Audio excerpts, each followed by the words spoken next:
Ferris lip, 3 gulls wheel above the broken boxes, orange rins, spoiled cabbage heads that heave between the splintered plank walls.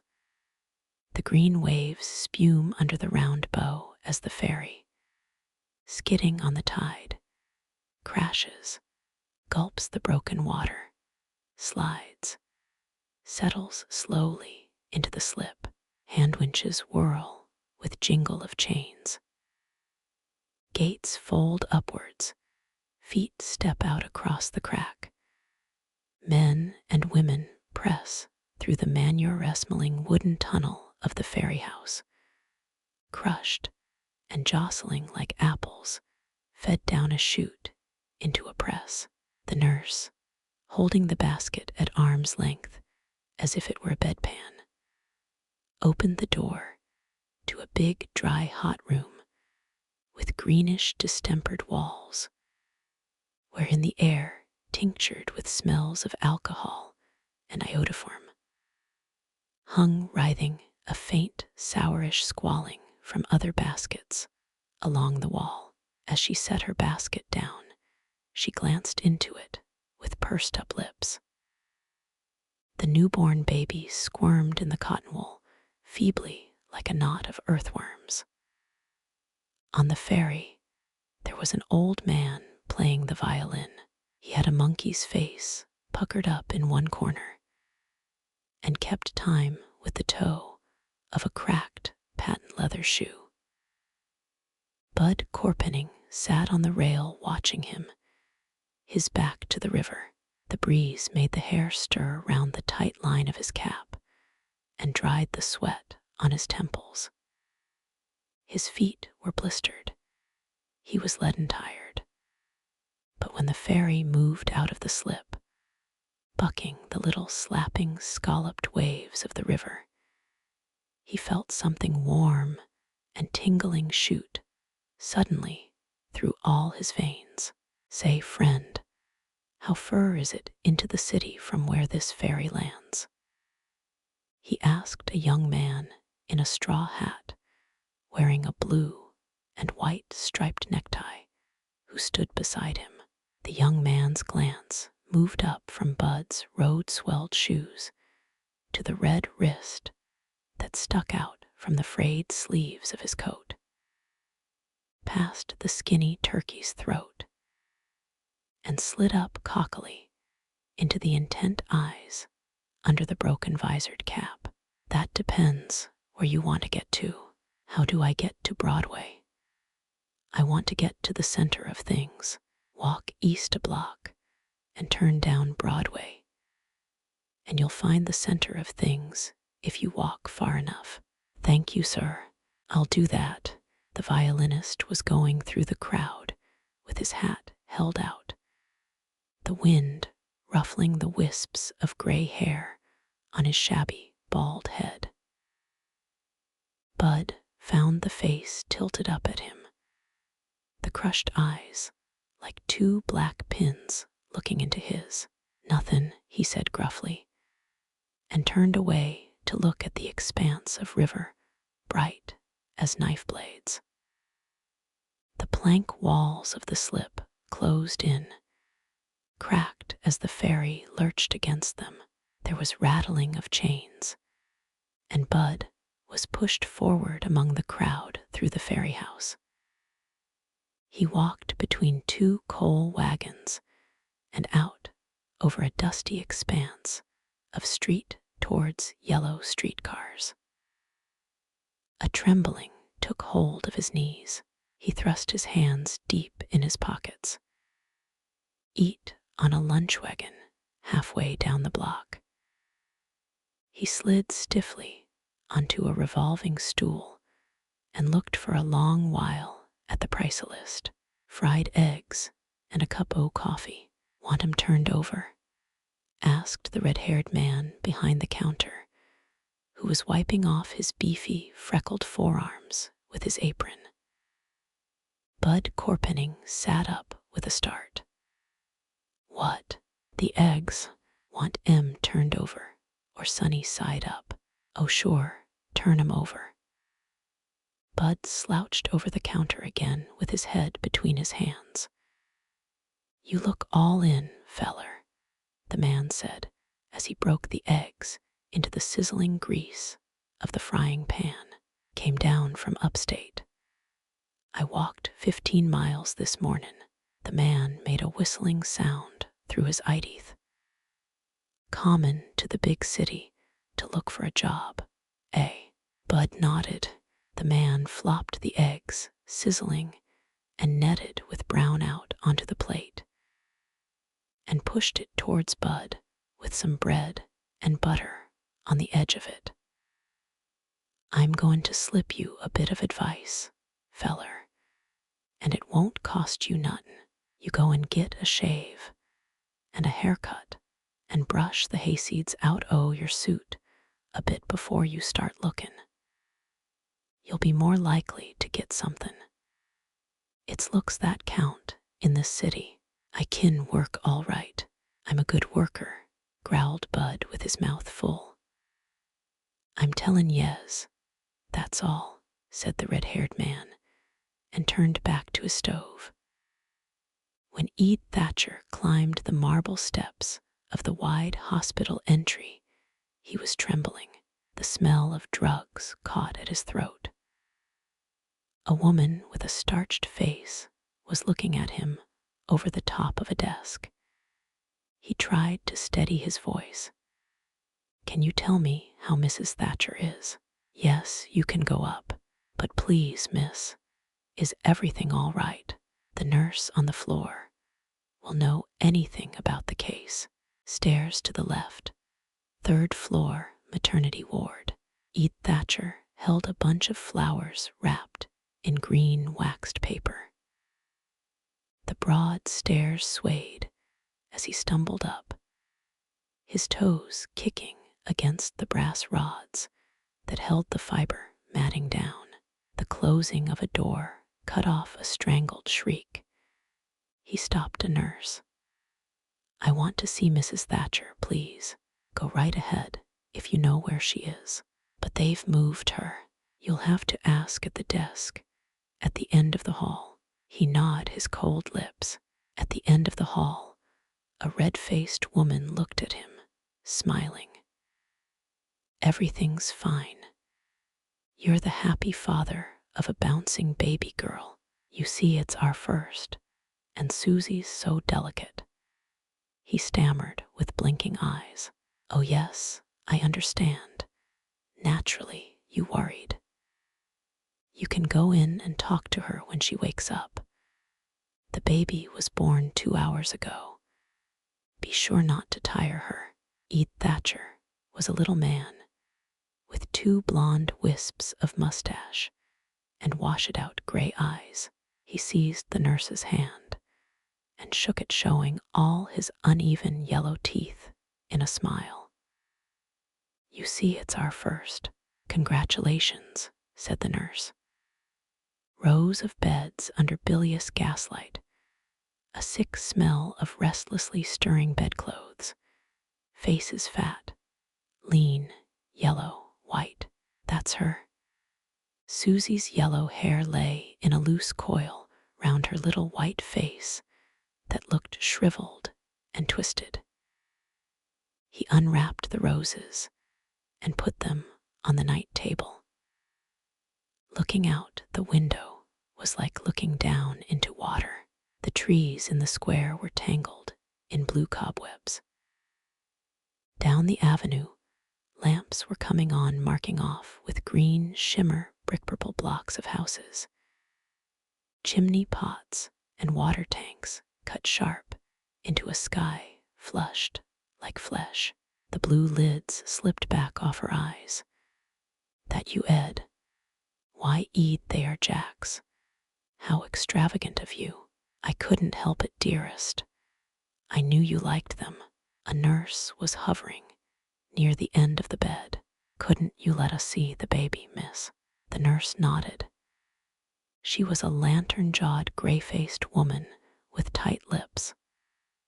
"I hate her," whispered Susie. "She gives me the fidgets, that woman does. She's nothing but a mean old maid." Never mind, dear. It's just for a day or two. Susie closed her eyes. Do you still want to call her Ellen? The nurse brought back a basket and set it on the bed beside Susie. Oh, isn't she wonderful? Said Ede. Look, she's breathing.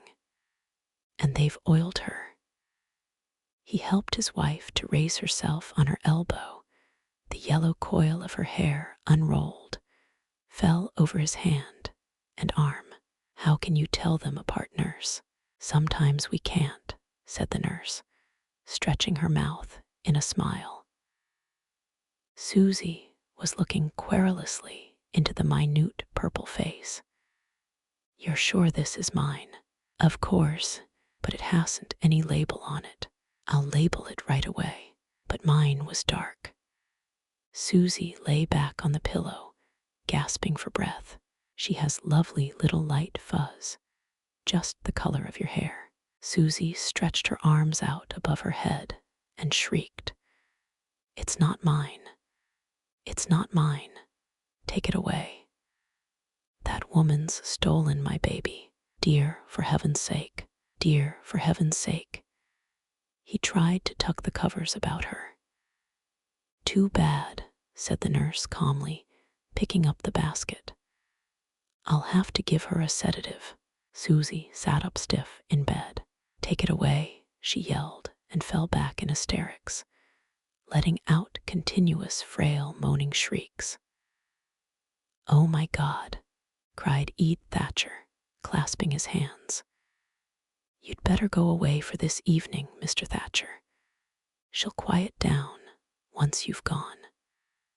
I'll put the roses in water. On the last flight, he caught up with a chubby man who was strolling down slowly, rubbing his hands as he went. Their eyes met. Everything all right? Asked the chubby man.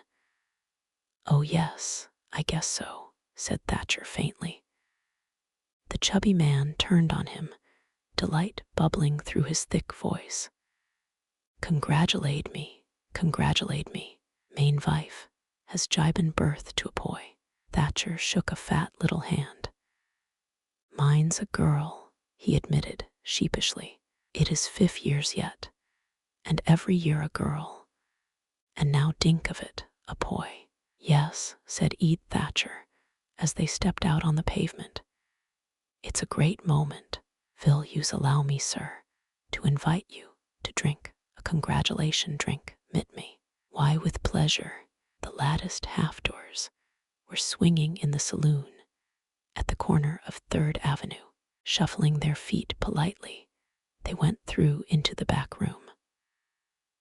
Ach, said the German, as they sat down at a scarred brown table. Family life is full of worries. That it is, sir. This is my first. Will you have beer? All right, anything suits me. 2 bottles Kulmbacher, imported to drink to our little folk. The bottles popped, and the sepia-tinged foam rose in the glasses. Here's success.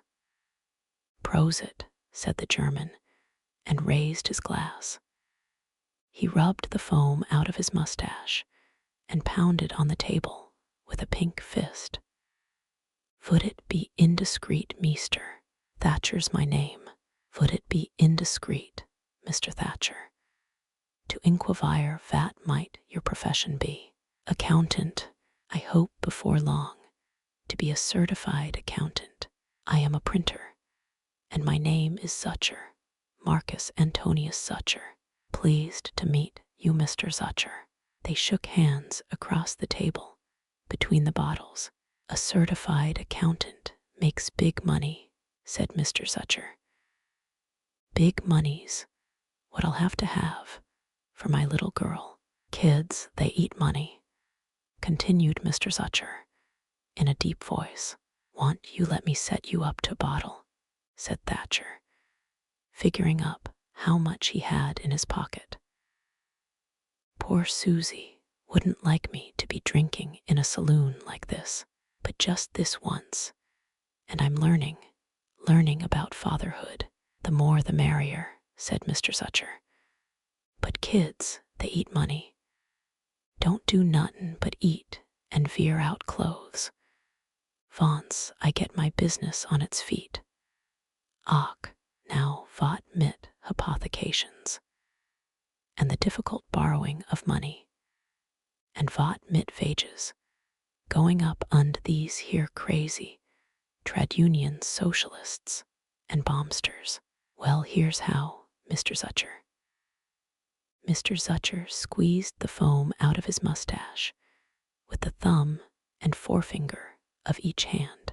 It ain't every day vi preeing into the world, a papy boy, Mr. Thatcher, or a baby girl, Mr. Sutcher. The barkeep wiped the spillings off the table when he brought the new bottles, and stood near listening, the rag dangling from his red hands. And I have the hope in main heart that ven my poi drinks to his poi, it will be in champagne vine. Och, that is how things go in this great city. I'd like my girl to be a quiet, homey girl, not like these young women nowadays, all frills and furbelows and tight lacings, and I'll have retired by that time and have a little place up the Hudson, work in the garden evenings. I know fellers downtown who have retired with 3,000 a year. It's saving that does it. Ain't no good in savin', said the barkeep. I saved for 10 years, and the savings bank went broke and left me nothin' but a bank book for my trouble.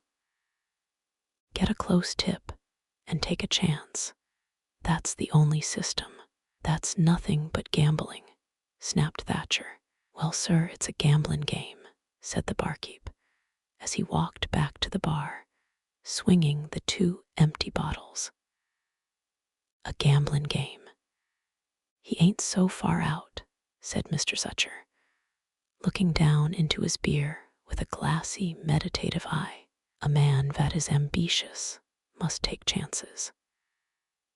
Ambitions is that I came here from Frankfurt mit at the age of 12 years. Und now that I have a son to work for Och, his name shall be Wilhelm after the mighty Kaiser. My little girl's name will be Ellen after my mother. Ede Thatcher's eyes filled with tears. Mr. Sutcher got to his feet. Well, good be Mr. Thatcher. Happy to have met you. I must go home to my little girls. Thatcher shook the chubby hand again, and thinking warm, soft thoughts of motherhood and fatherhood and birthday cakes. And Christmas watched, through a sepia-tinged foamy haze, Mr. Sutcher waddle out through the swinging doors. After a while, he stretched out his arms. Well, poor little Susie wouldn't like me to be here. Everything for her and the bonny wee bairn. Hey there, yous, how about settlin'? Bawled the barkeep after him when he reached the door. Didn't the other feller pay? Like hell he did, but he was TT treating me. The barkeep laughed as he covered the money with a red lipper. I guess that bloat believes in savin'. A small, bearded, bandaleged man in a derby walked up Allen Street, up the sun-striped tunnel, hung with sky blue and smoked salmon and mustard-yellow quilts, littered with second-hand, gingerbread-colored furniture. He walked with his cold hands clasped over the tails of his frock coat, picking his way among packing boxes and scuttling children. He kept gnawing his lips and clasping and unclasping his hands. He walked without hearing the yells of the children or the annihilating clatter of the L trains overhead, or smelling the rancid, sweet, huddled smell of packed tenements. At a yellow-painted drugstore at the corner of Canal, he stopped and stared abstractedly at a face on a green advertising card. It was a high-browed, clean-shaven, distinguished face with arched eyebrows and a bushy, neatly trimmed mustache. The face of a man who had money in the bank, poised prosperously above a crisp wing collar and an ample dark cravat. Under it, in copybook writing, was the signature King C. Gillette. Above his head hovered the motto, "No stropping, no honing." The little bearded man pushed his derby back off his sweating brow and looked for a long time into the dollar-proud eyes of King C. Gillette. Then he clenched his fists, threw back his shoulders, and walked into the drugstore. His wife and daughters were out. He heated up a pitcher of water on the gas burner. Then, with the scissors he found on the mantel, he clipped the long brown locks of his beard. Then he started shaving very carefully with the new nickel-bright safety razor. He stood trembling, running his fingers down his smooth white cheeks in front of the stained mirror. He was trimming his mustache when he heard a noise behind him. He turned towards them, a face smooth as the face of King C. Gillette, a face with a dollar-blend smile. The two little girls' eyes were popping out of their heads. "Mommer, it's Popper," the biggest one yelled. His wife dropped like a laundry bag into the rocker and threw the apron over her head. "Oi, oi," she moaned, rocking back and forth. "That's a matter. Don't I like it?" He walked back and forth with the safety razor shining in his hand now, and then gently fingering his smooth chin. To Metropolis, there were Babylon and Nineveh. They were built of brick. Athens was gold marble columns. Rome was held up on broad arches of rubble. In Constantinople, the minarets flame like great candles round the Golden Horn. Steel, glass, tile, concrete will be the materials of the skyscrapers. Crammed on the narrow island, the million-windowed buildings will jut glittering, pyramid on pyramid, like the white cloud head above a thunderstorm. When the door of the room closed behind him, Ellen Thatcher felt very lonely, full of prickly restlessness. If Susie were only here, he'd tell her about the big money he was going to make, and how he'd deposit $10 a week in the savings bank just for little Ellen. That would make $520 a year.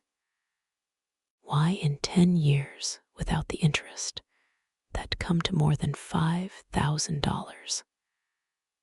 I must compute the compound interest on $520 at 4%. He walked excitedly about the narrow room. The gas jet purred comfortably like a cat.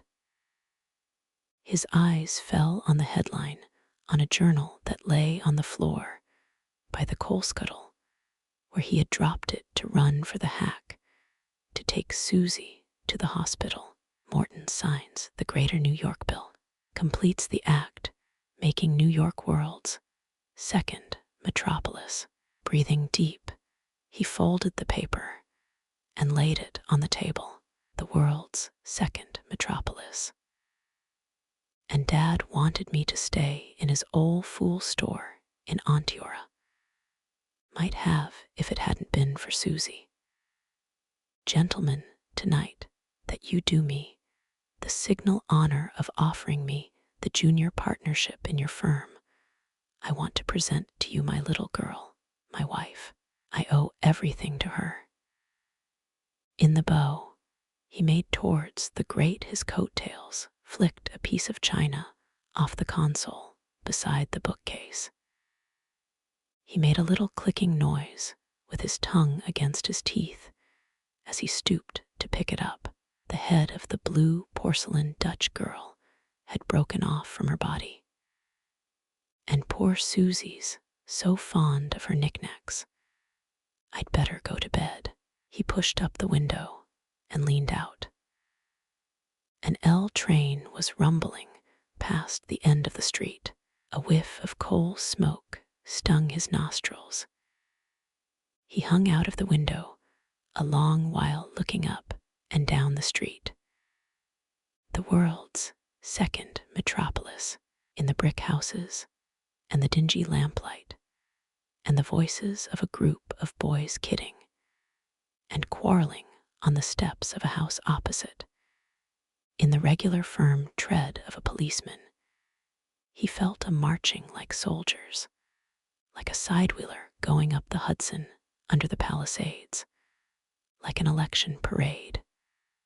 Through long streets towards something tall white full of colonnades and stately Metropolis. The street was suddenly full of running. Somebody out of breath let out the word fire, whereat the group of boys melted off the stoop across the way. Thatcher turned back into the room. It was stifling hot. He was all tingling to be out. I ought to go to bed. Down the street, he heard the splattering hoofbeats and the frenzied bell of a fire engine. Just take a look.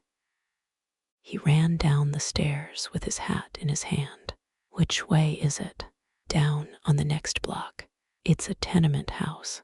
It was a narrow-windowed six-story tenement. The hook and ladder had just drawn up. Brown smoke, with here and there a little trail of sparks, was pouring fast out of the lower windows.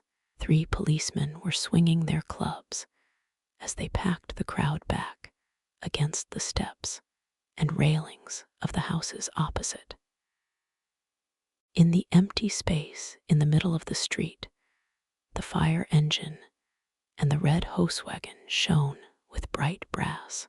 People watched, silent, staring at the upper windows where shadows moved and occasional light flickered.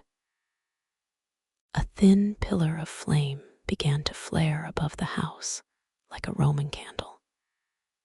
"The air shaft," whispered a man in Thatcher's ear.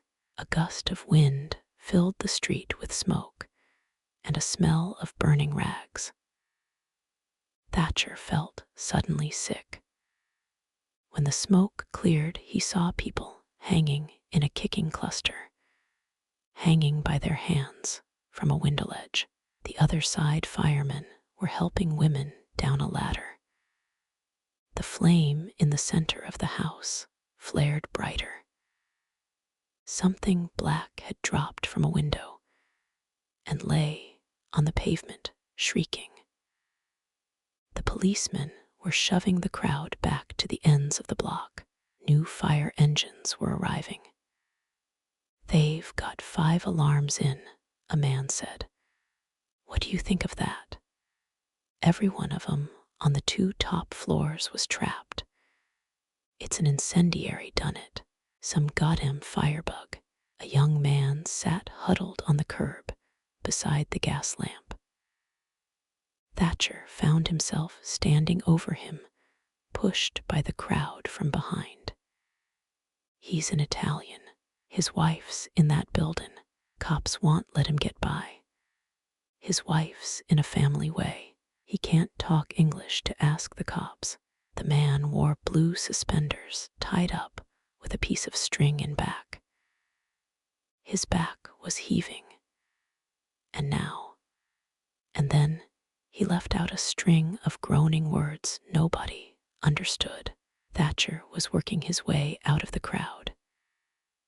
At the corner, a man was looking into the fire alarm box. As Thatcher brushed past him, he caught a smell of coal oil from the man's clothes. The man looked up into his face with a smile. He had tallowy, sagging cheeks and bright pop eyes. Thatcher's hands and feet went suddenly cold. The firebug. The papers say they hang round like that to watch it. He walked home fast, ran up the stairs, and locked the room door behind him. The room was quiet and empty. He'd forgotten that Susie wouldn't be there waiting for him. He began to undress. He couldn't forget the smell of coal oil on the man's clothes. Mr. Perry flicked at the burdock leaves with his cane.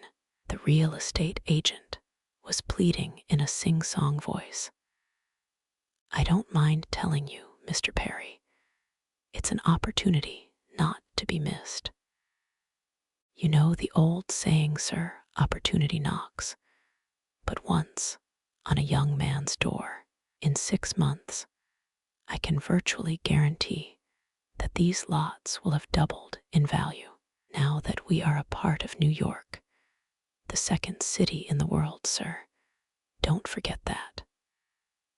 Why, the time will come, and I firmly believe that you and I will see it, when bridge after bridge spanning the East River have made Long Island and Manhattan one, when the borough of Queens will be as much the heart and throbbing center of the great metropolis as is a store place today. I know, but I'm looking for something dead safe. And besides, I want to build. My wife hasn't been very well these last few years, but what could be safer than my proposition? Do you realize, Mr. Perry, that at considerable personal loss, I'm letting you in on the ground floor of one of the greatest real estate certainties of modern times? I'm putting at your disposal not only security, but ease, comfort, luxury. We are caught up, Mr. Perry, on a great wave, whether we will or no. A great wave of expansion and progress. A great deal is going to happen in the next few years. All these mechanical inventions, telephones, electricity, steel bridges, horseless vehicles, they are all leading somewhere. It's up to us to be on the inside, in the forefront of progress. My God, I can't begin to tell you what it will mean. Poking amid the dry grass and the burdock leaves, Mr. Perry had moved something with his stick. He stooped and picked up a triangular skull with a pair of spiral-fluted horns. By gad, he said, that must have been a fine ram, drowsy from the smell of lather and barum, and singed hair that weighed down the close air of the barber shop. Bud sat nodding, his hands dangling big and red between his knees. In his eardrums, he could still feel through the snipping of scissors the pounding of his feet on the hungry road down from Nyack. Next, Wassett. All right, I just want a shave and a haircut. The barber's pudgy hands moved through his hair. The scissors whirred like a hornet behind his ears. His eyes kept closing. He jerked them open, fighting sleep. He could see beyond the striped sheet, littered with sandy hair, the bobbing hammerhead of the colored boy, shining his shoes. Yes, sir, a deep-voiced man droned from the next chair. It's time. The Democratic Party nominated a strong. Want a neck shave as well? The barber's greasy-skinned moonface poked into his. He nodded. Shampoo? No. When the barber threw back the chair to shave him, he wanted to crane his neck like a mud turtle turned over on its back.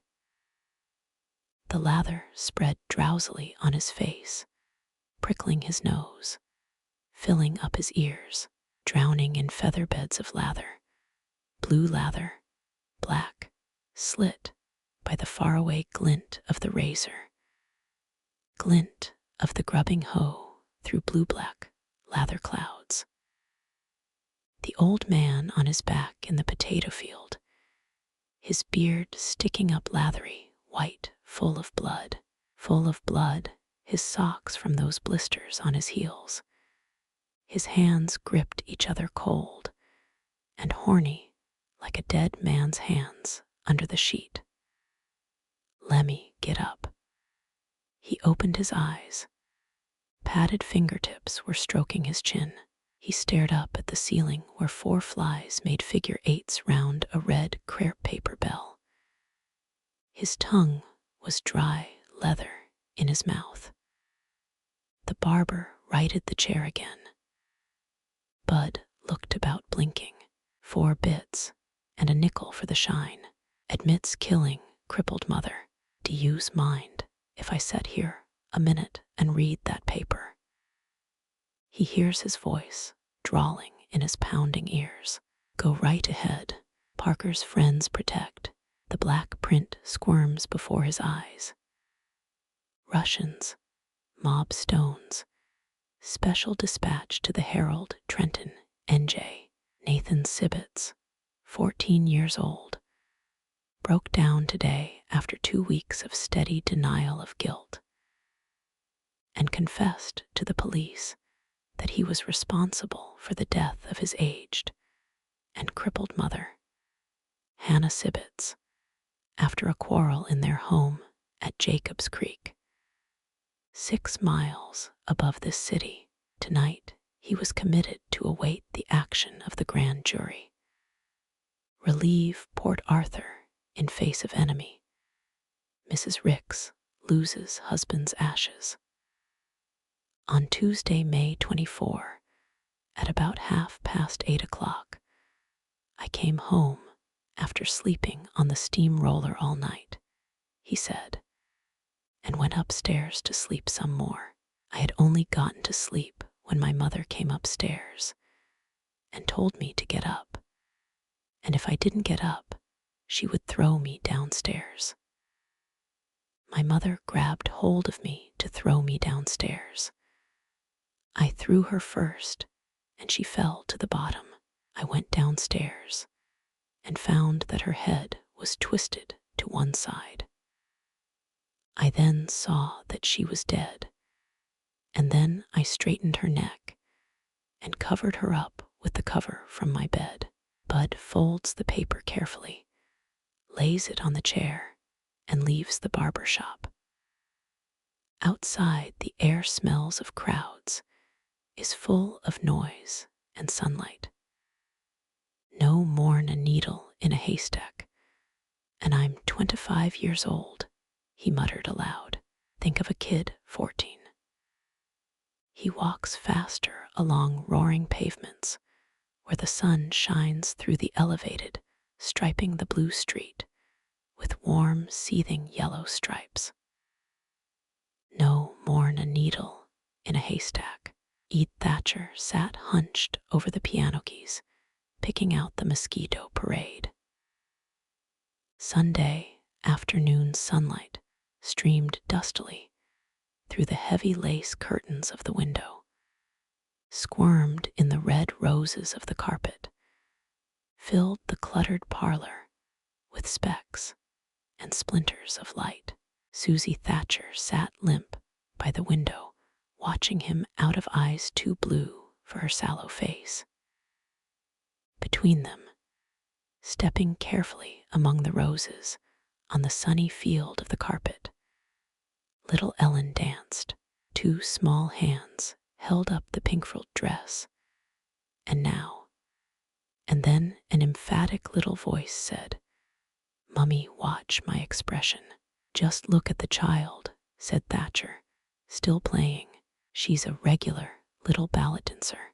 Sheets of the Sunday paper lay where they had fallen from the table. Ellen started dancing on them, tearing the sheets under her nimble, tiny feet. "Don't do that, Ellen dear," whined Susie from the pink plush chair. But Mummy, I can do it while I dance. Don't do that, Mother said. Ellen Thatcher had slid into the barcarolle. Ellen was dancing to it, her arms swaying to it, her feet nimbly tearing the paper. Ede, for heaven's sake, pick the child up. She's tearing the paper. He brought his fingers down in a lingering chord. Dearie, you mustn't do that. Daddy's not finished reading it. Ellen went right on. Thatcher swooped down on her from the piano stool and set her squirming and laughing on his knee. Ellen, you should always mind when Mummy speaks to you. And dear, you shouldn't be destructive. It costs money to make that paper and people worked on it. And Daddy went out to buy it. And he hasn't finished reading it yet. Ellie understands, don't she now? We need construction and not destruction in this world. Then he went on with the barcarolle, and Ellen went on dancing, stepping carefully among the roses on the sunny field of the carpet. There were 6 men at the table in the lunchroom, eating fast with their hats on the backs of their heads. Jiminy crickets, cried the young man at the end of the table, who was holding a newspaper in one hand and a cup of coffee in the other. Can you beat it? Beat what? Growled a long-faced man with a toothpick in the corner of his mouth. Big snake appears on 5th Avenue. Ladies screamed and ran in all directions this morning at 11:30 when a big snake crawled out of a crack in the masonry of the retaining wall of the reservoir at 5th Avenue and Fortyscon Street and started to cross the sidewalk. Some fish story. That ain't nothin', said an old man. When I was a boy, we used to go snipe shootin' on Brooklyn Flats. Holy Moses. It's 9:15, muttered the young man, folding his paper and hurrying out into Hudson Street that was full of men and girls walking briskly through the ruddy morning. The scrape of the shoes of hairy-hoofed dray horses and the grind of the wheels of produce wagons made a deafening clatter and filled the air with sharp dust. A girl in a flowered bonnet with a big lavender bow under her pert, tilted chin was waiting for him in the door of M. Sullivan & Co., Storage and Warehousing. The young man felt all fizzy inside, like a freshly uncorked bottle of pop. Hello, Emily. Say, Emily, I've got a raise. You're pretty near late, do you know that? But honest Injun, I've got a $2 raise. She tilted her chin, first to one side, and then to the other. I don't give a rap. You know what you said if I got a raise. She looked in his eyes, giggling. And this is just the beginnin'. But what good's $15 a week? Why, it's $60 a month. And I'm learning the import business. Silly boy, you'll be late. She suddenly turned and ran up the littered stairs, her pleated bell-shaped skirt swishing from side to side. God, I hate her. I hate her. Sniffing up the tears that were hot in his eyes, he walked fast down Hudson Street to the office of Winkle and Gulick, West India importers. The deck beside the forward winch was warm and briny damp. They were sprawled side by side in greasy denims, talking drowsily in whispers, their ears full of the seethe of broken water as the bow shoved bluntly through the long grass-gray swells of the Gulf Stream. J.T. Dismone via Moi J-Fu El Campa, New York. The minute we tie up, I go ashore and I stay ashore. I'm through with this dog's life." The cabin boy had fair hair and an oval pink and cream face. A dead cigarette butt fell from between his lips as he spoke. "Merd." He reached for it as it rolled down the deck. It escaped his hand and bounced into the scuppers. "Let it go. I've got plenty," said the other boy, who lay on his belly, kicking a pair of dirty feet up into the hazy sunlight. "The consul will just have you shipped back. He won't catch me and your military service. To hell with it, and with France too, for that matter. You want to make yourself an American citizen. Why not?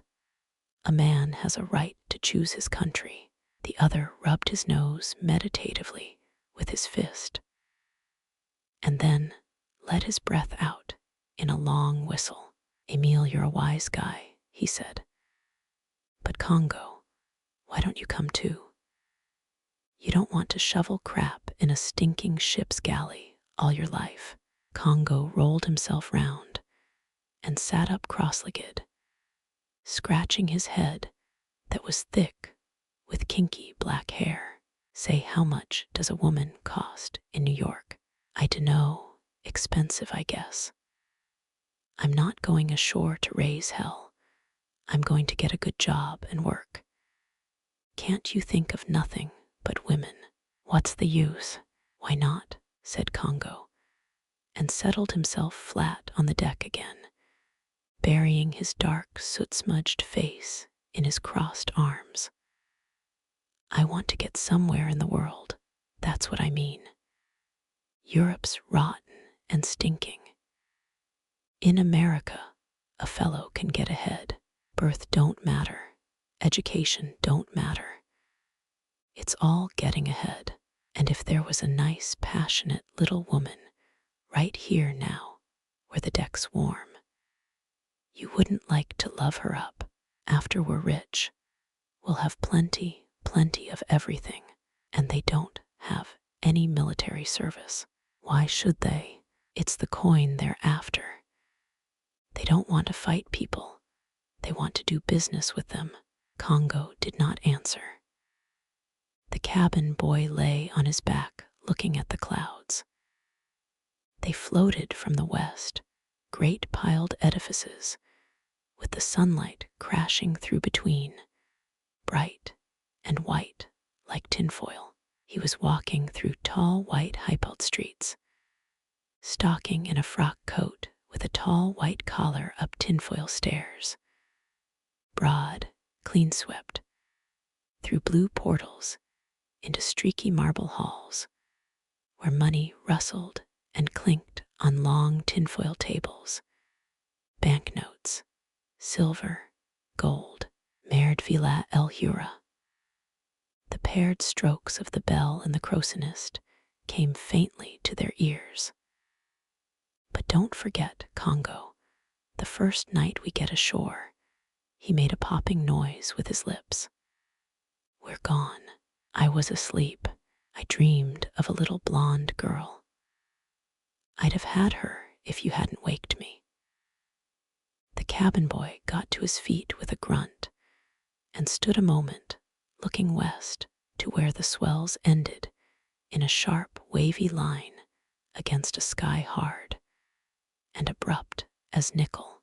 Then he pushed Congo's face down against the deck and ran aft, the wooden clogs clattering on his bare feet as he went. Outside, the hot June Saturday was dragging its frazzled ends down 110th Street. Susie Thatcher lay uneasily in bed, her hands spread blue and bony on the coverlet before her.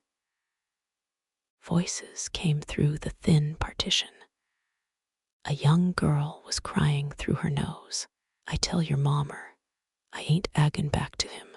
Then came expostulating an old staid Jewish woman's voice. "But Rosie, married life ain't all beer and skittles.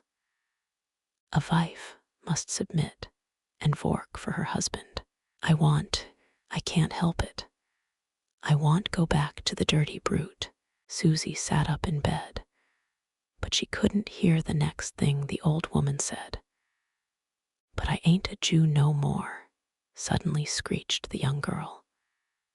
This ain't Russia. It's little old New York. A girl's got some rights here. Then a door slammed, and everything was quiet. Susie Thatcher stirred in bed, moaning fretfully.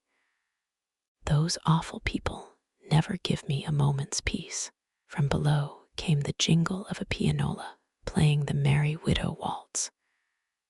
Oh Lord, why don't Ede come home? It's cruel of them to leave a sick woman alone like this. Selfish. She twisted up her mouth and began to cry. Then she lay quiet again, staring at the ceiling, watching the flies buzz teasingly round the electric light fixture. A wagon clattered by down the street. She could hear children's voices screeching. A boy passed yelling an extra. Suppose there'd been a fire. That terrible Chicago theater fire. Oh, I'll go mad. She tossed about in the bed, her pointed nails digging into the palms of her hands. I'll take another tablet. Maybe I can get some sleep. She raised herself on her elbow and took the last tablet out of a little tin box. The gulp of water that washed the tablet down was soothing to her throat. She closed her eyes and lay quiet. She woke with a start. Ellen was jumping round the room, her green tam falling off the back of her head, her coppery curls wild. Oh, Mummy, I want to be a little boy. Quieter, dear. Mother's not feeling a bit well. I want to be a little boy. Why, Ede, what have you done to the child? She's all wrought up. We're just excited, Susie. We've been to the most wonderful play. You'd have loved it. It's so poetic and all that sort of thing. And Maud Adams was fine. Ellie loved every minute of it. It seems silly, as I said before, to take such a young child. Oh, Daddy, I want to be a boy. I like my little girl the way she is. We'll have to go again, Susie, and take you. Ede, you know very well I won't be well enough. She sat bolt upright, her hair hanging a straight, faded yellow down her back. Oh, I wish I'd die. I wish I'd die, and not be a burden to you anymore. You hate me, both of you. If you didn't hate me, you wouldn't leave me alone like this. She choked and put her face in her hands. Oh, I wish I'd die, she sobbed through her fingers. Now, Susie, for heaven's sakes, it's wicked to talk like that. He put his arm round her and sat on the bed beside her. Crying quietly, she dropped her head on his shoulder. Ellen stood staring at them out of round gray eyes. Then she started jumping up and down, chanting to herself, Ellie's going to be a boy. Ellie's going to be a boy. With a long, slow stride, limping a little from his blistered feet, Bud walked down Broadway, past empty lots where tin cans glittered among grass and sumac bushes and ragweed, between ranks of billboards and Bull Durham signs, past shanties and abandoned squatters' shacks, past gulches heaped with wheel-scarred rubbish piles, where dump carts were dumping ashes and clinkers, past knobs of gray outcrop, where steam drills continually tapped and nibbled, past excavations out of which wagons full of rock and clay twalled up plank roads to the street, until he was walking on new sidewalks along a row of yellow brick apartment houses. looking in the windows of grocery stores, Chinese laundries, lunchrooms, flower and vegetable shops, tailors, delicatessens, passing under a scaffolding in front of a new building. He caught the eye of an old man who sat on the edge of the sidewalk trimming oil lamps. Bud stood beside him, hitching up his pants, cleared his throat. Say, mister, you couldn't tell a feller where a good place was to look for a job. Ain't no good place to look for a job, young feller. There's jobs all right. I'll be 65 years old in a month and 4 days, and I've worked since I was 5, I reckon, and I ain't found a good job yet. Anything that's a job'll do me. Got a union card. I ain't got nothin'. Can't get no job in the buildin' trades without a union card, said the old man. He rubbed the gray bristles of his chin with the back of his hand and leaned over the lamps again. Bud stood staring into the dust-streaking girder forest of the new building until he found the eyes of a man in a derby hat fixed on him through the window of the watchman's shelter. He shuffled his feet uneasily and walked on. If I could get more into the center of things. At the next corner, a crowd was collecting round a high-slung white automobile. Clouds of steam poured out of its rear end. A policeman was holding up a small boy by the armpits. From the car, a red-faced man with white walrus whiskers was talking angrily. I tell you, officer, he threw a stone. This sort of thing has got to stop. For an officer to countenance hoodlums and rowdies, a woman with her hair done up in a tight bunch on top of her head was screaming, shaking her fist at the man in the car. Officer, he near run me down, he did. He near run me down. Bud edged up next to a young man in a butcher's apron who had a baseball cap on backwards. What's matter? Hell, I dunno. One o' them automobile riots, I guess. Ain't you read the paper? I don't blame him, do you? What right have those gall-blamed automobiles got rassin' round the city knockin' down women and children? Gosh, do they do that? Sure they do. Say, can you tell me about where's a good place to find out about gettin' a job? The butcher boy threw back head and laughed. Carist, I thought you was goin' to ask for a handout. I guess you ain't a New Yorker. I'll tell you what to do. You keep right on down Broadway till you get to City Hall. Is that kinder the center of things? Sure it is. And then you go upstairs and ask the mayor. Tell me there are some seats on the board of aldermen. Like hell they are, growled Bud, and walked away fast. Roll ye babies, roll ye lopsided sons o' bitches. That's it, talk to Slats. Come 7. Slats shot the bones out of his hand, brought the thumb along his sweaty fingers with a snap. Ah, hell, you're some great crapshooter, I'll say. Slats, dirty hands, added each a nickel to the pile. In the center of the circle of patched knees, stuck forward. The 5 boys were sitting on their heels under a lamp on South Street. Come on, girlies, we're waitin' for it. Roll, ye little bastards. Got him, ye, roll. Cheese it, fellers. There's Big Leonard and his gang Ackerman down the block. I'd knock his block off for a. 4 of them were already slouching off along the wharf, gradually scattering without looking back. The smallest boy, with a chinless face shaped like a beak, stayed behind, quietly picking up the coins. Then he ran along the wall and vanished into the dark passageway between two houses. He flattened himself behind a chimney and waited. The confused voices of the gang broke into the passageway. Then they had gone on down the street. The boy was counting the nickels in his hand. 10. Jez, that's 50 cents. I'll tell him Big Leonard scooped up the dough. His pockets had no bottoms, so he tied the nickels into one of his shirt tails.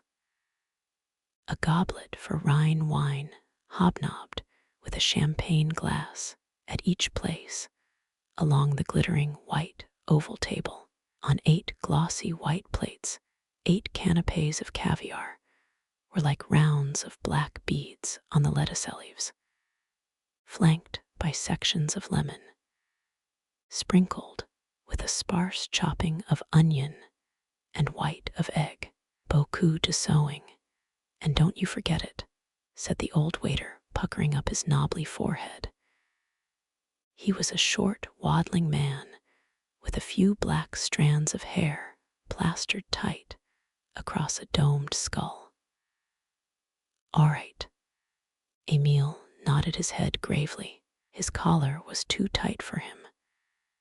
He was shaking a last bottle of champagne into the nickel-bound bucket of ice on the serving table. Beaucoup de sewing, sporca Madonna. Thesa guy trows money about Lika confetti, see. Gives tips, see. He's a vera rich gentleman. He don't care how much he spend. Emile patted the crease of the tablecloth to flatten it. Fais pas comme ça. Your hands dirty, maybe leave a mark.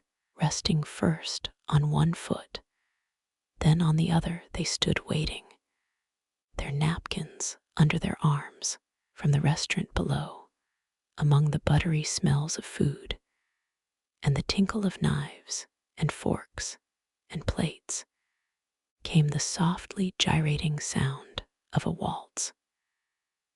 When he saw the headwaiter bow outside the door, Emile compressed his lips into a deferential smile.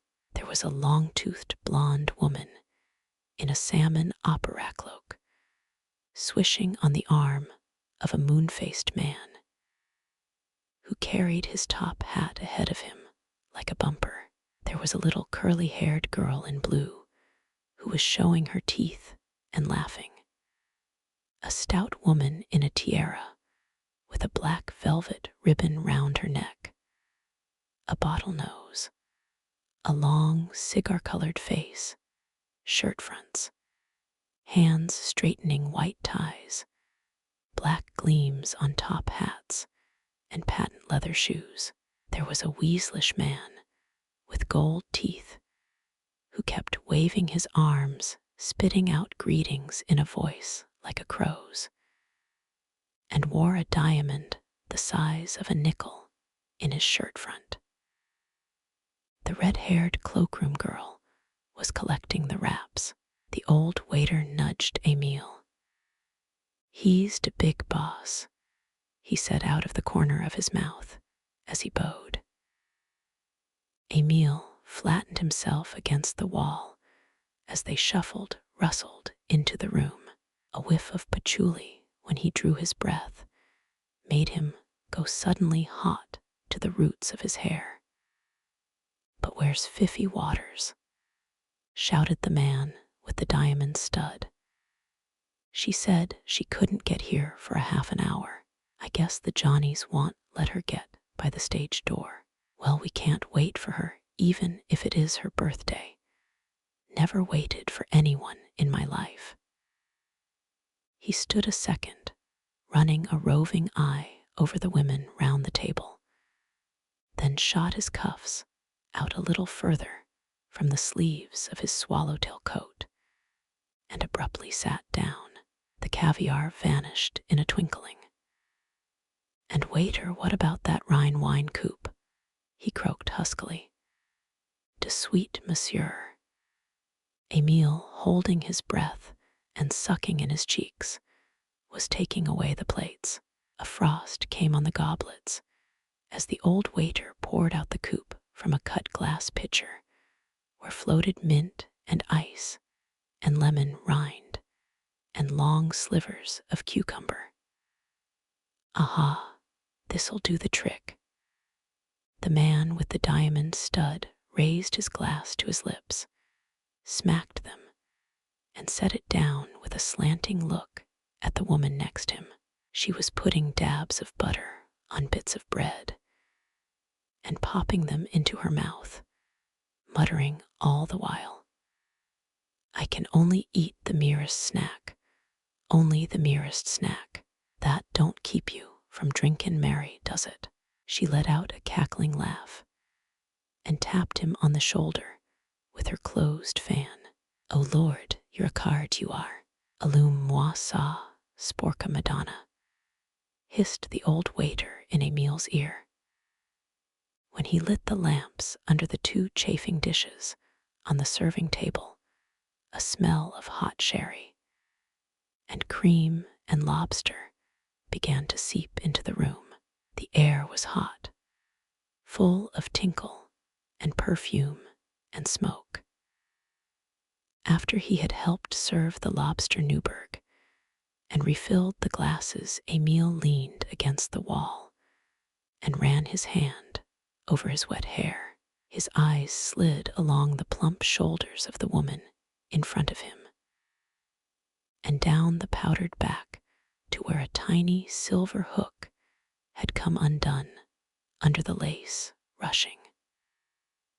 The bald-headed man next to her had his leg locked with hers. She was young, Emil's age, and kept looking up into the man's face with moist parted lips. It made Emil dizzy, but he couldn't stop looking. "But what's happened to the fair Fiffy?" creaked the man with the diamond stud through a mouthful of lobster. "I suppose that she made such a hit again this evening that our simple little party don't appeal to her. It's enough to turn any girl's head. Well, she'll get the surprise of her young life if she expected us to wait." "Ha, ha, ha," laughed the man with the diamond stud. "I never waited for anybody in my life, and I'm not going to begin now." Down the table, the moon-faced man had pushed back his plate and was playing with the bracelet on the wrist of the woman beside him. "You're the perfect Gibson girl tonight, Olga. I'm sitting for my portrait now," she said, holding up her goblet against the light. "To Gibson? No, to a real painter. By gad, I'll buy it. Maybe you won't have a chance." She nodded her blonde pompadour at him. "You're a wicked little tease, Olga," she laughed, keeping her lips tight over her long teeth. A man was leaning towards the man with the diamond stud, tapping with a stubby finger on the table. "No, sir, as a real estate proposition, 23rd Street has crashed. That's generally admitted. But what I want to talk to you about privately sometime, Mr. Godalming, is this. How's all the big money in New York been made? Astor, Vanderbilt, Fish. In real estate, of course. Now it's up to us to get in on the next great cleanup. It's almost here. By 40, the man with the diamond stud raised one eyebrow and shook his head. "For one night on beauty's lap. Oh, put gross care away," or something of the sort. "Waiter, why in holy hell are you so long with the champagne?" He got to his feet, coughed in his hand, and began to sing in his croaking voice. "Oh, would the Atlantic were all champagne, bright billows of champagne." Everybody clapped. The old waiter had just divided a baked Alaska, and his face, like a beet, was prying out a stiff champagne cork. When the cork popped, the lady in the tiara let out a yell. They toasted the man in the diamond stud, for he's a jolly good fellow. Now what kind of a dish to call this? The man with the bottle nose leaned over and asked the girl next to him. Her black hair parted in the middle. She wore a pale green dress with puffy sleeves. He winked slowly and then stared hard into her black eyes. This here's the fanciest cookin' I ever put in my mouth. D'you know, young leddy, I don't come to this town often. He gulped down the rest of his glass, and when I do, I usually go away kinder disgusted. His look, bright and feverish from the champagne, explored the contours of her neck and shoulders and roamed down a bare arm.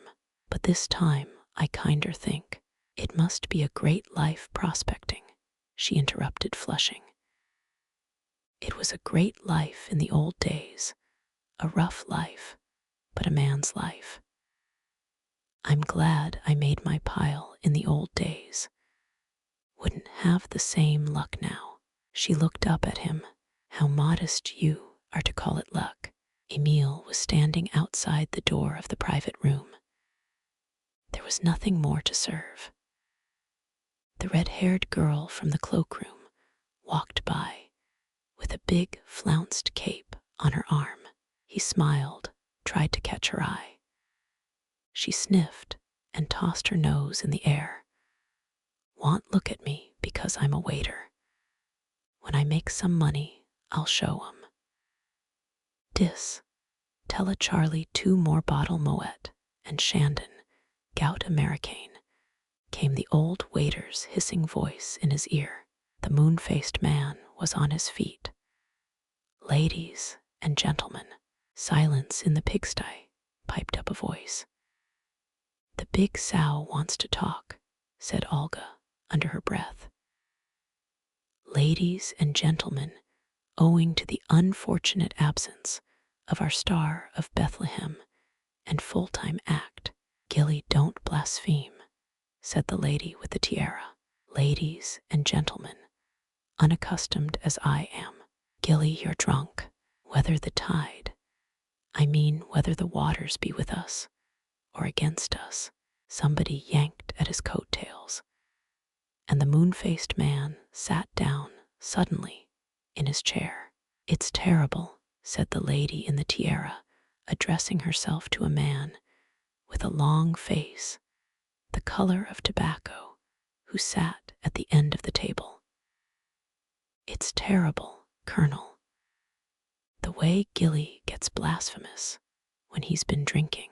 The Colonel was meticulously rolling the tinfoil off a cigar. Dear me, you don't say, he drawled. Above the bristly gray mustache, his face was expressionless. There's a most dreadful story about poor old Atkins, Elliot Atkins, who used to be with Mansfield. Indeed, said the Colonel icily, as he slit the end of the cigar with a small pearl-handled penknife. Say, Chester, did you hear that maybe Evans was making a hit? Honestly, Olga, I don't see how she does it. She has no figure. Well, he made a speech. Drunk as a lord, you understand. One night, when they were barnstorming in Kansas. She can't sing. The poor fellow never did go very strong in the bright lights. She hasn't the slightest particle of figure, and made a sort of Bob Ingersoll speech. The dear old feller. Ah, I knew him well out in Chicago in the old days. You don't say. The Colonel held a lighted match carefully to the end of his cigar, and there was a terrible flash of lightning, and a ball of fire came in one window and went out the other. Was he killed? The Colonel sent a blue puff of smoke towards the ceiling. What, did you say Bob Ingersoll had been struck by lightning? Cried Olga shrilly. Serve him right, the horrid atheist. No, not exactly. But it scared him into a realization of the important things of life. And now he's joined the Methodist Church. Funny how many actors get to be ministers. Can't get an audience any other way, creaked the man with the diamond stud. The two waiters hovered outside the door, listening to the racket inside.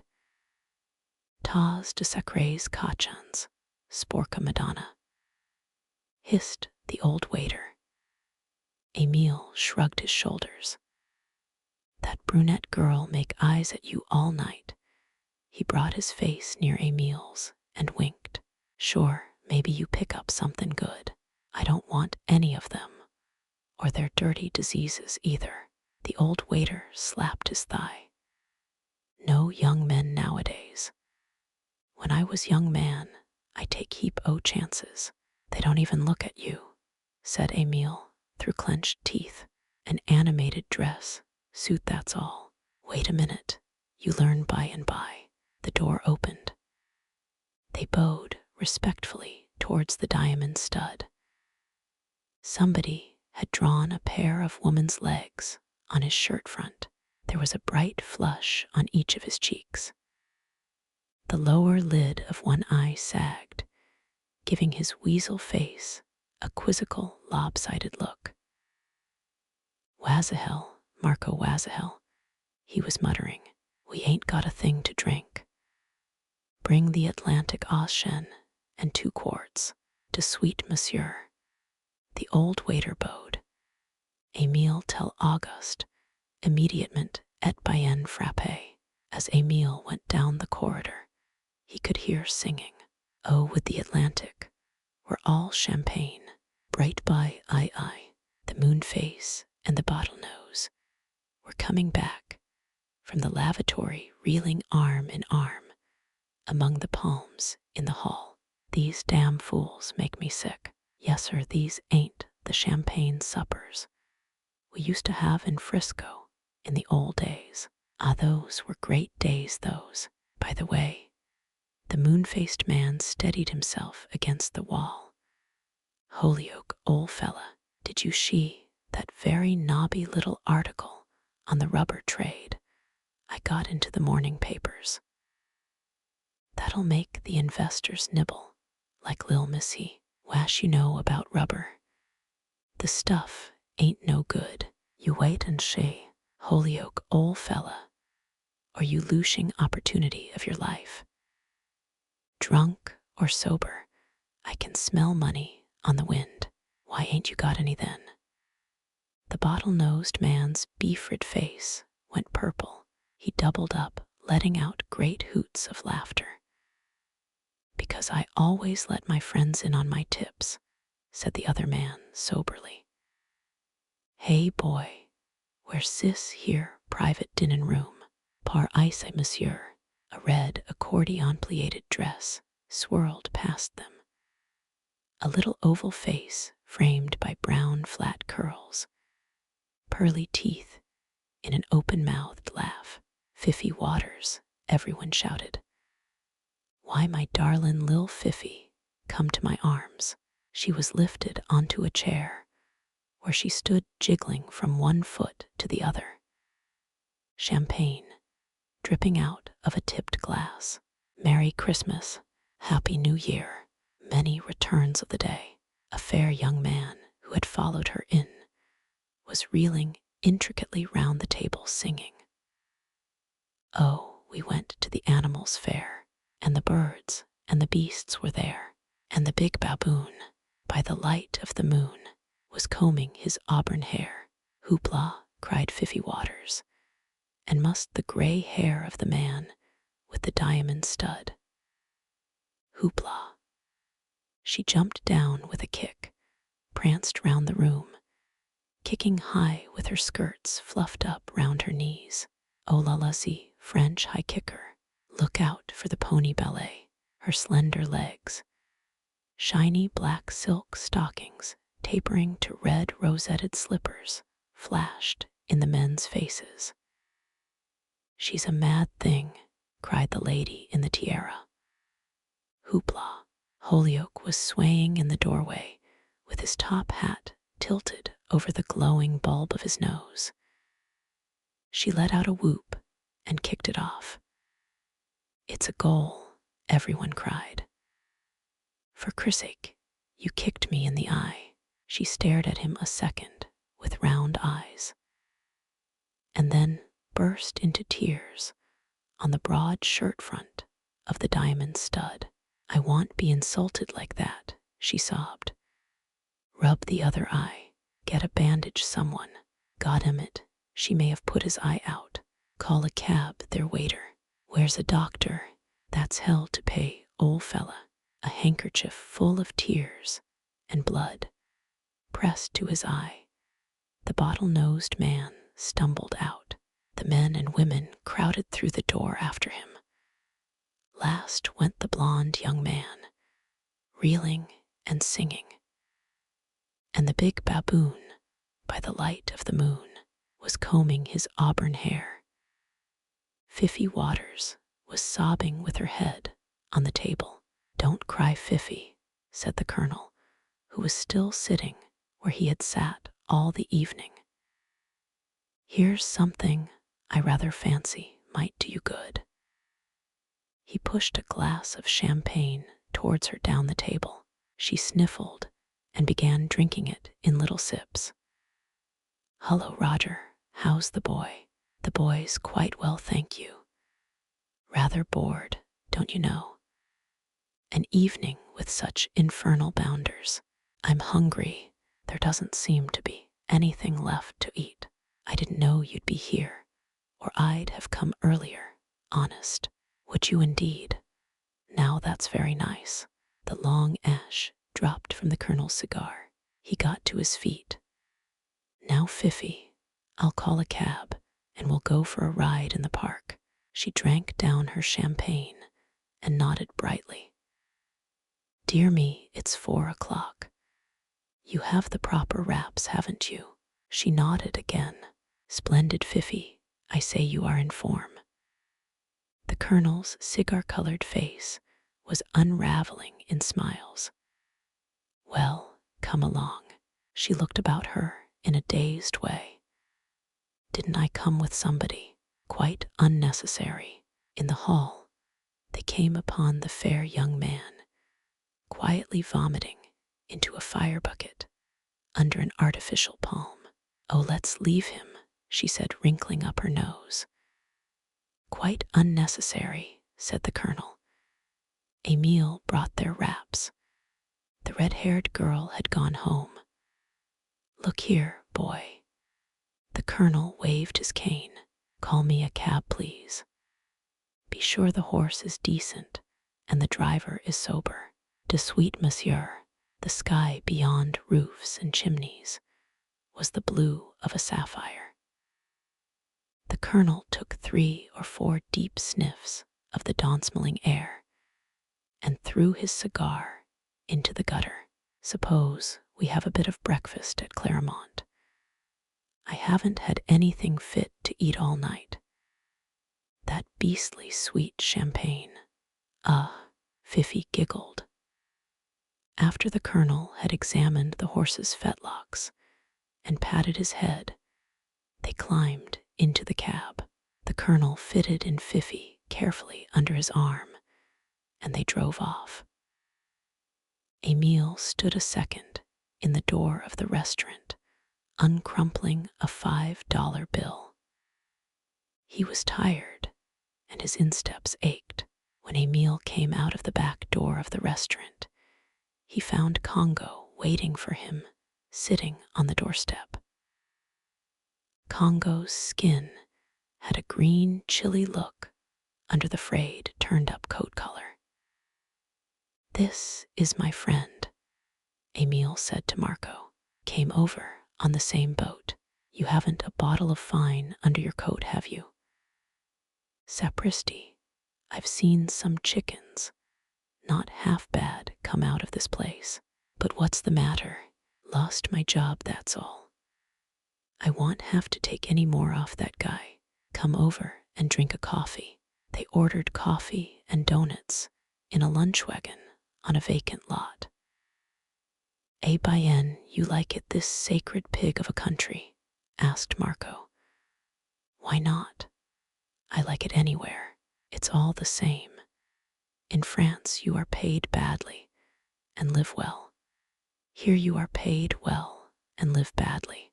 Questo peace, e completament, sodo sopra. I think I'll go to sea again.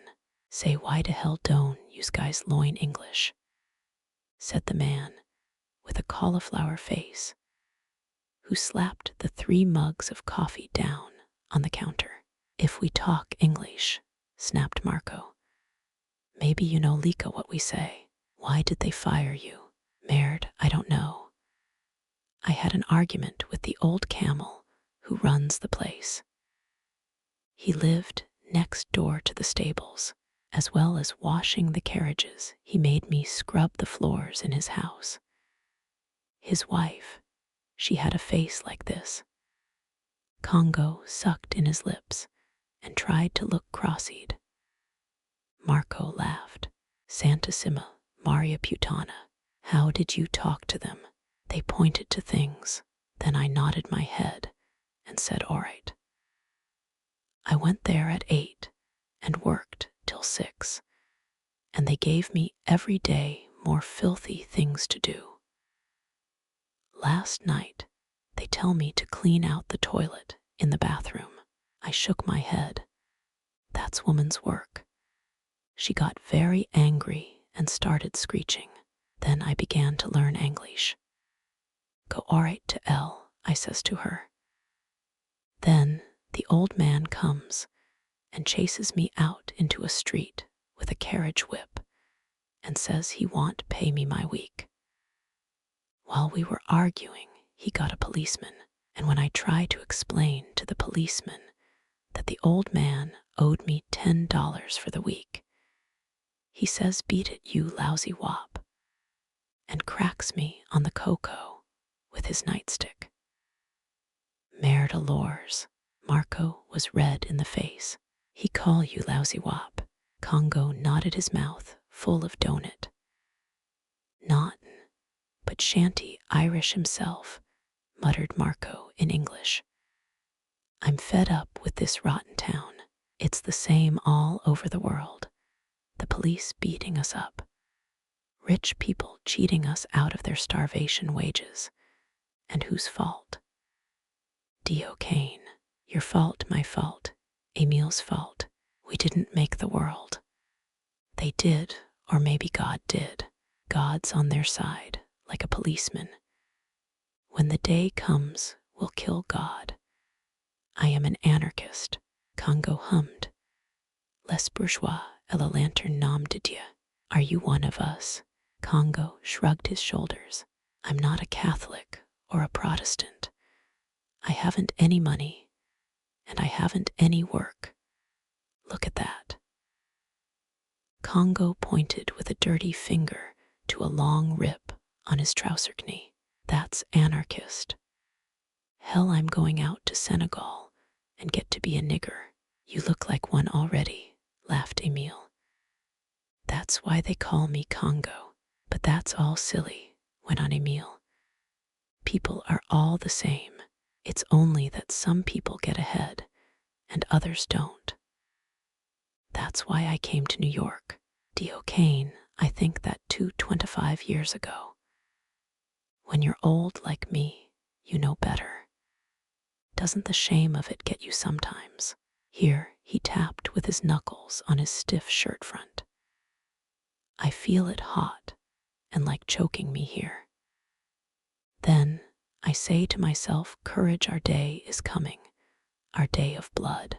I say to myself, said Emile, when you have some money, old kid, listen, before I leave Torino, when I go last time to see the mama, I go to a meeting of comrades.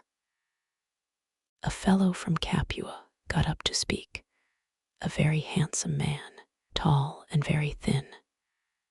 He said that there would be no more force when after the revolution, nobody lived off another man's work. Police, governments, armies, presidents, kings, all that is force. Force is not real, it is illusion.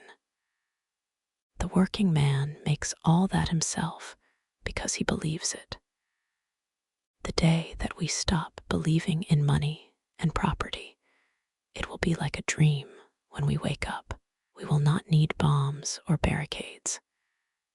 Religion, politics, democracy, all that is to keep us asleep.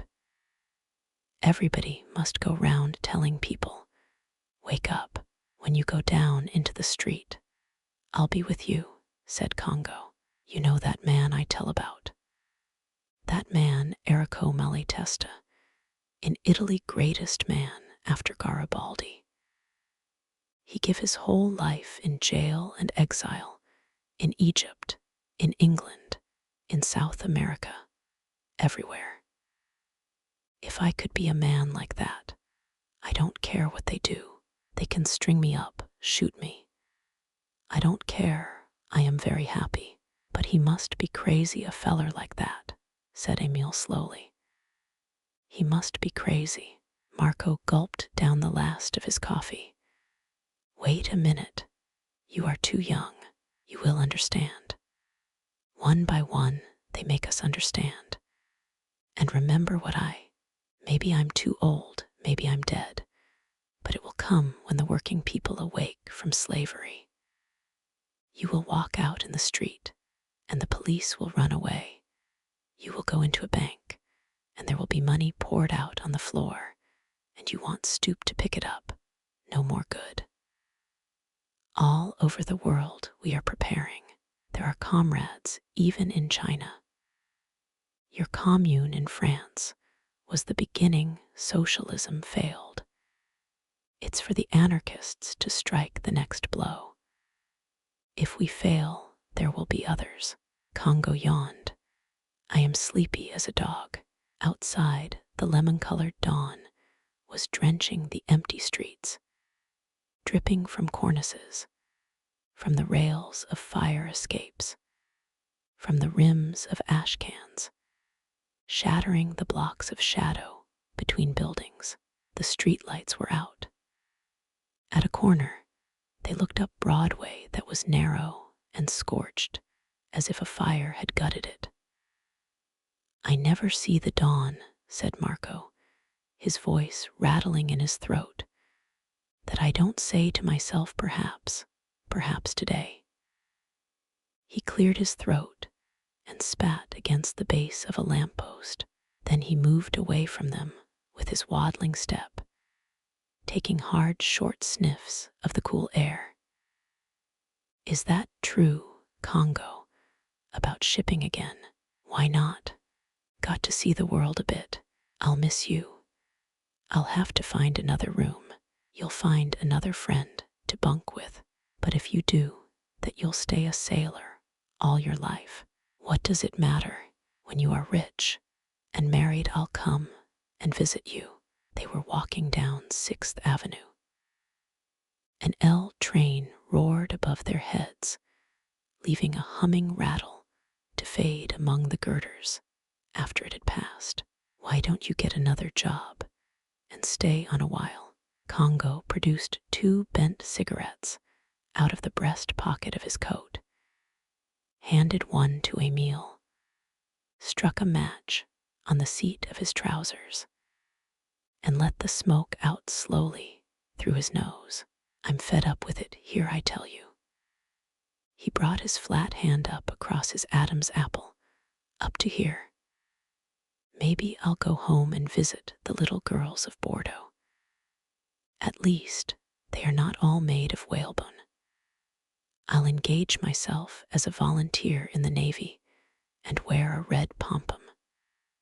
The girls like that, that's the only life. Get drunk and raise Cain payday and see the extreme Orient and die of the scythe in a hospital at 30. What's it matter? Your body renews itself every 7 years. The steps of their rooming house smelled of cabbage and stale beer. They stumbled up yawning. Waiting's a rotten, tiring job. Makes the soles of your feet ache. Look, it's going to be a fine day. I can see the sun on the water tank opposite. Congo pulled off his shoes and socks and trousers and curled up in bed like a cat. Those dirty shades let in all the light, muttered Emile as he stretched himself on the outer edge of the bed. He lay tossing uneasily on the rumpled sheets. Congo's breathing beside him was low and regular. If I was only like that, thought Emile, never worrying about a thing. But it's not that way you get along in the world. My God, it's stupid. Marco's gaga, the old fool, and he lay on his back, looking up at the rusty stains on the ceiling, shuddering every time an elevated train shook the room. Sacred name of God, I must save up my money. When he turned over the knob on the bedstead rattled, and he remembered Marco's hissing, husky voice. I never see the dawn that I don't say to myself, perhaps. If you'll excuse me just a moment, Mr. Olafson, said the house agent, while you and the madam are deciding about the apartment. They stood side by side in the empty room, looking out the window at the slate-colored Hudson and the warships at anchor, and a schooner tacking upstream. Suddenly she turned to him with glistening eyes. Oh, Billy, just think of it. He took hold of her shoulders and drew her to him slowly. You can smell the sea, almost. Just think, Billy, that we are going to live here, on Riverside Drive. I'll have to have a day at home. Mrs. William C. Olafson, 218 Riverside Drive. I wonder if it is all right to put the address on our visiting cards. She took his hand and led him through the empty, clean-swept rooms that no one had ever lived in. He was a big, shambling man with eyes of a washed-out blue deepset in a white, infantile head. It's a lot of money, Bertha. We can afford it now. Of course we can. We must live up to our income. Your position demands it. And think how happy we'll be. The house agent came back down the hall, rubbing his hands. Well, I see that we've come to a favorable decision. You are very wise, too. Not a finer location in the city of New York. And in a few months, you won't be able to get anything out this way for love or money. Yes, we'll take it from the first of the month. Very good. You won't regret your decision. Mr. Olafson, I'll send you a check for the amount in the morning at your own convenience. And what is your present address, please? The house agent took out a notebook and moistened a stub of pencil with his tongue. You had better put Hotel Astor. She stepped in front of her husband. Our things are stored just at the moment. Mr. Olafson turned red. And we'd like the names of 2 references, please, in the city of New York. I'm with Keating and Bradley, sanitary engineers, 43 Park Avenue. He's just been made assistant general manager, added Mrs. Olafson when they got out on the drive, walking downtown.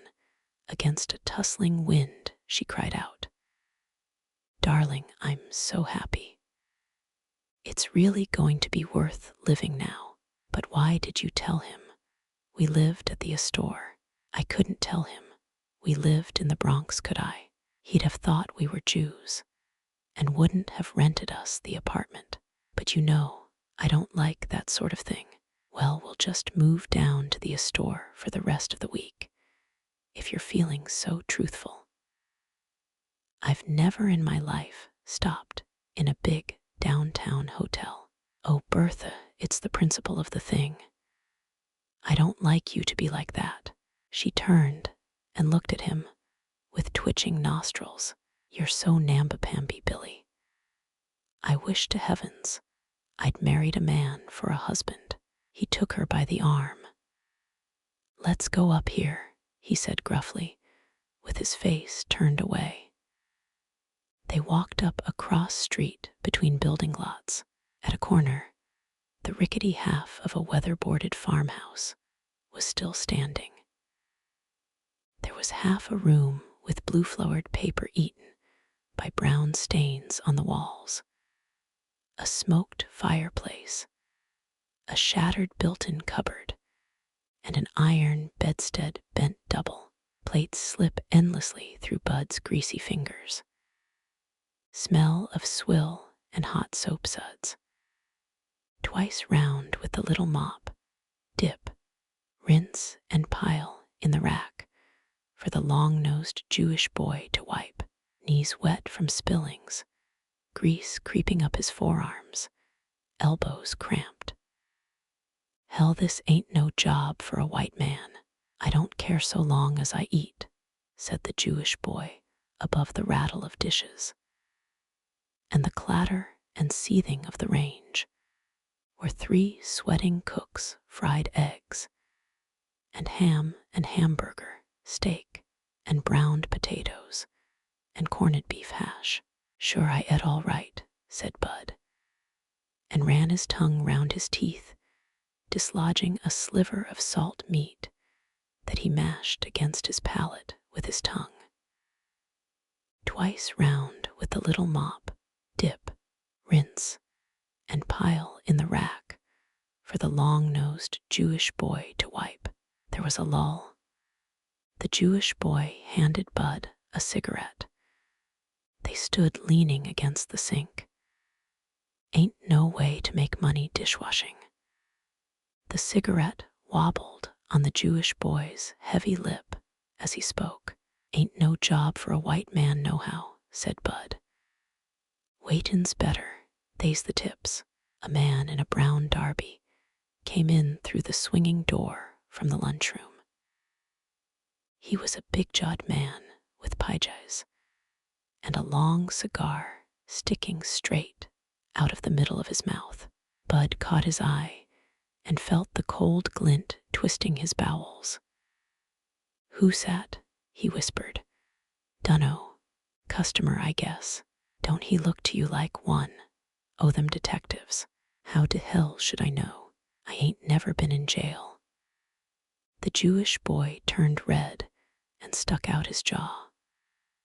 The busboy set down a new pile of dirty dishes. Twice round with the little mop, dip, rinse, and pile in the rack. When the man in the brown derby passed back through the kitchen, Bud kept his eyes on his red, greasy hands. What the hell, even if he is a detective? When Bud had finished the batch, he strolled to the door wiping his hands, took his coat and hat from the hook, and slipped out the side door past the garbage cans out into the street. Fool to jump 2 hours' pay. In an optician's window, the clock was at 2:25. He walked down Broadway, past Lincoln Square, across Columbus Circle, further downtown towards the center of things, where it'd be more crowded. She lay with her knees doubled up to her chin, the nightgown pulled tight under her toes. Now straighten out and go to sleep, dear. Promise mother you'll go to sleep. Want daddy come and kiss me good night. He will when he comes in. He's gone back down to the office. And mother's going to Mrs. Spingarn's to play euchre. When'll daddy be home? Ellie, I said go to sleep. I'll leave the light. Don't, mummy, it makes shadows. When'll daddy be home? When he gets good and ready. She was turning down the gaslight. Shadows out of the corners joined wings and rushed together. Good night, Ellen.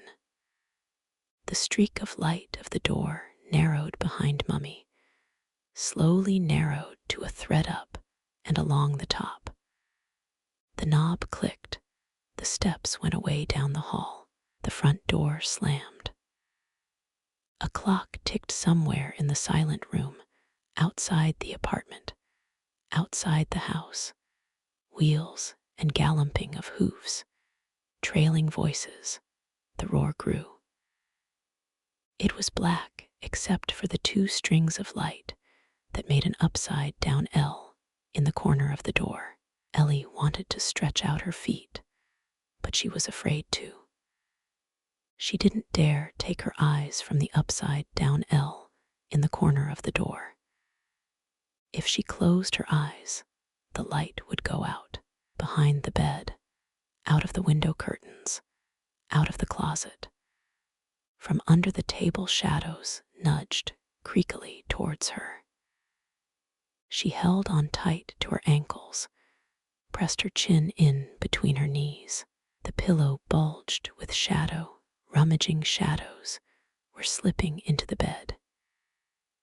If she closed her eyes, the light would go out. Black spiraling roar outside was melting through the walls, making the cuddled shadows throb. Her tongue clicked against her teeth like the ticking of the clock.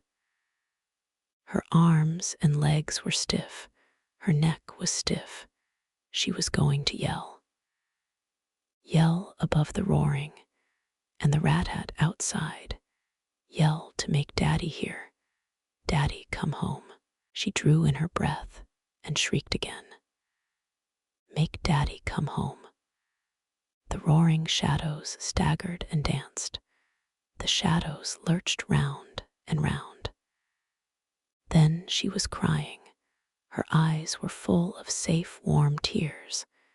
They were running over her cheeks and into her ears. She turned over and lay, crying with her face in the pillow.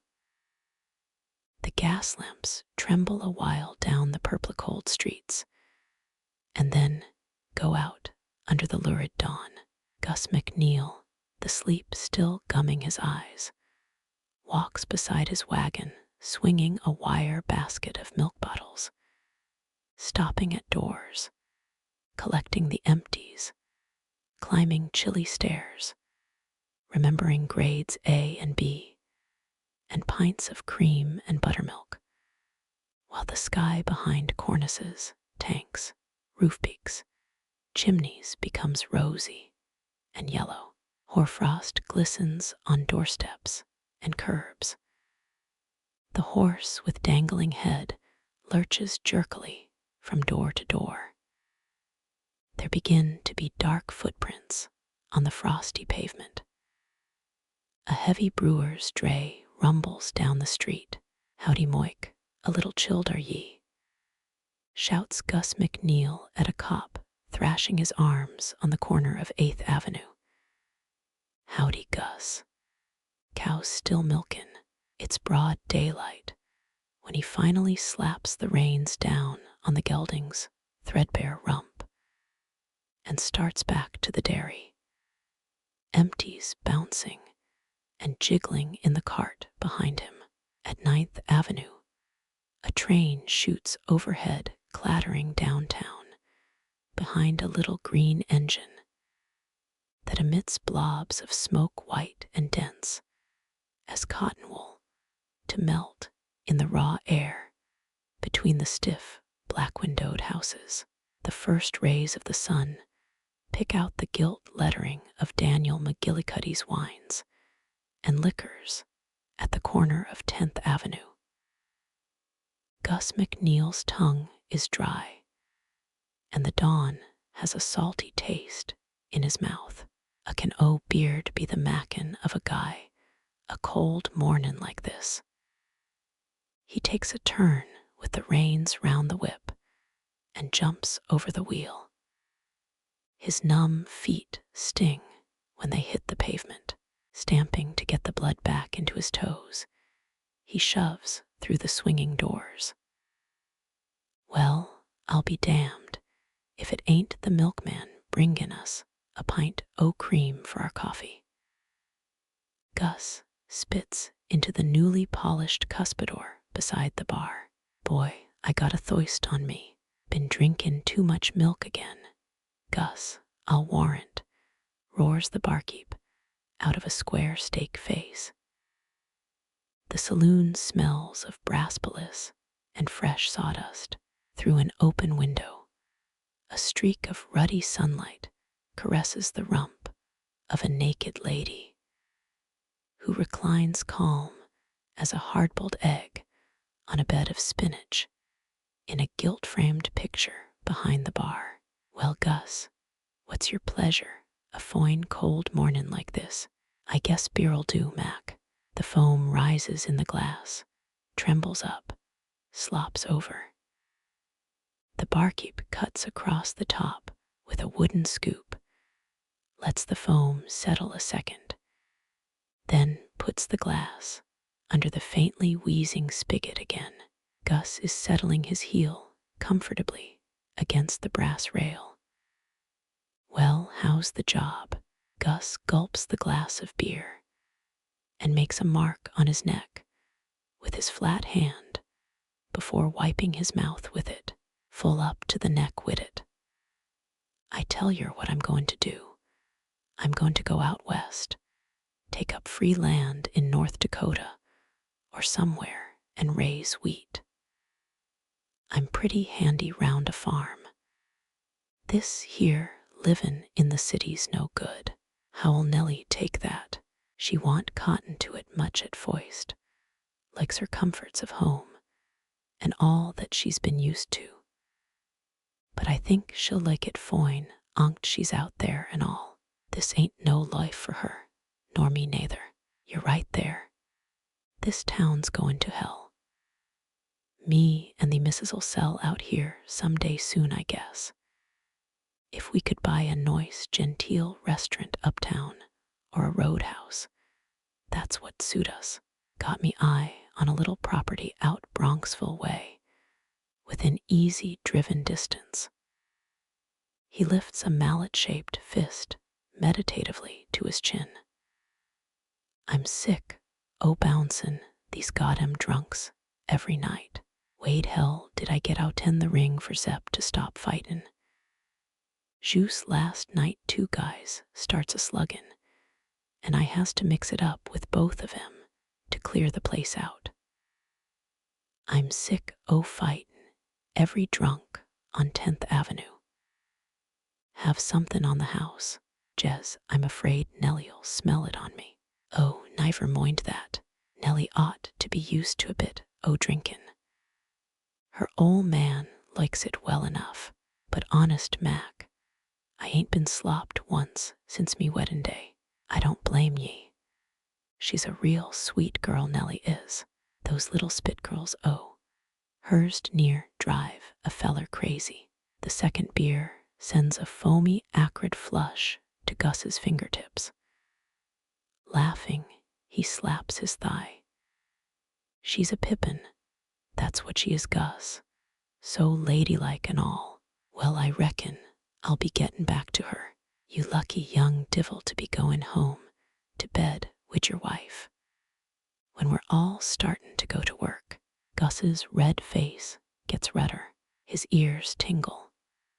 Sometimes she's abed yet. So long, Mac. He stamps out into the street again. The morning has grown bleak. Leaden clouds have settled down over the city. Get up, old skin and bones, shouts Gus, jerking at the gelding's head. 11th Avenue is full of icy dust, of grinding rattle of wheels and scrape of hoofs on the cobblestones. Down the railroad tracks comes the clang of a locomotive bell and the clatter of shunting freight cars. Gus is in bed with his wife, talking gently to her. Look here, Nellie. You wouldn't mind movin' west, would yez?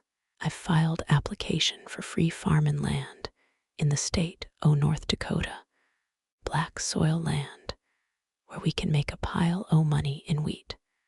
Some fellers get rich in 5 good crops. Healthier for the kids anyway. Hello, Moik. There's poor old Moik still on his beat. Cold work bane a cop. Better be a wheat farmer and have a big farmhouse and barns and pigs and horses and cows and chickens. Pretty curly-headed Nellie feedin' the chickens at the kitchen door. Hey, Dara, for Chrissake. A man is yelling at Gus from the curb. Look out for de cars. A yelling mouth gaping under a visored cap. A green flag waving. Gotta meaty, I'm on the tracks. He yanks the horse's head round. A crash rips the wagon behind him. Cars, the gelding, a green flag. Red houses whirl and crumble into blackness. $3. All along the rails there were faces. In the portholes there were faces. Leeward, a stale smell came from the tubby steamer that rode at anchor, listed a little to one side, with the yellow quarantine flag drooping at the foremast. I'd give $1 million, said the old man resting on his oars, to know what they come for. Just for that pop, said the young man who sat in the stern. Ain't it the land of opportunity? One thing I do know, said the old man. When I was a boy, it was wild Irish came in the spring with the first run of shad. Now there ain't no more shad, and them folks, Lord knows where they come from. It's the land of opportunity. A lean-faced young man with steel eyes and a thin high-bridged nose sat back in a swivel chair with his feet on his new mahogany-finished desk. His skin was sallow, his lips gently pouting. He wriggled in the swivel chair, watching the little scratches his shoes were making on the veneer. Damn it, I don't care. Then he sat up, suddenly making the swivel shriek, and banged on his knee with his clenched fist. Results, he shouted. 3 months I've sat rubbing my tail on this swivel chair. What's the use of going through law school and being admitted to the bar if you can't find anybody to practice on? He frowned at the gold lettering through the groundless door. Neodla B. Erogi, Waelti A. Yenrat A. Neodlab Welsh. He jumped to his feet. I've read that damn sign backwards every day for 3 months. I'm going crazy. I'll go out and eat lunch. He straightened his vest and brushed some flecks of dust off his shoes with a handkerchief. Then, contracting his face into an expression of intense preoccupation, he hurried out of his office, trotted down the stairs, and out onto Maiden Lane. In front of the chop house, he saw the headline on a pink extra, Japs thrown back from Mukden.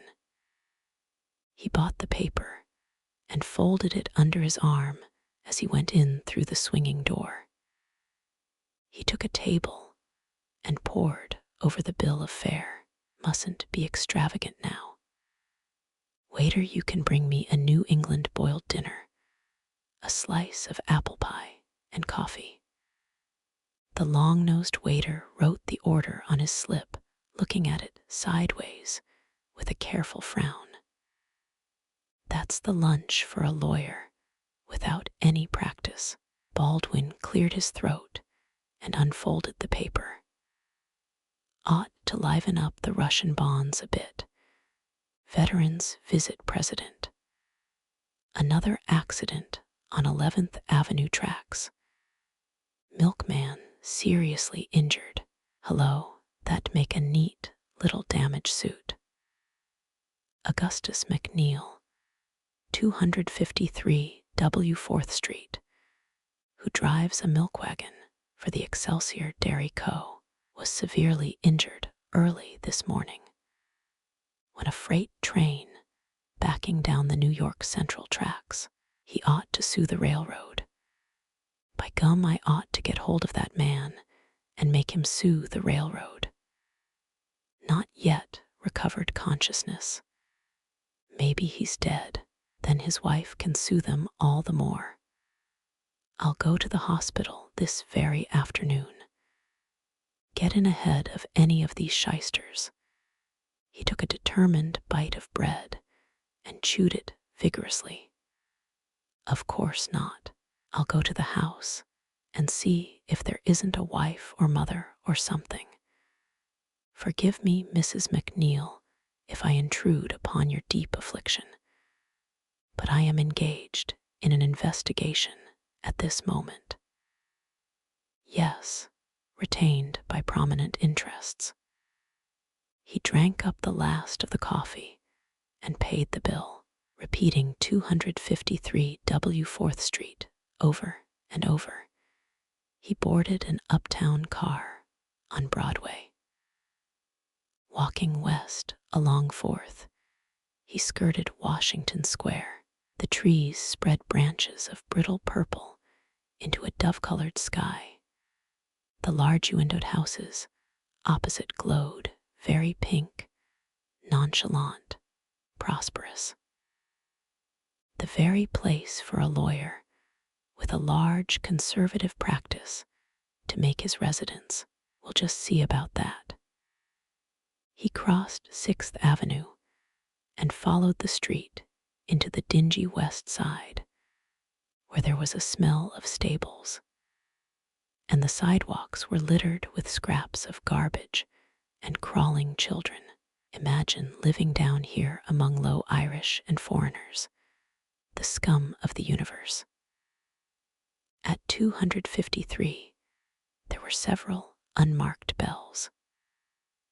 A woman with gingham sleeves rolled up on sausage-shaped arms stuck a gray moffat out the window.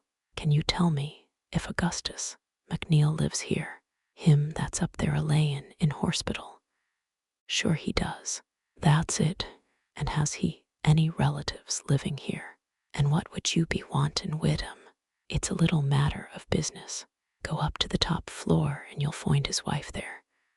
But most likely she can't see yez.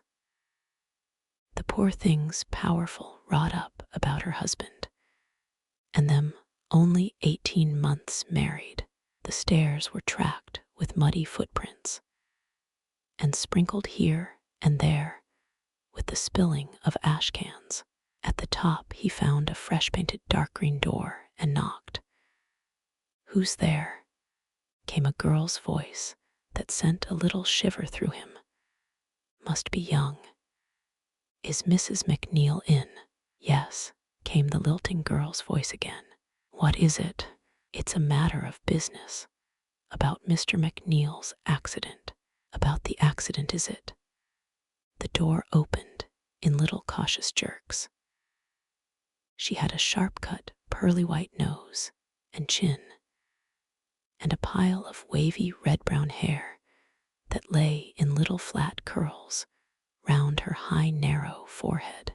Gray eyes, sharp and suspicious, looked him hard in the face.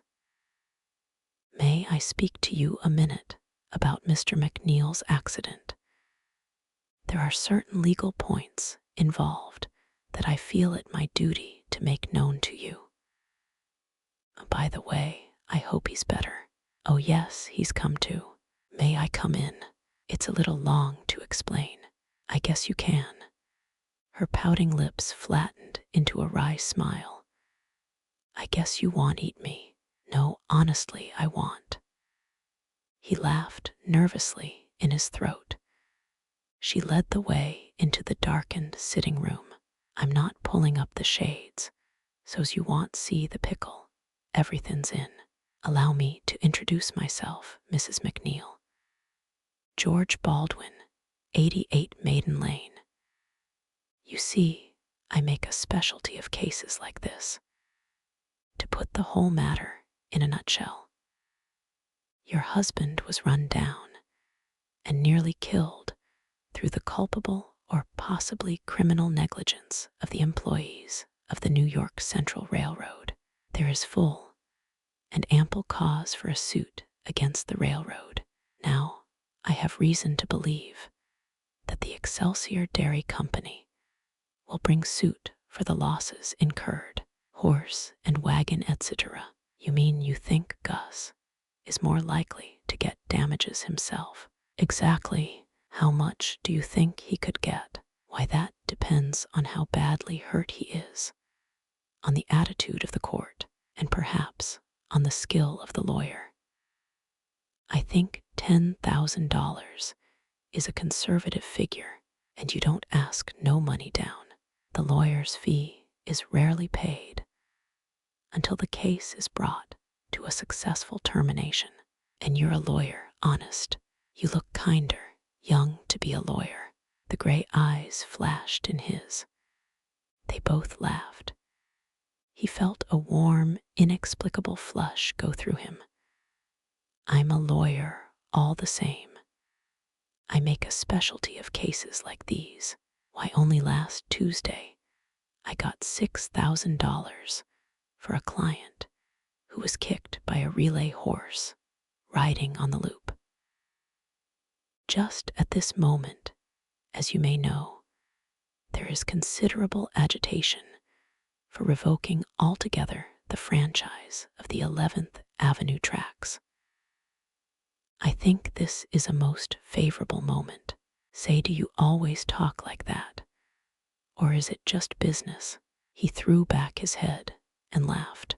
Poor old Gus. I always said he had a streak of luck in him.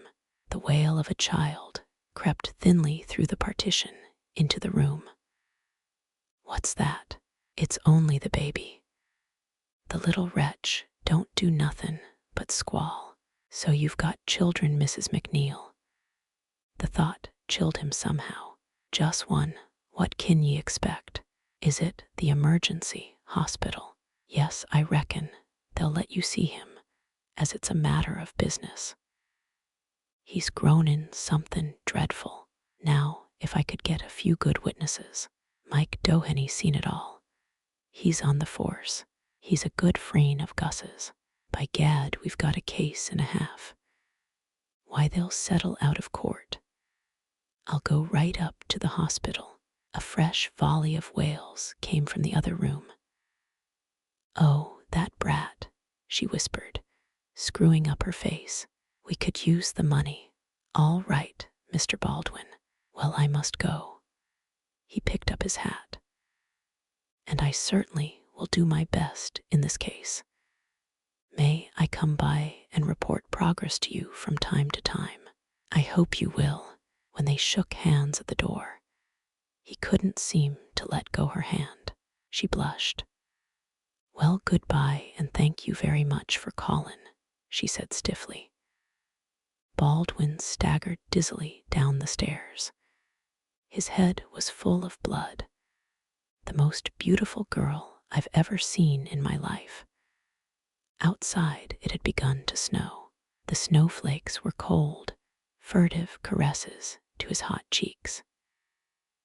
The sky over the park was mottled with little tiptoed clouds, like a field of white chickens. Look, Alice, let's us go down this little path. But Ellen, my dad told me to come straight home from school. Scarecat, but Ellen, those dreadful kidnappers. I told you not to call me Ellen anymore. Well, Elaine then. Elaine, the lily maid of a Stalat. Ellen had on her new black watch plaid dress. Alice wore glasses and had legs thin as hairpins. Scarecat, they're dreadful men sitting on that bench. Come along, Elaine the fair. Let's go home. I'm not scared of them. I could fly like Peter Pan if I wanted to. Why don't you do it? I don't want to just now. Alice began to whimper. Oh, Ellen, I think you're mean. Come along home, Elaine. No, I'm going for a walk in the park. Ellen started down the steps. Alice stood a minute on the top step, balancing first on one foot, then on the other. "Scaredy, scaredy, scarecat," yelled Ellen. Alice ran off blubbering. "I'm going to tell your mommer." Ellen walked down the asphalt path among the shrubbery, kicking her toes in the air. Ellen, in her new dress of black watch plaid, mummied bought at Hearns, walked down the asphalt path, kicking her toes in the air. There was a silver thistle brooch on the shoulder of the new dress of black watch plaid, mummied bought at Hearns. Elaine of Lammermoor was going to be married. The betrothed. Wang Nun Nain and I went the bagpipes going through the rye.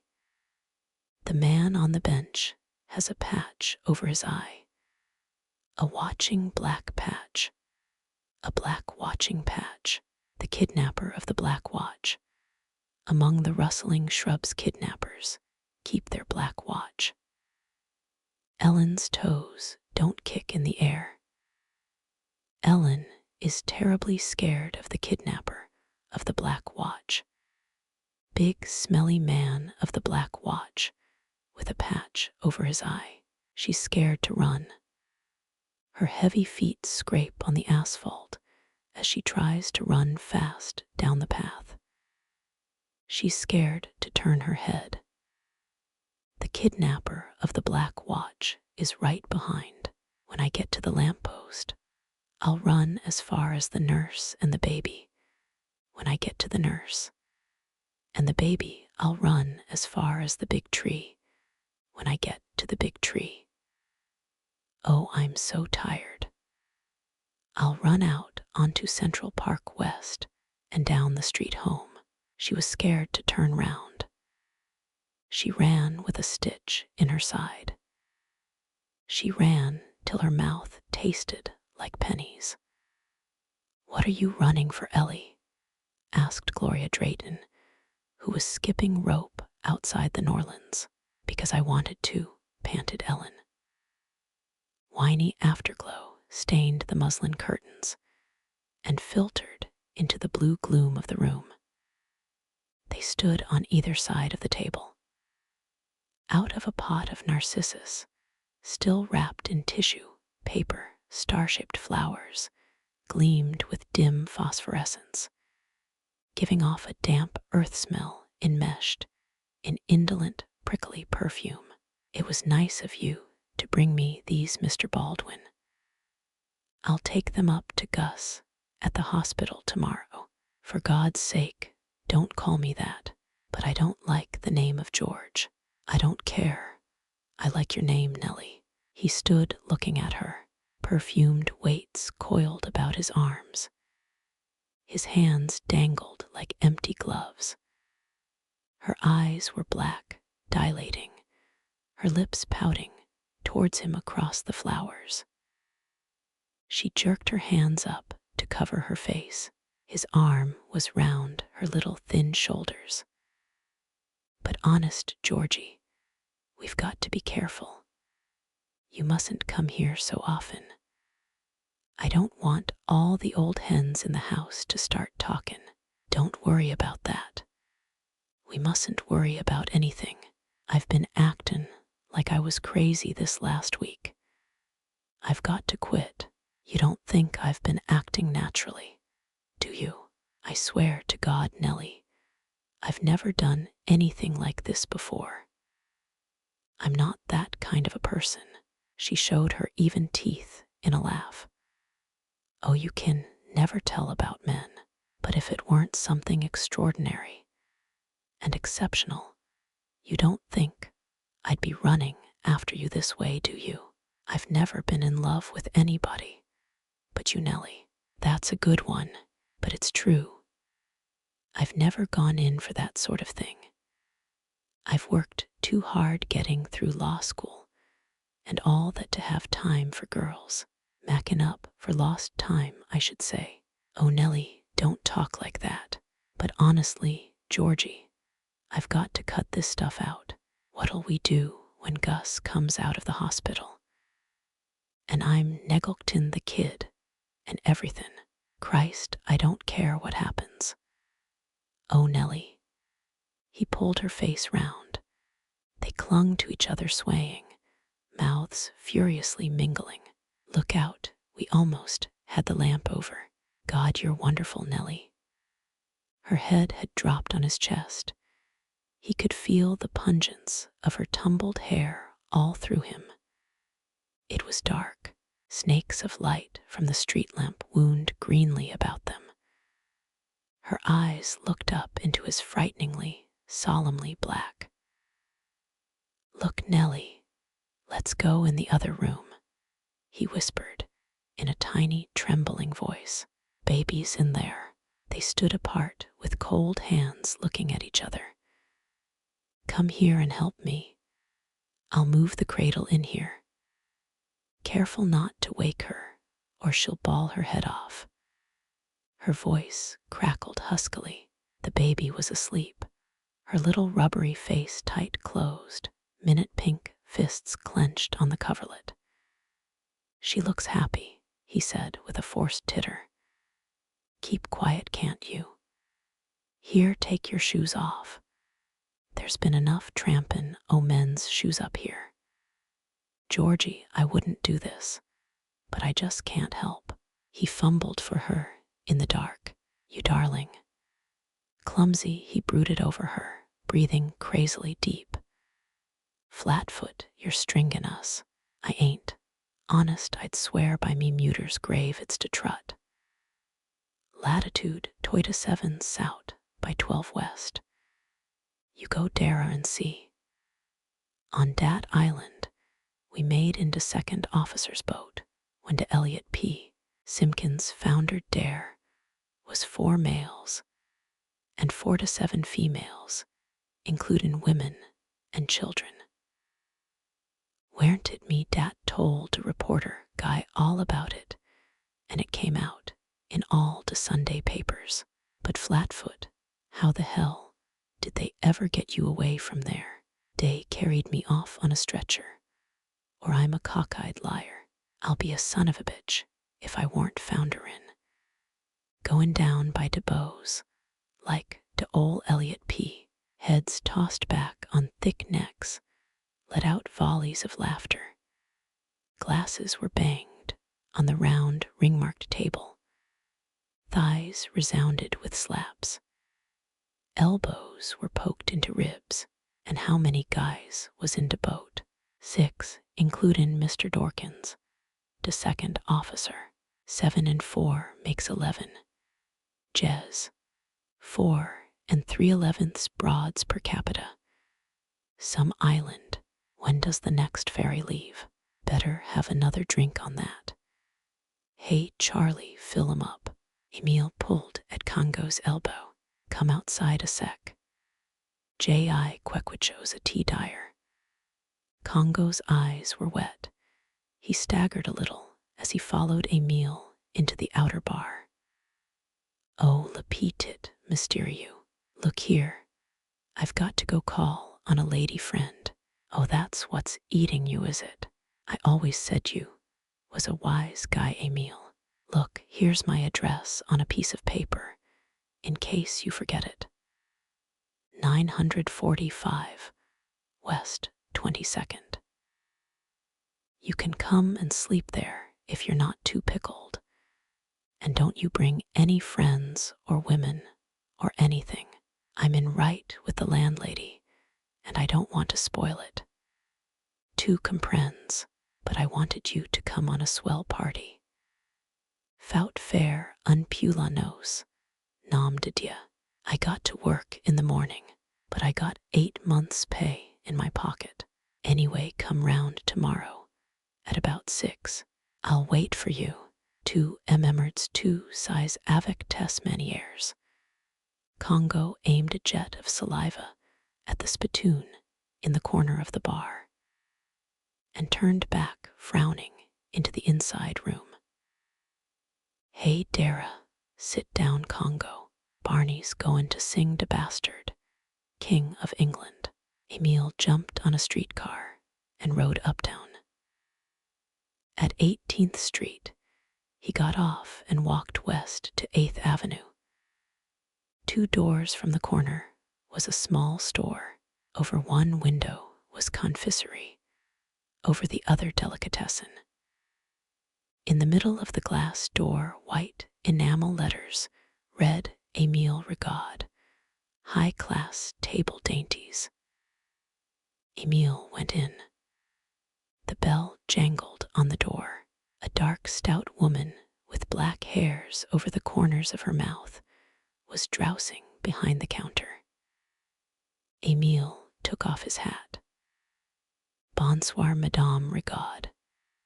She looked up with a start, then showed 2 dimples in a profound smile. Tang se kama sa quang oubli ses amis, she said in a booming Bordelais voice. Here's a week that I say to myself, Monsieur Laustek is forgetting his friends.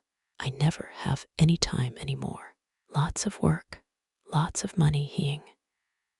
When she laughed, her shoulders shook, and the big breasts under the tight blue bodice.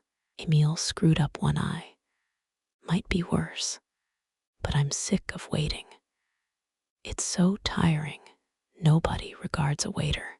You are a man of ambition, Monsieur Laustek. Que voulez-vous? He blushed and said timidly, My name's Émile. Mamie. Rigaud rolled her eyes towards the ceiling. That was my dead husband's name. I'm used to that name. She sighed heavily. And how's business? Commissai commissar. Ham's gone up again. It's the Chicago rings doing that. A corner in pork. That's the way to make money. Émile found MME, Rigaud's bulgy black eyes probing his. I enjoyed your singing so last time. I've thought of it often. Music does one good, don't it? MME. Rigaud's dimples stretched and stretched as she smiled. My poor husband had no ear.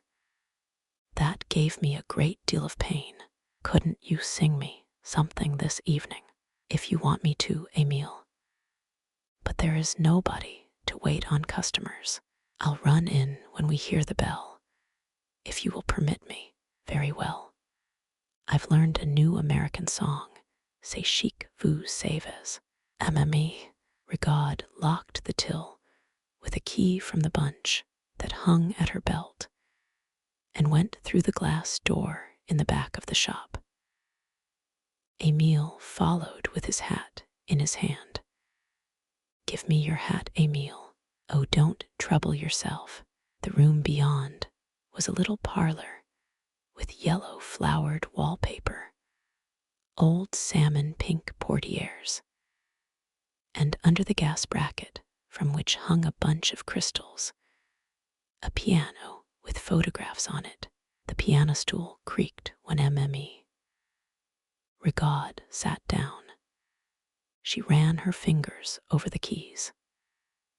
Émile sat carefully on the very edge of the chair beside the piano with his hat on his knees and pushed his face forward so that as she played, she could see it out of the corner of her eye, tilted up towards hers.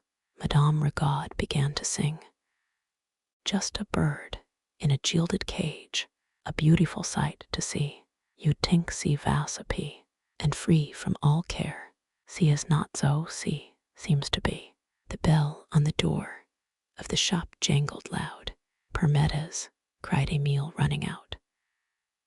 Half a pound au Bologna sausage sliced, said a little girl with pigtails. Émile passed the knife across the palm of his hand and sliced the sausage carefully. He tiptoed back into the parlor and put the money on the edge of the piano. Madame Rigaud was still singing. "'Tis sad ven you tink of a vasted life, for yout cannot mate fit a beauty vast sould, for an old man's gould. She is a bird in a gilded cage, Bud stood on the corner of West Broadway and Franklin Street, eating peanuts out of a bag. It was noon, and his money was all gone. The elevated thundered overhead. Dust motes danced before his eyes in the girder-striped sunlight. Wondering which way to go, he spelled out the names of the streets for the third time. A black shiny cab, drawn by two black shinny-rumped horses, turned the corner sharp in front of him. With a rasp on the cobblestones of red shiny wheels, suddenly braked. There was a yellow leather trunk on the seat beside the driver. In the cab, a man in a brown derby talked loud to a woman with a gray feather boa round her neck and gray ostrich plumes in her hat. The man jerked a revolver up to his mouth. The horses reared and plunged in the middle of a shoving crowd. Policemen elbowing through. They had the man out on the curbstone vomiting blood, head hanging limp over his checked vest. The woman stood tall and white beside him, twisting her feather boa in her hands, the gray plumes in her hat nodding in the striped sunlight under the elevated. His wife was taking him to Europe. The Deutschland, sailing at 12. I'd said goodbye to him forever. He was sailing on the Deutschland at 12. He'd said goodbye to me forever. Get out tea de way Dara. A cop jabbed Bud in the stomach with his elbow. His knees trembled. He got to the edge of the crowd and walked away trembling. Mechanically, he shelled a peanut and put it in his mouth. Better save the rest till evenin'. He twisted the mouth of the bag and dropped it into his pocket. Under the arclight that spluttered pink and green-edged violet, the man in the checked suit passed two girls. The full-lipped oval face of the girl nearest to him, her eyes were like a knife thrust. He walked a few paces, then turned and followed them, fingering his new satin necktie. He made sure the horseshoe diamond pin was firm in its place. He passed them again. Her face was turned away. Maybe she was. No, he couldn't tell. Good luck he had $50 on him. He sat on a bench and let them pass him. Wouldn't do to make a mistake and get arrested. They didn't notice him. He followed them down the path and out of the park. His heart was pounding. I'd give $1 million for Pray Pardon Me. Isn't this Miss Anderson? The girls walked fast. In the crowd crossing Columbus Circle, he lost sight of them. He hurried down Broadway block after block, the full lips, the eyes like the thrust of a knife. He stared in girls' faces right and left. Where could she have gone? He hurried on down Broadway.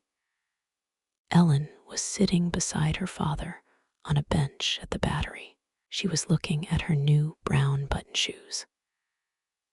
A glint of sunlight caught on the toes, and on each of the little round buttons when she swung her feet out from under the shadow of her dress.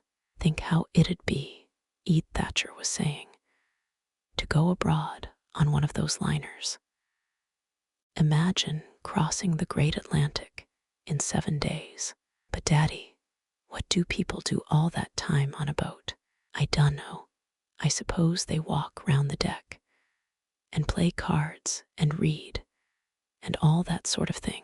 Then they have dances. Dances on a boat. I should think it'd be awful tippy.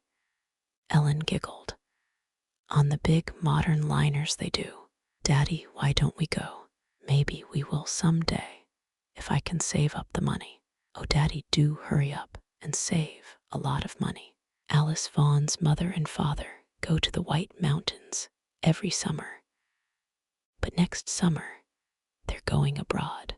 Ellen Thatcher looked out across the bay that stretched in blue sparkling reaches into the brown haze towards the Narrows.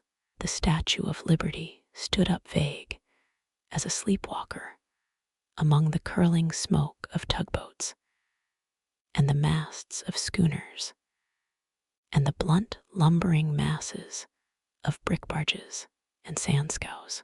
Here and there, the glary sun shone out white on a sail or on the superstructure of a steamer. Red ferryboats shuttled back and forth. Daddy, why aren't we rich? There are lots of people poorer than us, Ellie. You wouldn't like your daddy any better if he were rich, would you? Oh yes, I would, Daddy. Thatcher laughed. Well, it might happen someday.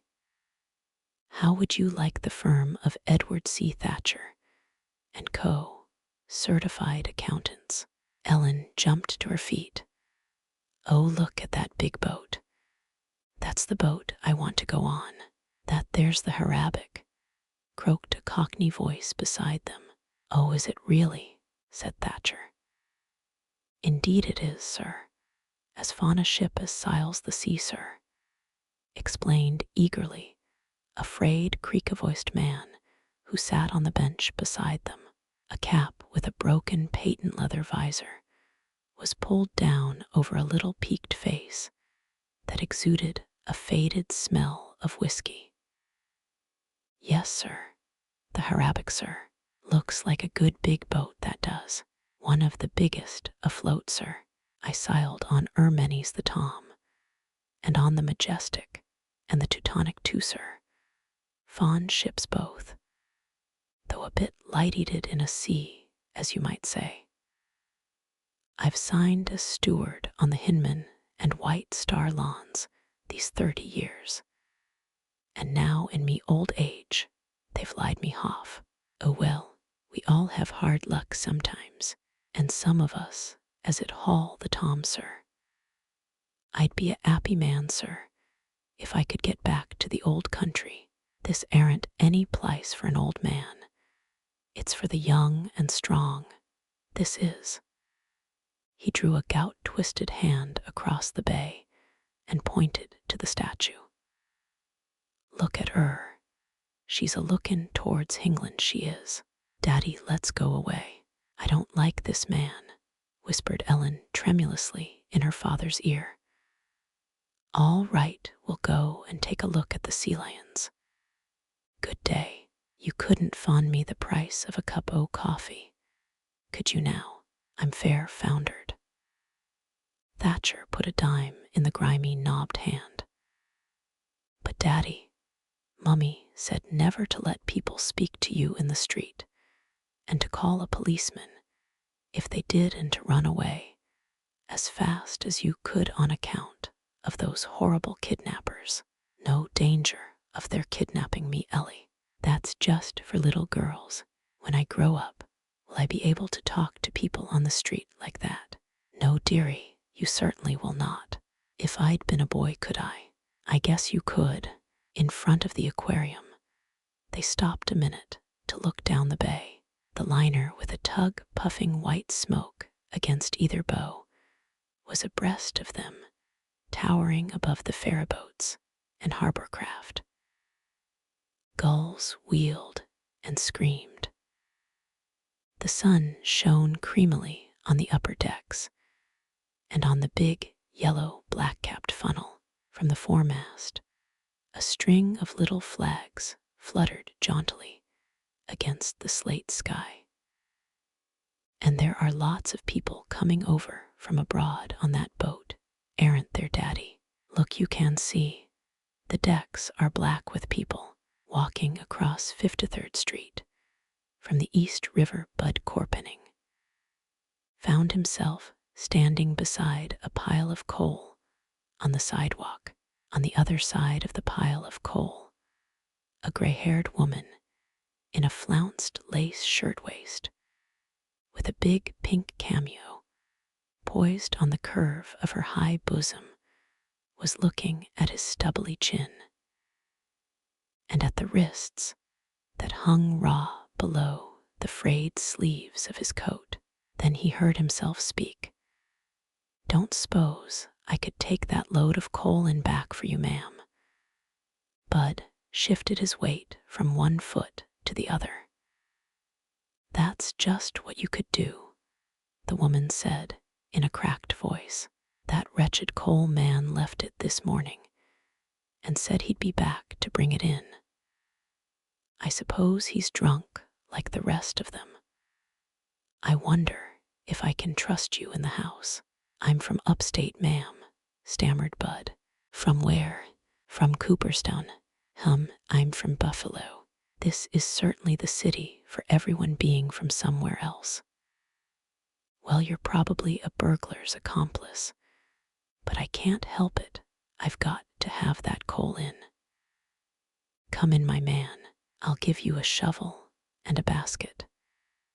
And if you don't drop any in the passage or on the kitchen floor, because the scrub woman's just left, naturally, the coal had to come when the floor was clean. I'll give you $1." When he carried in the first load, she was hovering in the kitchen. His caving hunger-sniff stomach made him totter lightheadedly. But he was happy to be working instead of dragging his feet endlessly along pavements, across streets, dodging drays and carts and streetcars. "How is it you haven't got a regular job, my man?" she asked as he came back breathless with the empty basket. "I reckon it's as I ain't caught on to city ways yet. I was born and raised on a farm. And what did you want to come to this horrible city for? Couldn't stay on the farm no more. It's terrible what's going to become of this country if all the fine, strong young men leave the farms and come into the cities. Thought I could get a work as a longshoreman, ma'am, but they're layin' men off down on the wharves. Meb, I kin go to sea as a sailor, but nobody wants a green hand. I ain't et for 2 days now. How terrible. Why, you poor man, couldn't you have gone to some mission or something?" When Bud had brought the last load in, he found a plate of cold stew on the corner of the kitchen table, half a loaf of stale bread, and a glass of milk that was a little sour. He ate quickly, barely chewing, and put the last of the stale bread in his pocket.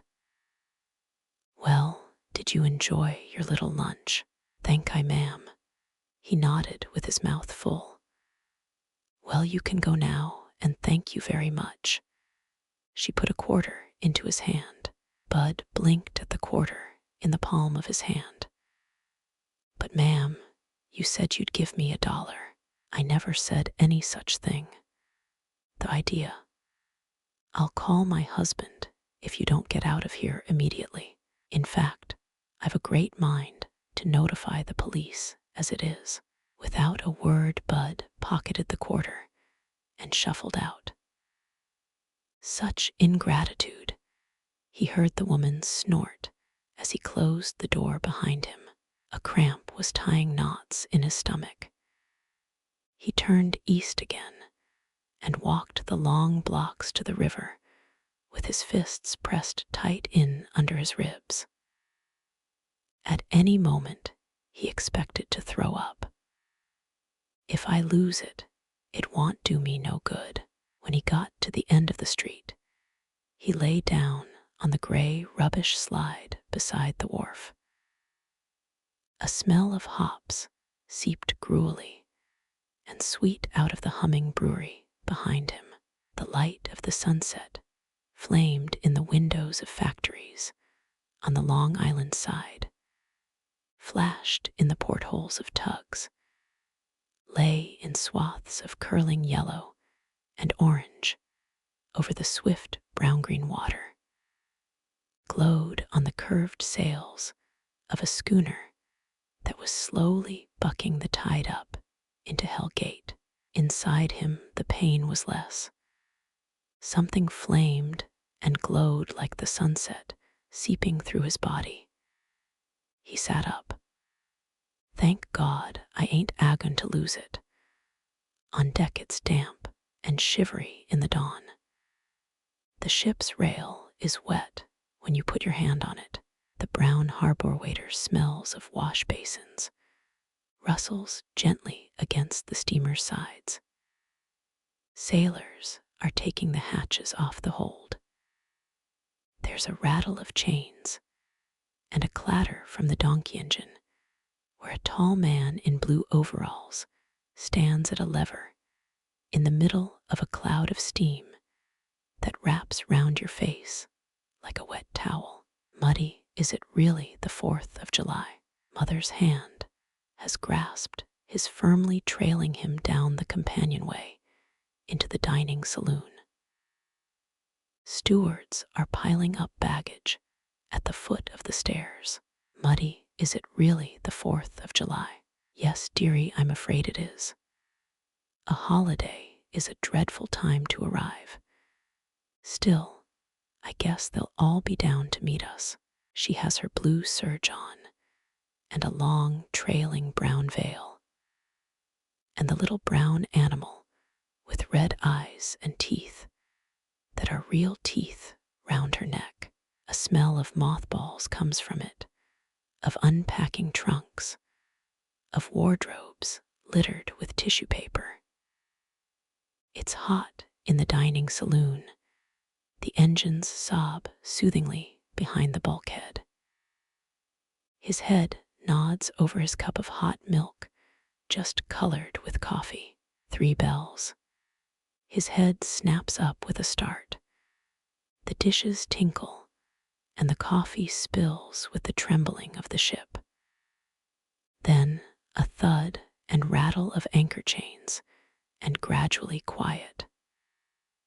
Muddy gets up to look through the porthole. Why, it's going to be a fine day after all. I think the sun will burn through the mist. Think of it, dear, home at last. This is where you were born, dearie, and it's the 4th of July. Worst luck. Now, Jimmy, you must promise me to stay on the promenade deck and be very careful. Mother has to finish packing. Promise me you won't get into any mischief. I promise. He catches his toe on the brass threshold of the smoking room door and sprawls on deck. Gets up, rubbing his bare knee, just in time to see the sun break through chocolate clouds and swash a red stream of brightness over the putty-colored water. Billy, with the freckles on his ears, whose people are for Roosevelt instead of for Parker, like Mother, is waving a silk flag the size of a handkerchief at the men on a yellow and white tugboat. Did you see the sun rise? He asks, as if he owned it. You bet I saw it from my porthole, says Jimmy, walking away after a lingering look at the silk flag. There's land close on the other side, nearest a green bank with trees and wide white gray-roofed houses. Well, young feller, how does it feel to be home? Asks the tweedy gentleman with droopy mustaches. Is that way New York? Jimmy points out over the still water broadening in the sunlight. Yes, sirree, Bobby. Behind yonder bank of fog lies Manhattan. Please, sir, what's that? That's New York. You see, New York is on Manhattan Island. Is it really on an island? Well, what do you think of a boy who don't know that his own hometown is on an island? The tweedy gentleman's gold teeth glitter as he laughs with his mouth wide open. Jimmy walks on round the deck, kicking his heels, all foamy inside. New York's on an island.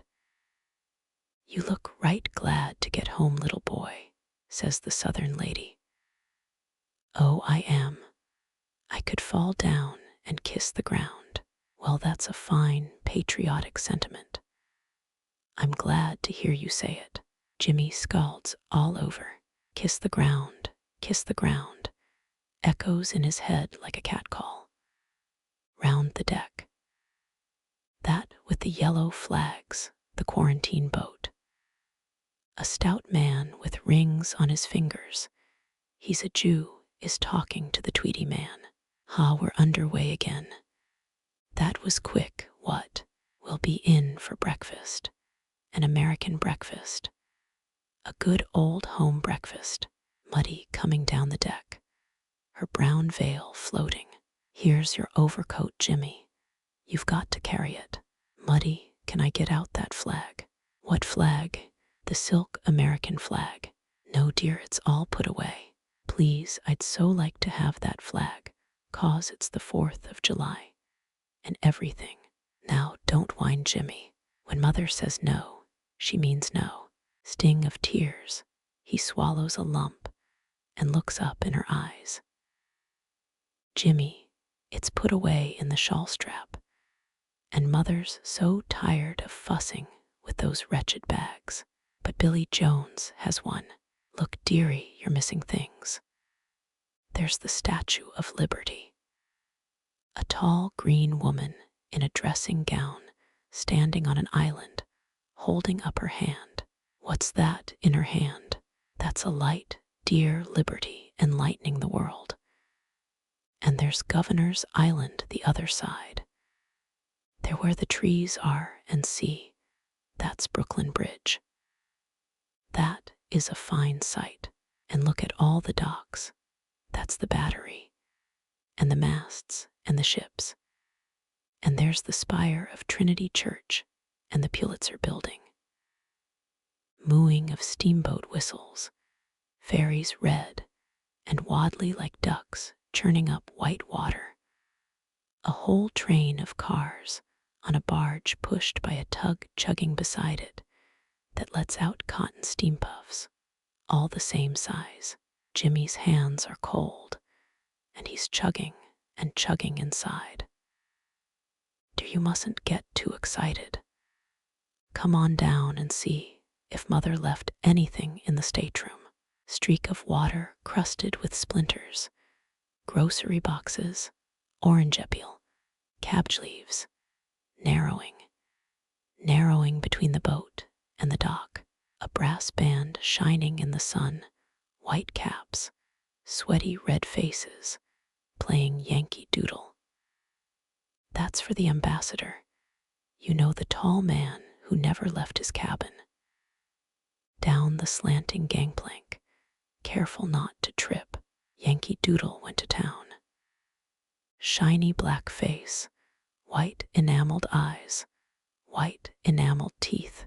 Yes, ma'am. Yes, ma'am. Stuck a feather in his hat and called it macaroni. We have the freedom of the port.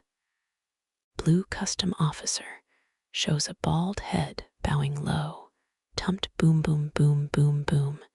Cakes and sugar candy. Here's Aunt Emily and everybody. Dear, how sweet of you to come. My dear, I've been here since 6 o'clock. My, how he's grown. Light dresses, sparkle of brooches, faces poked into Jimmy's, smell of roses and Uncle cigar. Why, he's quite a little man. Come here, sir. Let me look at you. Well, goodbye, Mrs. Herf, if you ever come down our way. Jimmy, I didn't see you kiss the ground, young man. Oh, he's killing. He's so old-fashioned, such an old-fashioned child. The cab smells musty, goes rumbling and lurching up a wide avenue swirling with dust, through brick streets sour-smelling full of grimy yelling children. And all the while the trunks creak and thump on top. Muddy, dear, you don't think it'll break through, do you? No, dear, she laughs, tilting her head to one side. She has pink cheeks, and her eyes sparkle under the brown veil. Oh, Muddy.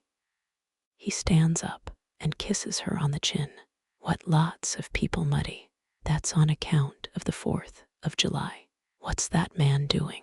He's been drinking, dear, I'm afraid.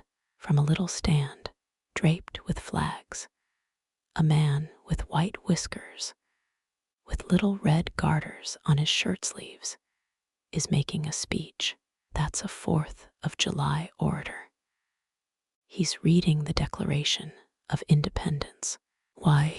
Because it's the 4th of July. Krang, that's a cannon cracker. That wretched boy might have frightened the horse. The 4th of July, dear, is the day the Declaration of Independence was signed in 1776 in the War of the Revolution. My great-grandfather Harland was killed in that war. A funny little train with a green engine clatters overhead. That's the elevated, and look, this is 23rd Street and the Flatiron Building. The cab turns sharp into a square glowering with sunlight, smelling of asphalt and crowds, and draws up before a tall door where colored men in brass buttons run forward. And here we are at the 5th Avenue Hotel. Ice cream at Uncle Jeff's. Cold, sweet, peachy, taste thick against the roof of the mouth. Funny, after you've left the ship, you can still feel the motion. Blue chunks of dusk melting into the square-cut uptown streets. Rockets spurting bright in the blue dusk. Colored balls falling. Bengal fire. Uncle Jeff tacking pinwheels on the tree outside the apartment house door, lighting them with his cigar. Roman candles you have to hold. Be sure and turn your face away, kiddo. Hot thud and splutter in your hands. Egg-shaped balls soaring, red, yellow, green, smell of powder and singed paper. Down the fizzing, glowing street, a bell clangs, clangs nearer, clangs faster. Hoofs of lashed horses striking sparks. A fire engine roars by, round the corner red and smoking and brassy. Must be on Broadway. After it, the hook and ladder and the fire chief's high-pacing horses. Then the tinkle-tinkle of an ambulance. Somebody got his. The box is empty. Gritty powder and sawdust get under your nails when you feel along it. It's empty. No, there are still some little wooden fire engines on wheels. Really, truly fire engines. We must set these off, Uncle Jeff. Oh, these are the best of all, Uncle Jeff. They have squibs in them and go sizzling off fast over the smooth asphalt of the street, pushed by sparkling, plumed, fiery tails, leaving smoke behind some real fire engines, tucked into bed in a tall, unfriendly room, with hot eyes and aching legs. Growing pains, darling, Muddy said, when she tucked him in, leaning over him in a glimmering silk dress with drooping sleeves. Muddy, what's that little black patch on your face? That, she laughed, and her necklace made a tiny tinkling, is to make Mother look prettier. He lay there hemmed by tall nudging wardrobes and dressers. From outside came the sound of wheels and shouting, and once in a while a band of music in the distance. His legs ached as if they'd fall off, and when he closed his eyes, he was speeding through flaring blackness on a red fire engine that shot fire and sparks and colored balls out of its sizzling tail. The July sun pricked out the holes in the worn shades on the office windows. Gus McNeil sat in the Morris chair with his crutches between his knees. His face was white and puffy from months in hospital. Nellie, in a straw hat with red poppies, rocked herself too, and Fro in the swivel chair at the desk. Better come and set by me, Nellie. That lawyer might not like it if he found Yes at his desk. She wrinkled up her nose and got to her feet. Gus, I declare you're scared to death. You'd be scared too if you'd had what I'd had wid to railroad Dr. Pockin me, and a lookin' at me like I was a jailbird. And the Jew doctor, the lawyer, got tellin' me as I was totally incapacitated. Gory, I'm all in. I think he was lyin' though. Gus, you do as I tell ye. Keep your mouth shut and let the other guys do the talkin'. Sure, I want let a peep out me. Nellie stood behind his chair and began stroking the crisp hair back from his forehead. It'll be great to be home again, Nellie, wid your cookin' and all. He put an arm round her waist and drew her to him. Just think, maybe I won't have to do any. I don't think I'd like that so well. Gosh, if we don't get that money, I dunno how we'll make out. Oh, Popple, help us like he's been doin'. Hope to the Lord I ain't goin' to be sick all me life. George Baldwin came in, slamming the glass door behind him. He stood looking at the man and his wife a second with his hands in his pockets. Then he said, quietly smiling, well, it's done, people. As soon as the waiver of any further claims is signed, the railroad's attorneys will hand me a check for $12,500. That's what we finally compromised on. 12,000 iron men, gasped Gus. 12,500. Say, wait a second. Hold me crutches while I go out and get run over again. Wait till I tell McGillicuddy about it. The old divil'll be throwin' hisself in front of a market train. Well, Mr. Baldwin, sir. Gus propped himself onto his feet. You're a great man. Ain't he, Nellie? To be sure he is. Baldwin tried to keep from looking her in the eye. Spurts of jangling agitation were going through him, making his legs feel weak and trembly. I'll tell Yes what let's do, said Gus. Spassin, we all take a horse cab up to old McGillicuddy's and have something to wet our whistles in the private bar. My treat, I need a bit of a drink to cheer me up. Come on, Nellie. I wish I could, said Baldwin, but I'm afraid I can't. I'm pretty busy these days, but just give me your signature before you go, and I'll have the check for you tomorrow. Sign here and here. McNeil had stumped over to the desk and was leaning over the papers. Baldwin felt that Nellie was trying to make a sign to him. He kept his eyes down. After they had left, he noticed her purse, a little leather purse with pansies burned on the back, on the corner of the desk. There was a tap on the glass door. He opened. Why wouldn't you look at me? She said breathlessly low. How could I with him here? He held the purse out to her. She put her arms round his neck and kissed him hard on the mouth. What are we goin' to do? Shall I come in this afternoon? Gus'll be liquorin' up to get himself sick again. Now he's out of the hospital. No, I can't, Nellie. Business, business. I'm busy every minute. Oh, yes, you are. All right, have it your own way. She slammed the door. Baldwin sat at his desk, biting his knuckles, without seeing the pile of papers he was staring at.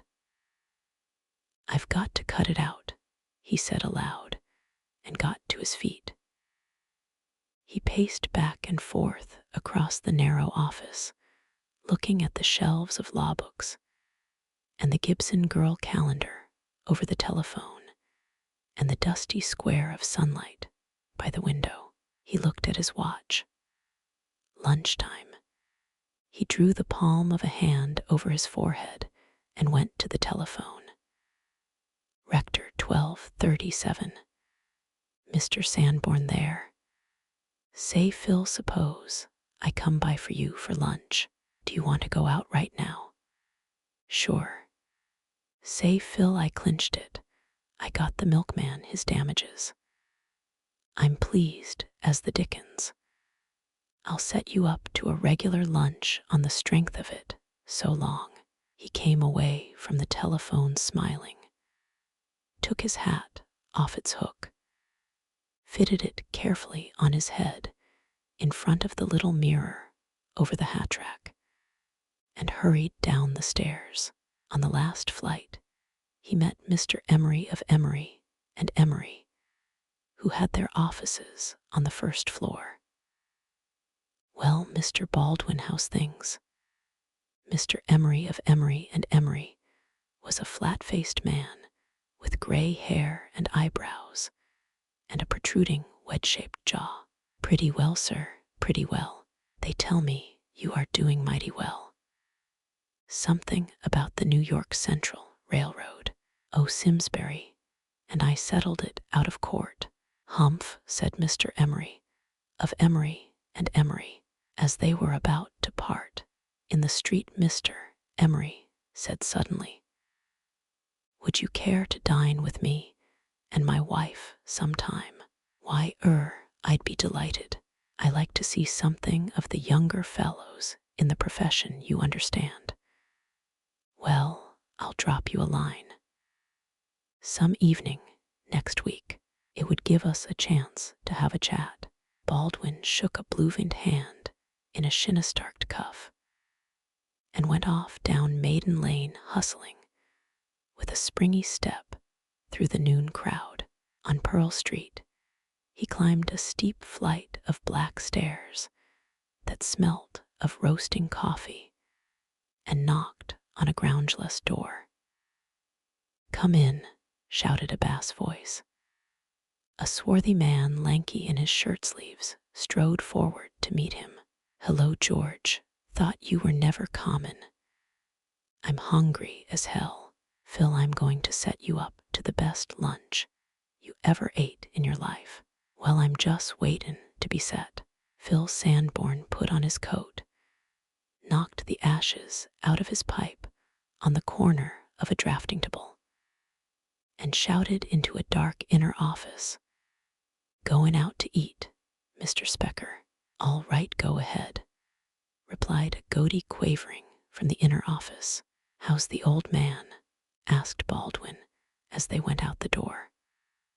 Ol' Specker, 'bout on his last legs, but he's been that-a-way for years, poa ol' soul. Honest, George, I'd feel mighty mean if anything happened to poa ol' Specker. He's the only honest man in the city of New York, and he's got a head on his shoulders, too. He's never made anything much by it, said Baldwin. He may yet. He may yet. Man, you ought to see his plans for all steel buildin's.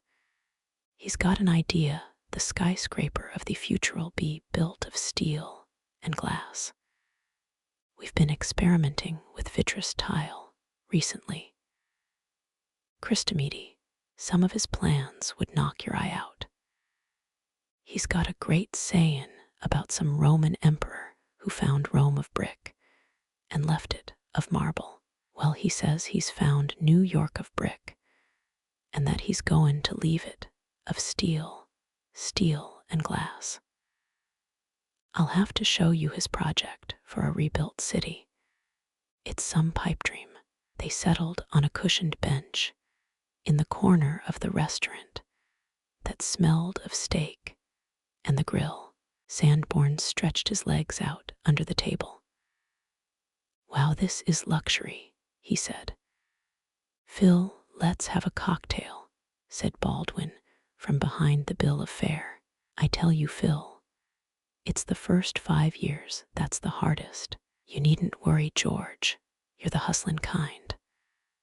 I'm the old stick in the mud. I don't see why. You can always get a job as a draftsman. That's a fine future, I must say, to spend my life with the corner of a draftable stuck in my bally. Christ meaty man, well Specker and Sanborn may be a famous firm yet. People'll be going round in flyin' machines by that time, and you and me'll be laid out with our toes to the daisies. Here's luck anyway. Here's lead in your pencil. George, they drank down the martinis and started eating their oysters. I wonder if it's true that oysters turn to leather in your stomach when you drink alcohol with them. Search me. Say, by the way, Phil, how are you getting on with that little stenographer you were taking out? Man, the food and drink and theaters I've wasted on that little girl. She's got me run to a standstill. Honest, she has. You're a sensible feller, George, to keep away from the women. Maybe, said Baldwin slowly, and spat an olive stone into his clenched fist.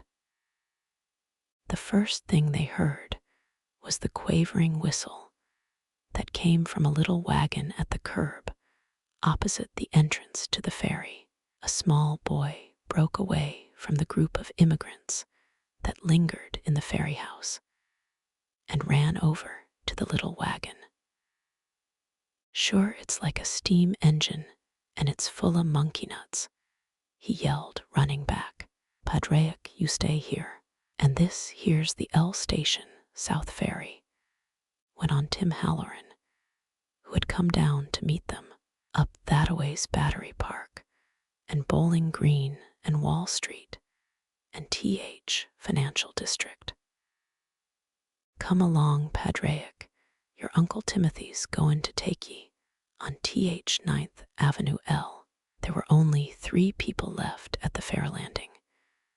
An old woman with a blue handkerchief on her head, and a young woman with a magenta shawl, standing at either end of a big corded trunk studded with brass tacks, and an old man with a greenish stub of a beard and a face lined and twisted like the root of a dead oak. The old woman was whimpering with wet eyes. Dove and Diamo, Madonna mia, Madonna mia. The young woman was unfolding a letter, blinking at the ornate writing. Suddenly, she went over to the old man, non passo legger, holding out the letter to him. He wrung his hands, letting his head roll back and forth, saying over and over again something she couldn't understand.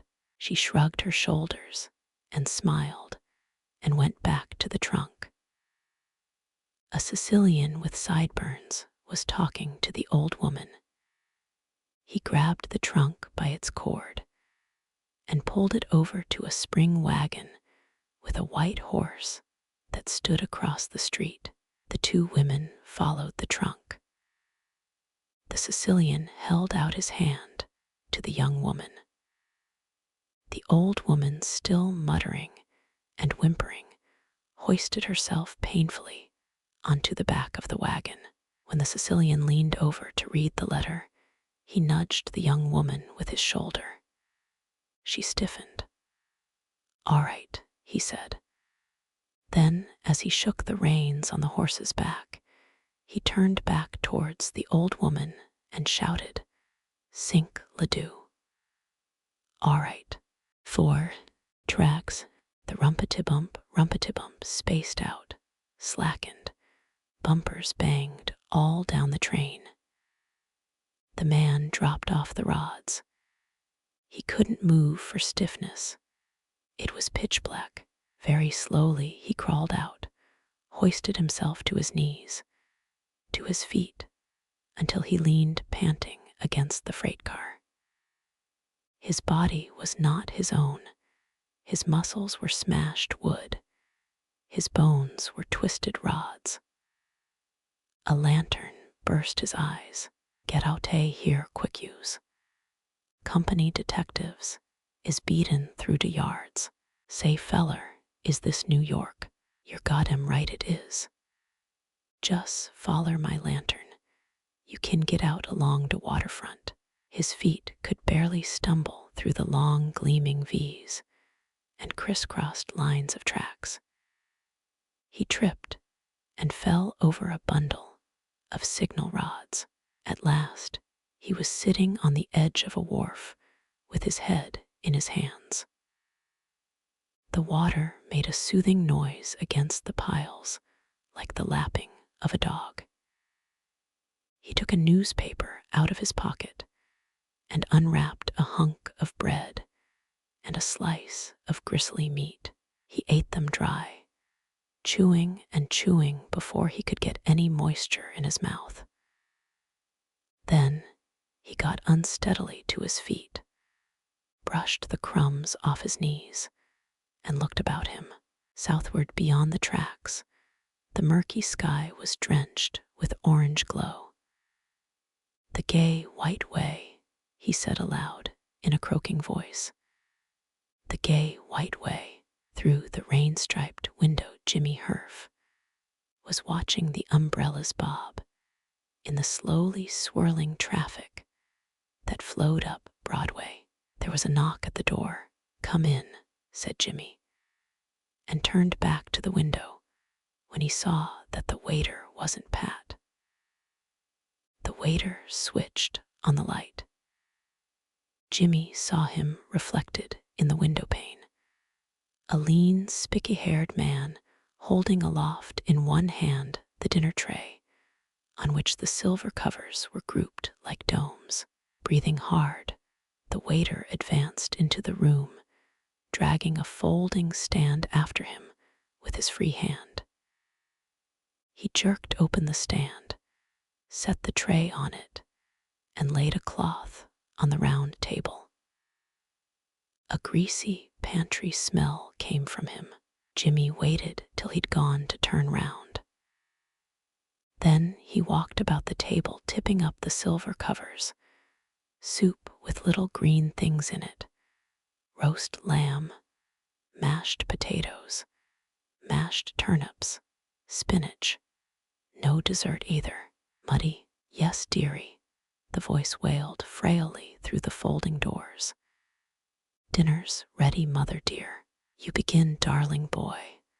I'll be right in, but I don't want to begin without you, mother. He walked round the table, straightening knives and forks. He put a napkin over his arm. The head waiter at Delmonico's was arranging the table for Grostark, and the blind king of Bohemia, and Prince Henry, the navigator. Mother, who do you want to be Mary Queen of Scots or Lady Jane Grey? But they both had their heads chopped off, honey. I don't want to have my head chopped off. Mother had on her salmon-colored tea-gown when she opened the folding doors. A wilted smell of cologne and medicines seeped out of the bedroom, trailed after her long lace-fringed sleeves. She had put a little too much powder on her face, but her hair, her lovely brown hair, was done beautifully. They sat down opposite one another. She set a plate of soup in front of him, lifting it between two long blue-veined hands. He ate the soup that was watery and not hot enough. Oh, I forgot the croutons, honey. Muddy, mother, why aren't you eating your soup? I don't seem to like it much this evening. I couldn't think what to order tonight, my head ached so. It doesn't matter. Would you rather be Cleopatra? She had a wonderful appetite and ate everything that was put before her like a good little girl, even pearls. She put a pearl in a glass of vinegar and drank it down. Her voice trembled. She stretched out her hand to him across the table. He patted her hand manfully and smiled. Only you and me, Jimmy boy. Honey, you'll always love your mother, won't you? What's the matter, Muddy dear? Oh, nothing. I feel strange this evening. Oh, I'm so tired of never really feeling well. But after you've had your operation. Oh, yes, after I've had my operation. Dearie, there's a paper of fresh butter on the window ledge in the bathroom. I'll put some on these turnips if you fetch it for me. I'm afraid I'll have to complain about the food again. This lamb's not all it should be. I hope it won't make us sick.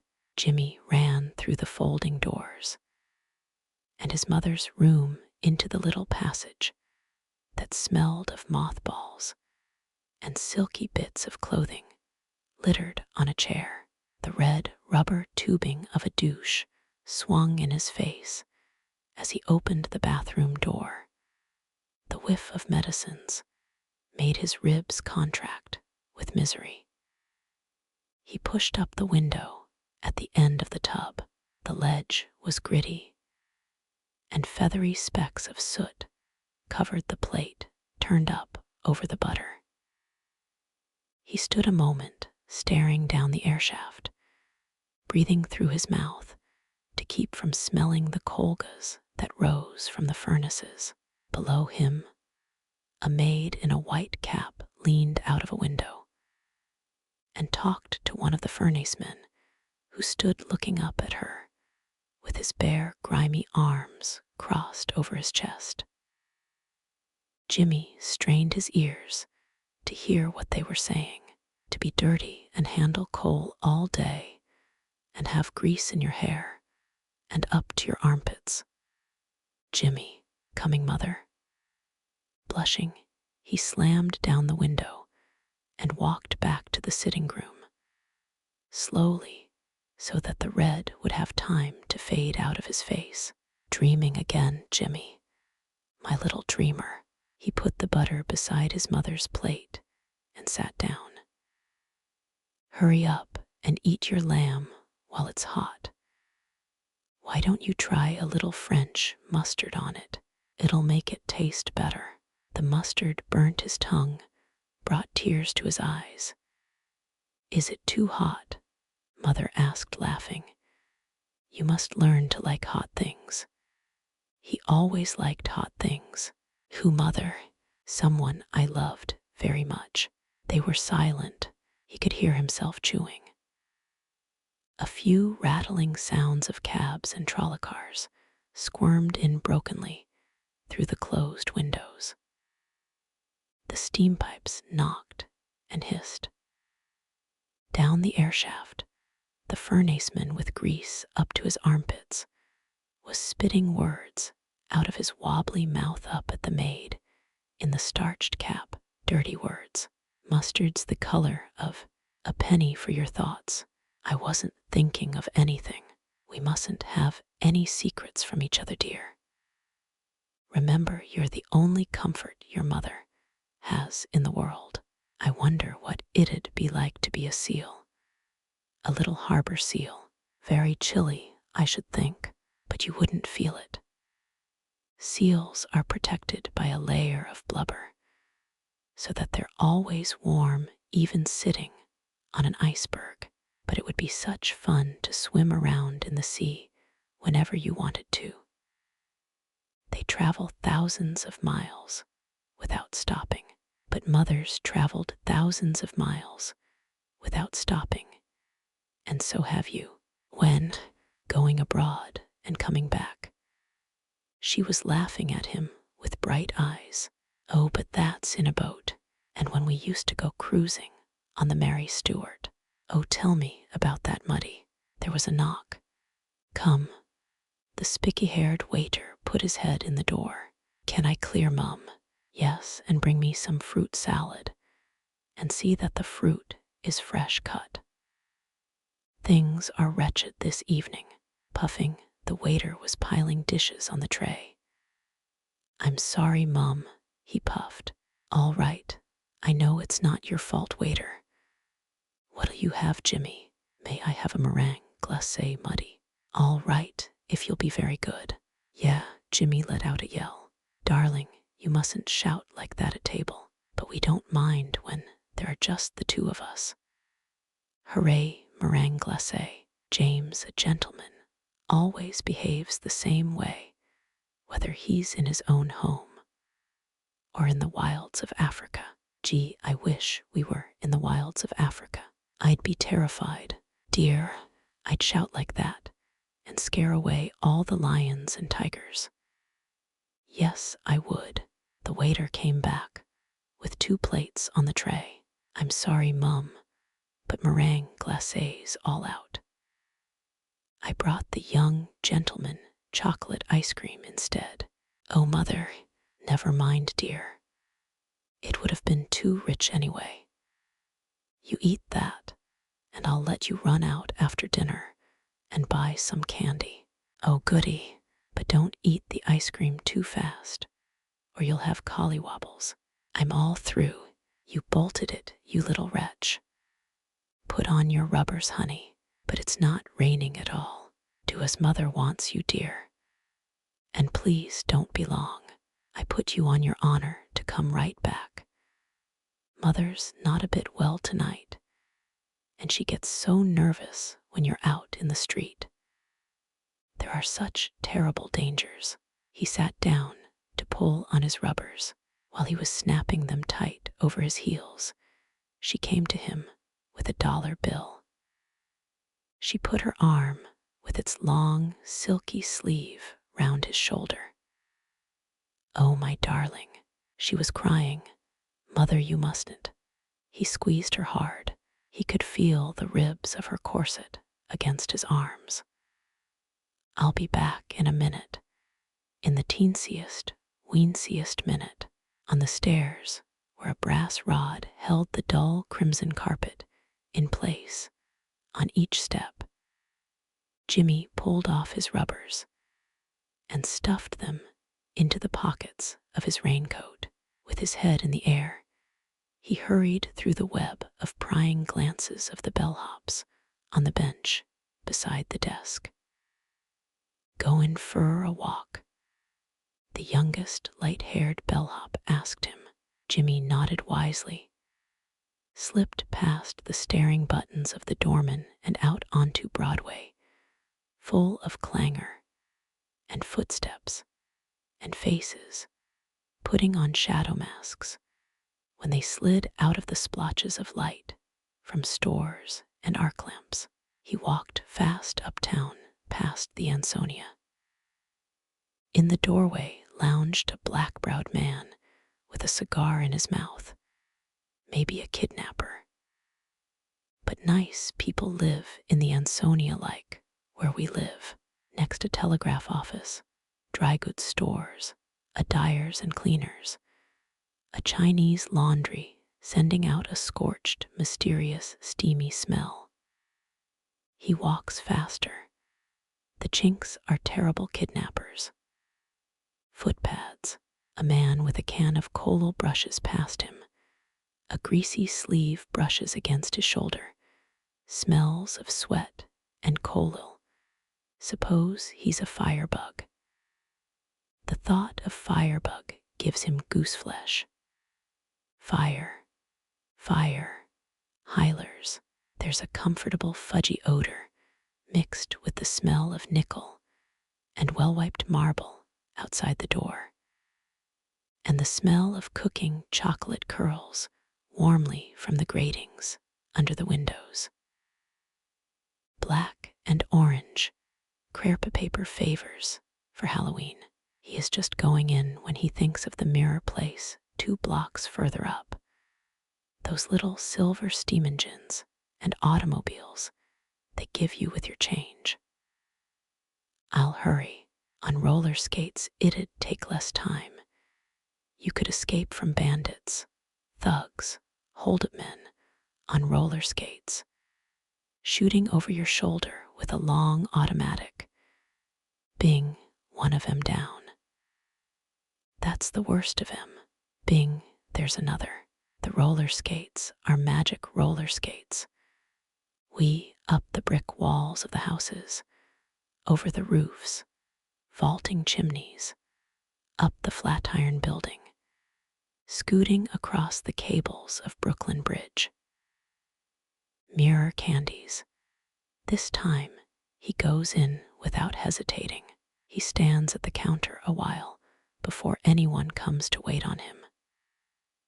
Please, a pound of 60 cents a pound mixed chocolate creams, he rattled off. She is a blonde lady, a little cross-eyed, and looks at him spitefully without answering. Please, I'm in a hurry, if you don't mind. All right, everybody in their turn, she snaps.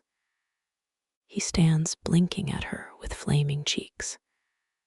She pushes him a box all wrapped up with a check on it. Pay at the desk. I'm not going to cry. The lady at the desk is small and gray-haired. She takes his dollar through a little door like the little doors little animals go in and out of in the small mammal house. The cash register makes a cheerful tinkle, glad to get the money. A quarter, a dime, a nickel, and a little cup. Is that 40 cents? But only a little cup instead of a steam engine or an automobile. He picks up the money and leaves the little cup and hurries out with the box under his arm. Mother'll say I've been too long. He walks home looking straight ahead of him, smarting from the meanness of the blonde lady. "Ha, been out a-buying candy," said the light-haired bellhop. "I'll give you some if you come up later," whispered Jimmy as he passed. The brass rods rang when he kicked them running up the stairs. Outside the chocolate-colored door that had 503 on it in white enameled letters, he remembered his rubbers. He set the candy on the floor and pulled them on over his damp shoes. Lucky Muddy wasn't waiting for him with the door open. Maybe she'd seen him coming from the window. Mother, she wasn't in the sitting room. He was terrified. She'd gone out, she'd gone away. "Mother, come here, dear," came her voice weakly from the bedroom. He pulled off his hat and raincoat and rushed in. "Mother, what's the matter?" "Nothing, honey. I've a headache, that's all. A terrible headache. Put some cologne on a handkerchief and put it on my head nicely. And don't please, dear, get it in my eye the way you did last time." She lay on the bed in a sky-blue wadded wrapper. Her face was purplish pale. The silky salmon-colored tea-gown hung limp over a chair. On the floor lay her corsets in a tangle of pink strings.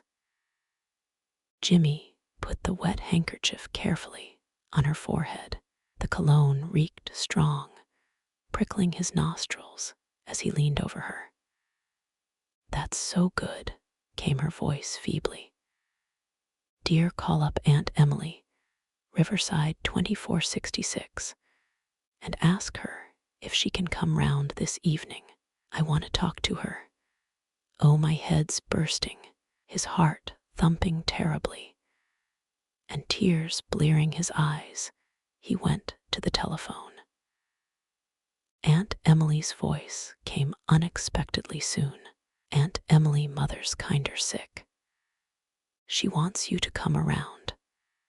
"She's coming right away, mother dear," he shouted. "Isn't that fine? She's coming right around." He tiptoed back into his mother's room, picked up the corset and the tea-gown, and hung them in the wardrobe. "Dearie," came her frail voice, "take the hairpins out of my hair. They hurt my head." "Oh, honey boy, I feel as if my head would burst." He felt gently through her brown hair that was silkier than the tea-gown and pulled out the hairpins. "Oh, don't, you are hurting me." "Mother, I didn't mean to." Aunt Emily, thin in a blue mackintosh thrown over her evening dress, hurried into the room, her thin mouth in a pucker of sympathy. She saw her sister lying twisted with pain on the bed, and the skinny white-faced boy in short pants standing beside her with his hands full of hairpins. "What is it, Lil?" she asked quietly. "My dear, something terrible's the matter with me," came Lily Herf's voice in a gasping hiss. "James," said Aunt Emily harshly, "you must run off to bed. Mother needs perfect quiet." "Good night, Muddy dear," he said. Aunt Emily patted him on the back.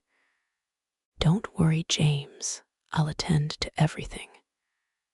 She went to the telephone and began calling a number in a low, precise voice. The box of candy was on the parlor table. Jimmy felt guilty when he put it under his arm.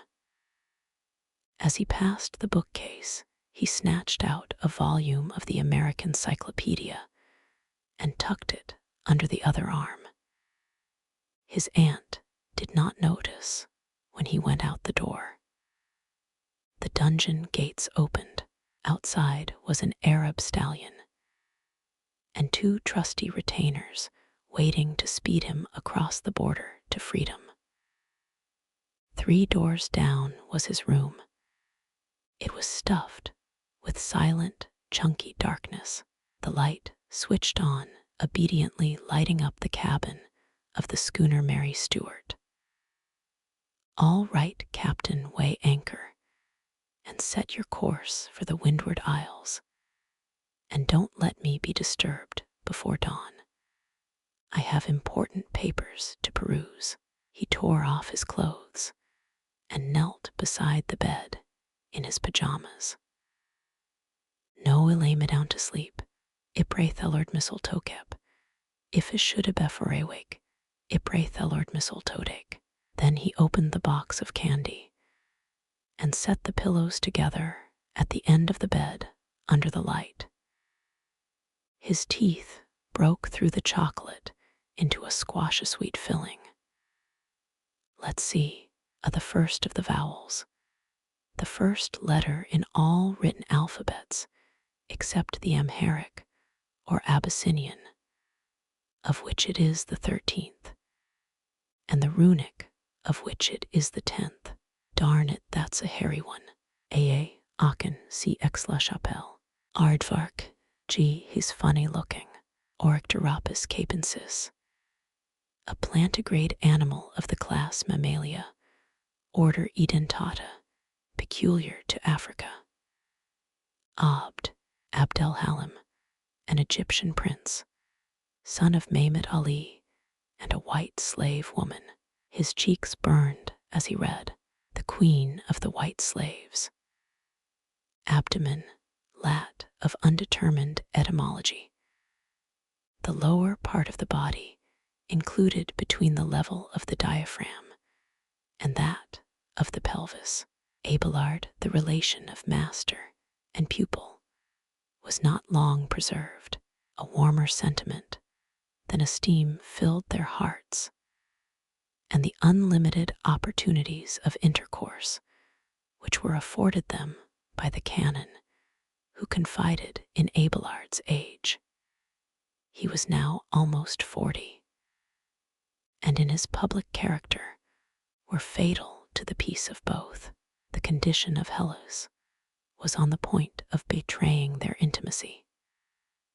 Fulbert now abandoned himself to a transport of savage vindictiveness, burst into Abelard's chamber with a band of ruffians, and gratified his revenge by inflicting on him an atrocious mutilation. Abelites denounced sexual intercourse as service of Satan. Abimelech I, son of Gideon by a Shechemite concubine, who made himself king after murdering all his 70 brethren except Jotham, and was killed while besieging the Tower of Thebes. Abortion. No, his hands were icy, and he felt a little sick from stuffing down so many chocolates. Abracadabra. Abydos. He got up to drink a glass of water before Abyssinia, with engravings of desert mountains, and the burning of Magdala by the British. His eyes smarted. He was stiff and sleepy. He looked at his ingersoll. 11 o'clock. Terror gripped him suddenly. If Mother was dead, he pressed his face into the pillow. She stood over him in her white ball gown that had lace crisply on it, and a train sweeping behind on satin rustling ruffles, and her hand, softly fragrant, gently stroked his cheek. A rush of sobs choked him. He tossed on the bed, with his face shoved hard into the knotty pillow. For a long time, he couldn't stop crying. He woke up to find the light burning dizzily, and the room stuffy and hot. The book was on the floor, and the candy squashed under him, oozing stickily from its box. The watch had stopped at 1:45. He opened the window, put the chocolates in the bureau drawer, and was about to snap off the light when he remembered. Shivering with terror, he put on his bathrobe and slippers and tiptoed down the darkened hall. He listened outside the door. People were talking low.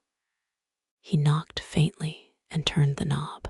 A hand pulled the door open hard, and Jimmy was blinking in the face of a tall, clean-shaven man with gold eyeglasses. The folding doors were closed. In front of them stood a starched nurse. "James, dear, go back to bed, and don't worry," said Aunt Emily in a tired whisper. "Mother's very ill and must be absolutely quiet, but there's no more danger. Not for the present, at least, Mrs. Merivale," said the doctor, breathing on his eyeglasses. "The little dear," came the nurse's voice, low and purry and reassuring. "He's been sitting up worrying all night, and he never bothered us once." "I'll go back and tuck you into bed," said Aunt Emily. "My James always likes that. May I see Mother? Just a peek, so's I'll know she's all right." Jimmy looked up timidly at the big face with the eyeglasses. The doctor nodded. "Well, I must go. I shall drop by at 4 or 5 to see how things go. Good night, Mrs. Merivale. Good night, Miss Billings. Good night, son. This way." The trained nurse put her hand on Jimmy's shoulder. He wriggled out from under and walked behind her. There was a light on in the corner of Mother's room, shaded by a towel pinned round it. From the bed came the rasp of breathing he did not recognize. Her crumpled face was towards him, the closed eyelids violet, the mouth screwed to one side. For half a minute he stared at her. "All right, I'll go back to bed now," he whispered to the nurse. His blood pounded deafeningly. Without looking at his aunt or at the nurse, he walked stiffly to the outer door. His aunt said something. He ran down the corridor to his own room, slammed the door and bolted it. He stood stiff and cold in the center of the room with his fists clenched. "I hate them. I hate them," he shouted aloud. Then, gulping a dry sob, he turned out the light and slipped into bed between the shivericled sheets. "With all the business you have, madame," Emile was saying in a sing-song voice, "I should think you'd need someone to help you with the store." "I know that," I'm killing myself with work. I know that, sighed Madame Rigaud from her stool at the cash desk. Emile was silent, a long time staring at the cross-section of a Westphalia ham that lay on a marble slab beside his elbow. Then he said timidly, "A woman like you, a beautiful woman like you, Madame Rigaud, is never without friends. Ah ça, I have lived too much in my time. I have no more confidence. Men are a set of brutes, and women, oh, I don't get on with women a bit. History and literature," began Emile. The bell on the top of the door jangled. A man and a woman stamped into the shop. She had yellow hair and a hat like a flower bed. "Now, Billy, don't be extravagant," she was saying.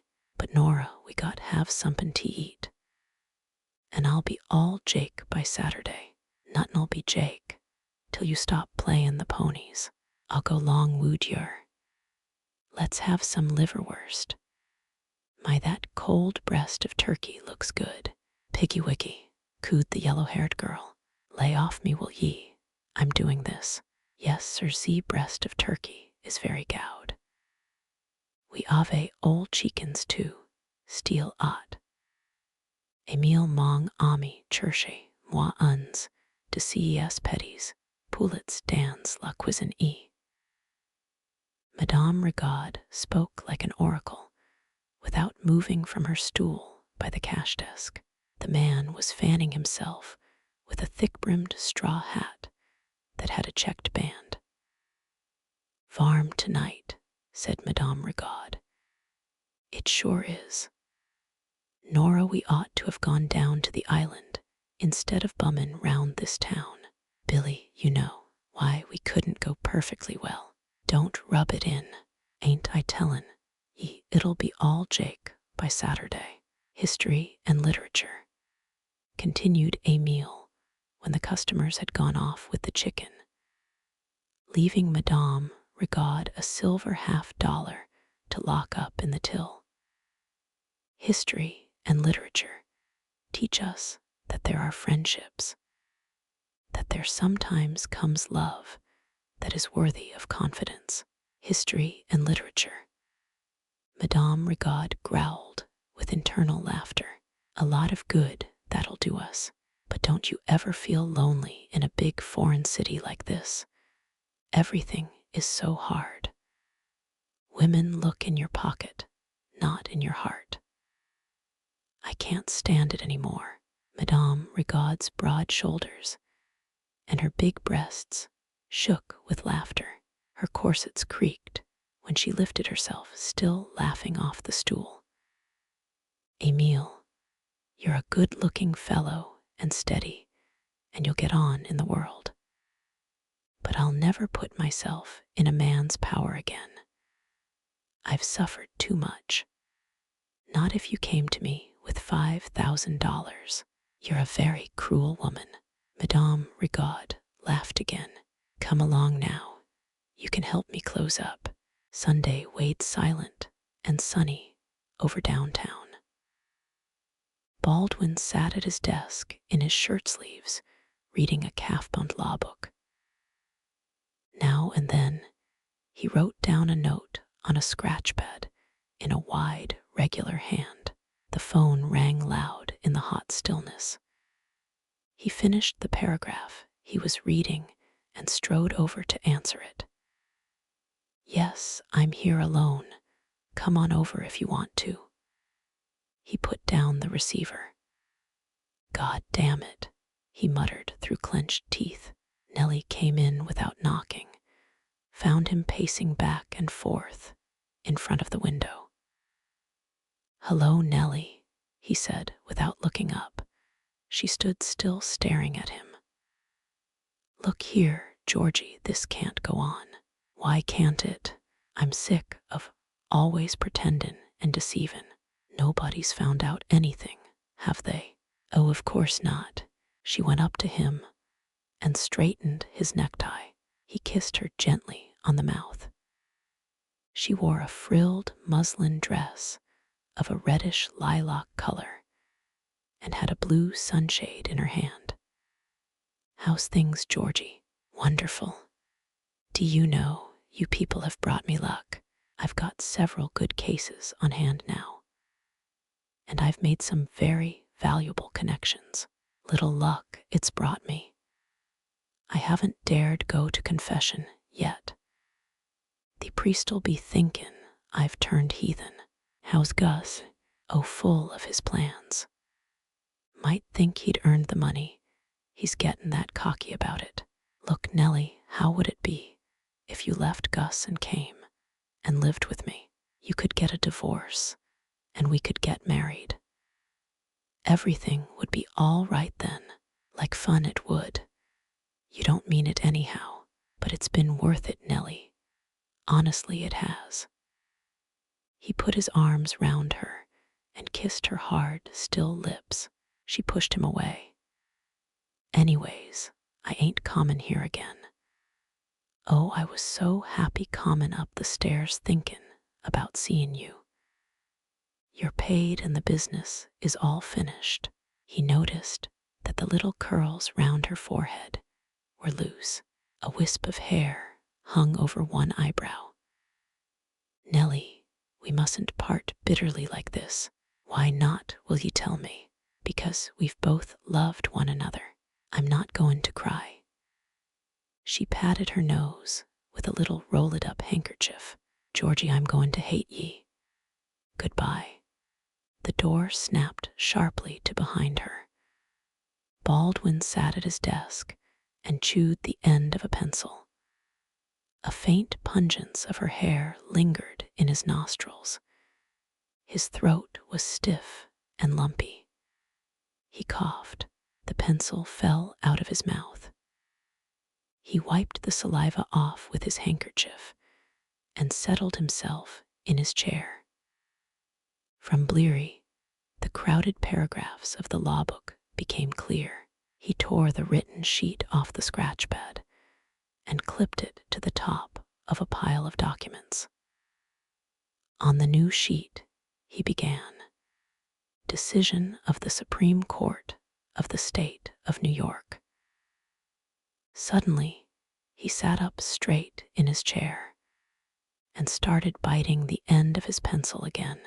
From outside came the endless sultry whistle of a peanut wagon. "Oh, well, that's that," he said aloud. He went on writing in a wide, regular hand. "Case of Patterson versus the State of New York. Decision of the Supreme." Bud sat by a window in the Seamen's Union, reading slowly and carefully through a newspaper. Next him, two men with freshly shaved, rustic cheeks cramped into white collars and blue serge store suits were ponderously playing chess. One of them smoked a pipe that made a little clucking noise when he drew on it. Outside, rain beat incessantly on a wide, glimmering square. "Banzai, live 1,000 years," cried the little gray men of the 4th platoon of Japanese sappers as they advanced to repair the bridge over the Yalu River. Special correspondent of the New York Herald. "Checkmate," said the man with the pipe. "Damn it all, let's go have a drink. This is no night to be sitting here sober. I promised the old woman none o' that crap, Jess. I know your kind of promises." A big crimson hand, thickly furred with yellow hairs, brushed the chessmen into their box. "Tell the old woman you had to have a nip to keep the weather out." "That's no lie neither." Bud watched their shadows hunched into the rain past the window. "What you name?" Bud turned sharp from the window, startled by a shrill, squeaky voice in his ear. He was looking into the fire-blue eyes of a little yellow man who had a face like a toad, large mouth, protruding eyes, and thick, close-cropped black hair. Bud's jaw set. My name's Smith. What about it? The little man held out a square, callous-palmed hand. Plies to meet yes. Me Matty. Bud took the hand in spite of himself. It squeezed his until he winced. Matty what? He asked. Me just Matty, Laplander Matty. Come have drink. I'm flat, said Bud. Ain't got a red cent. On me. Me too much money. Take some. Matty shoved a hand into either pocket of his baggy checked suit and punched Bud in the chest with 2 fistfuls of greenbacks. I'll keep your money. I'll take a drink with yous though. By the time they got to the saloon on the corner of Pearl Street, Bud's elbows and knees were soaked, and a trickle of cold rain was running down his neck. When they went up to the bar, Laplander Matty put down a $5 bill. Me treat everybody. Very happy yet tonight. Bud was tackling the free lunch. Hadn't et in a dog's age, he explained when he went back to the bar to take his drink. The whiskey burnt his throat all the way down, dried wet clothes, and made him feel the way he used to feel when he was a kid, and got off to go to a baseball game Saturday afternoon. Put it there, Lap, he shouted, slapping the little man's broad back. You and me's friends from now on. Hey, landlubber, tomorrow me and you ship Tojazer. What say? Sure we will. Now we go up Bowery Street, look at broads. Me pay. Ain't a Bowery broad would go wid yer, ye little yap, shouted a tall, drunken man with drooping black mustaches, who had lurched in between them as they swayed in the swinging doors. Say vaunt say, said the Lap, hauling off. One of his hammer-shaped fists shot in a sudden uppercut under the man's jaw. The man rose off his feet and soared obliquely in through the swinging doors that closed on him. A shout went up from inside the saloon. I'll be a son of a bitch, Lappy. I'll be a son of a bitch, roared Bud, and slapped him on the back again. Arm in arm, they careened up Pearl Street under the drenching rain. Bars yawned bright to them at the corners of rain-seething streets, yellow light-off mirrors and brass rails and gilt frames, round pictures of pink naked women, was looped and slopped into whiskey glasses guzzled fiery, with tipped back head, oozed bright through the blood, popped bubbly out of ears and eyes, dripped spluttering off fingertips. The rain-dark houses heaved on either side. Street lamps swayed like lanterns, carried in a parade, until Bud was in a back room, full of nudging faces, with a woman on his knees. Laplander Matty stood with his arms round 2 girls' necks, yanked his shirt open to show a naked man, and a naked woman tattooed in red and green on his chest, hugging, stiffly coiled in a seasipent. And when he puffed out his chest and wiggled the skin with his fingers, the tattooed man and woman wiggled, and all the nudging faces laughed. Phineas P. Blackhead pushed up the wide office window. He stood looking out over the harbor of slate and mica in the uneven roar of traffic. Voices, racket of building that soared from the downtown streets, bellying and curling like smoke in the stiff wind, shoving down the Hudson out of the northwest. Hey, Schmidt, bring me my field glasses, he called over his shoulder. Look, he was focusing the glasses on a thick-waisted white steamer with a sooty yellow stack that was abreast of Governor's Island. Isn't that the Ananda coming in now? Schmidt was a fat man who had shrunk. The skin hung in loose, haggard wrinkles on his face. He took one look through the glasses. Sure it is. He pushed down the window. The roar receded, tapering hollowly, like the sound of a seashell. Jiminy, they were quick about it. They'll be docked in half an hour. You beat it along over and get hold of Inspector Mulligan. He's all fixed. Don't take your eyes off him. Old Matanzas is out on the warpath trying to get an injunction against us. If every spoonful of manganese isn't off by tomorrow night, I'll cut your commission in half. Do you get that? Schmidt's loose jowls shook when he laughed. No danger, sir. You ought to know me by this time. Of course I do. You're a good feller, Schmidt. I was just joking. Phineas P. Blackhead was a lanky man with silver hair and a red hawk face. He slipped back into the mahogany armchair at his desk and rang an electric bell. All right, Charlie, show him in. He growled at the tow-headed office boy who appeared in the door. He rose stiffly from his desk and held out a hand. How do you do, Mr. Storrow? How do you do, Mr. Gold? Make yourselves comfortable. That's it. Now look here about this strike. The attitude of the railroad and docking interests that I represent is one of frankness and honesty. You know that. I have confidence. I can say I have the completest confidence that we can settle this matter amicably and agreeably. Of course, you must meet me halfway. We have, I know, the same interests at heart, the interests of this great city, of this great seaport.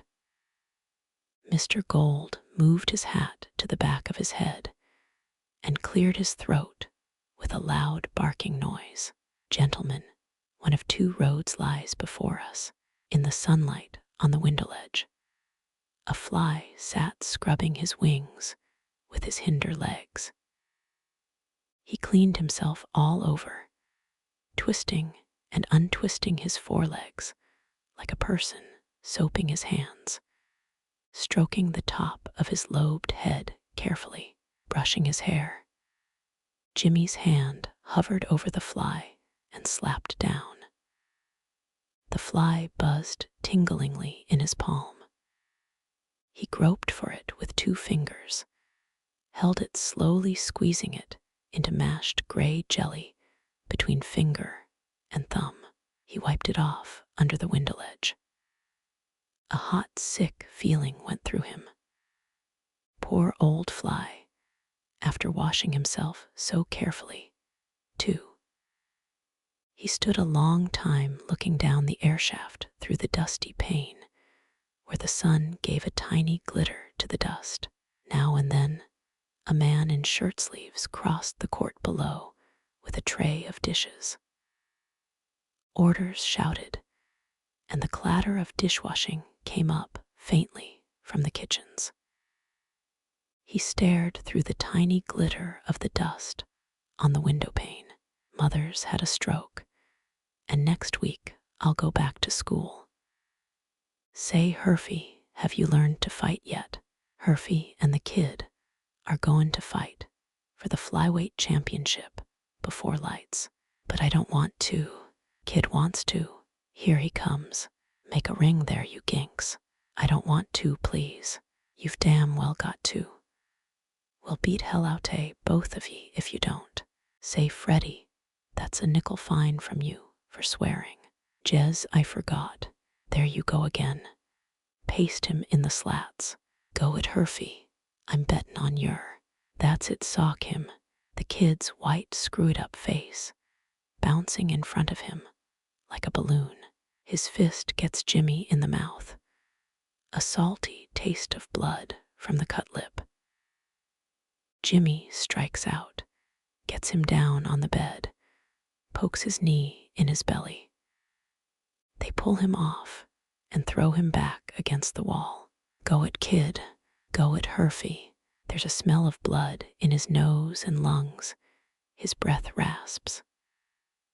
A foot shoots out and trips him up. That's enough. Herfy's licked. Girl be.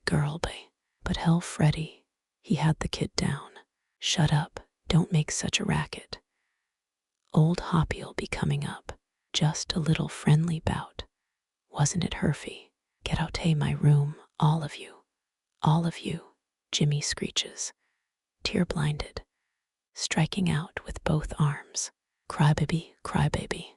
He slams the door behind them, pushes the desk against it, and crawls trembling into bed. He turns over on his face and lies squirming with shame, biting the pillow. Jimmy stared through the tiny glitter of the dust on the window pane. Darling, your poor mother was very unhappy when she finally put you on the train and went back to her big empty rooms at the hotel. Dear, I am very lonely without you. Do you know what I did? I got out all your toy soldiers, the ones that used to be in the taking of Port Arthur, and set them all out in battalions on the library shelf. Wasn't that silly? Never mind, dear. Christmas'll soon come round, and I'll have my boy again. A crumpled face on a pillow. Mother's had a stroke. And next week, I'll go back to school. Dark-grained skin growing flabby under her eyes, gray creeping up her brown hair. Mother never laughs. The stroke. He turned back suddenly into the room, threw himself on the bed with a thin leather book in his hand. The surf thundered loud on the barrier reef. He didn't need to read. Jack was swimming fast through the calm blue waters of the lagoon. Stood in the sun on the yellow beach, shaking the briny drops off him. Opened his nostrils wide to the smell of breadfruit roasting beside his solitary campfire. Birds of bright plumage shrieked and tittered from the tall ferny tops of the coconut palms. The room was drowsy hot. Jimmy fell asleep. There was a strawberry lemon smell, a smell of pineapples on the deck, and Mother was there in a white suit and a dark man in a yachting cap, and the sunlight rippled on the Milkatol sails. Mother's soft laugh rises into a shriek. Oh, oh, oh, oh, he. A fly the size of a ferryboat walks towards them across the water, reaching out jagged crab claws. Yump, Yimmy, yump. You can do it in 2 yumps, the dark man yells in his ear. But please, I don't want to, Jimmy whines. The dark man's beating him, yump, yump, yump. Yes, one moment. Who is it? Aunt Emily was at the door. Why do you keep your door locked, Jimmy? I never allow James to lock his door. I like it better that way. Aunt Emily, imagine a boy, asleep this time of the afternoon. I was reading The Coral Island, and I fell asleep. Jimmy was blushing. All right, come along. Miss Billings said not to stop by Mother's room. She's asleep. They were in the narrow elevator that smelled of castor oil. The colored boy grinned at Jimmy. What did the doctor say, Aunt Emily? Everything's going as well as could be expected. But you mustn't worry about that. This evening, you must have a real good time with your little cousins. You don't see enough children of your own age, Jimmy. They were walking towards the river, leaning into a gritty wind that swirled up the street cast out of iron under a dark silver-shot sky. I guess you'll be glad to get back to school, James. Yes, Aunt Emily. A boy's school days are the happiest time in his life. You must be sure to write your mother once a week, at least, James. You are all she has now. Miss Billings and I will keep you informed. Yes, Aunt Emily. And James, I want you to know my James better. He's the same age you are, only perhaps a little more developed, and all that. And you ought to be good friends. I wish Lily had sent you to Hotchkiss too. Yes, Aunt Emily. There were pillars of pink marble in the lower hall of Aunt Emily's apartment house, and the elevator boy wore a chocolate livery with brass buttons, and the elevator was square and decorated with mirrors. Aunt Emily stopped before a wide red mahogany door on the 7th floor and fumbled in her purse for her key. At the end of the hall was a leaded window through which you could see the Hudson and steamboats and tall trees of smoke rising against the yellow sunset from the yards along the river. When Aunt Emily got the door open, they heard the piano. That's Macy doing her practicing. In the room where the piano was, the rug was thick and mossy. The wallpaper was yellow, with silverishiny roses between the cream woodwork and the gold frames of oil paintings of woods and people in a gondola, and a fat cardinal drinking. Macy tossed the pigtails off her shoulders as she jumped off the piano stool. She had a round, creamy face and a slight pug nose. The metronome went on ticking. "Hello, James," she said, after she had tilted her mouth up to her mother's to be kissed. "I'm awfully sorry poor Aunt Lily's so sick." "Aren't you going to kiss your cousin, James?" said Aunt Emily. Jimmy shambled up to Macy and pushed his face against hers. "That's a funny kind of a kiss," said Macy.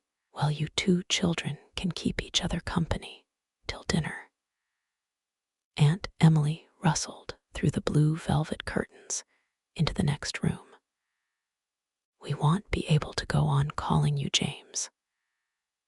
After she had stopped the metronome, Macy stood staring with serious brown eyes at her cousin. "There can't be two Jameses, can there? Mother calls me Jimmy. Jimmy's a kinder common name, but I guess it'll have to do till we can think of a better one." "How many Jacks can you pick up?" "What are Jacks? Gracious, don't you know what Jackstones are? Wait till James comes back. Won't he laugh? I know Jack roses. Mother used to like them better'n any other kind. American beauties are the only roses I like," announced Macy, flopping into a Morris chair. Jimmy stood on one leg, kicking his heel with the toes of the other foot. "Where's James? He'll be home soon. He's having his riding lesson." The twilight became leaden silent between them. From the train yards came the scream of a locomotive whistle and the clank of couplings on shunted freight cars. Jimmy ran to the window. "Say, Macy, do you like engines?" he asked. "I think they are horrid. Daddy says we're going to move on account of the noise and smoke." Through the gloom, Jimmy could make out the beveled, smooth bulk of a big locomotive. The smoke rolled out of the stack in huge bronze and lilac coils. Down the track, a red light snapped green. The bell started to ring slowly, lazily. Forced draft snorting loud, the train clankingly moved, gathered speed, slid into dusk, swinging a red tail light. "Gee, I wish we lived here," said Jimmy. "I've got 272 pictures of locomotives. I'll show 'em to you sometime if you like. I collect 'em. What a funny thing to collect. Look, Jimmy, you pull the shade down, and I'll light the light. When Macy pushed the switch, they saw James Merrill standing in the door. He had light, wiry hair and a freckled face with a pug nose like Macy's. He had on riding breeches and black leather gaiters, and was flicking a long peeled stick about. "Hullo, Jimmy," he said. "Welcome to our city." "Say, James," cried Macy. "Jimmy doesn't know what jackstones are." Aunt Emily appeared through the blue velvet curtains. She wore a high-necked green silk blouse with lace on it. Her white hair rose in a smooth curve from her forehead. "It's time you children were washing up," she said. "Dinner's in 5 minutes. James, take your cousin back to your room and hurry up and take off those riding clothes." Everybody was already seated when Jimmy followed his cousin into the dining room. Knives and forks tinkled discreetly in the light of 6 candles in red and silver shades. At the end of the table sat Aunt Emily. Next to her, a red-necked man with no back to his head. And at the other end, Uncle Jeff, with a pearl pin in his checked necktie, filled a broad armchair. The colored maid hovered about the fringe of light-passing toasted crackers. Jimmy ate his soup stiffly, afraid of making a noise. Uncle Jeff was talking in a booming voice between spoonfuls of soup. "No, I tell you, Wilkinson, New York is no longer what it used to be when Emily and I first moved up here about the time the Ark landed. City's overrun with kikes and low Irish. That's what's the matter with it. In 10 years, a Christian won't be able to make a living. I tell you, the Catholics and the Jews are going to run us out of our own country. That's what they are going to do. It's the New Jerusalem," put in Aunt Emily, laughing. "It's no laughing matter. When a man's worked hard all his life to build up a business and that sort of thing, he don't want to be run out by a lot of damn foreigners. Does he, Wilkinson?" "Jeff, you are getting all excited. You know it gives you indigestion." "I'll keep cool, Mother. The trouble with the people of this country is this." Mr. Merrill, Mr. Wilkinson, frowned ponderously. "The people of this country are too tolerant. There's no other country in the world where they'd allow it. After all, we built up this country, and then we allow a lot of foreigners, the scum of Europe, the offscourings of Polish ghettos, to come and run it for us. The fact of the matter is that an honest man won't soil his hands with politics, and he's given no inducement to take public office. That's true. A live man nowadays wants more money, needs more money than he can make honestly in public life. Naturally, the best men turn to other channels, and add to that the ignorance of these dirty kikes and shanty Irish, that we make voters before they can even talk English," began Uncle Jeff. The maid set a hypo dish of fried chicken edged by corn fritters before Aunt Emily. Talk lapsed while everyone was helped. "Oh, I forgot to tell you, Jeff," said Aunt Emily. "We're to go up to Scarsdale Sunday. Oh, Mother, I hate going out Sundays. He's a perfect baby about staying home, but Sunday's the only day I get at home." Well, it was this way. I was having tea with the Harland girls at Maillard's, and who should sit down at the next table But Mrs. Burkhart, is that Mrs. John B. Burkhart? Isn't he one of the vice presidents of the National City Bank? John's a fine feller and a coming man downtown. Well, as I was saying, dear, Mrs. Burkhart said we just had to come up and spend Sunday with them.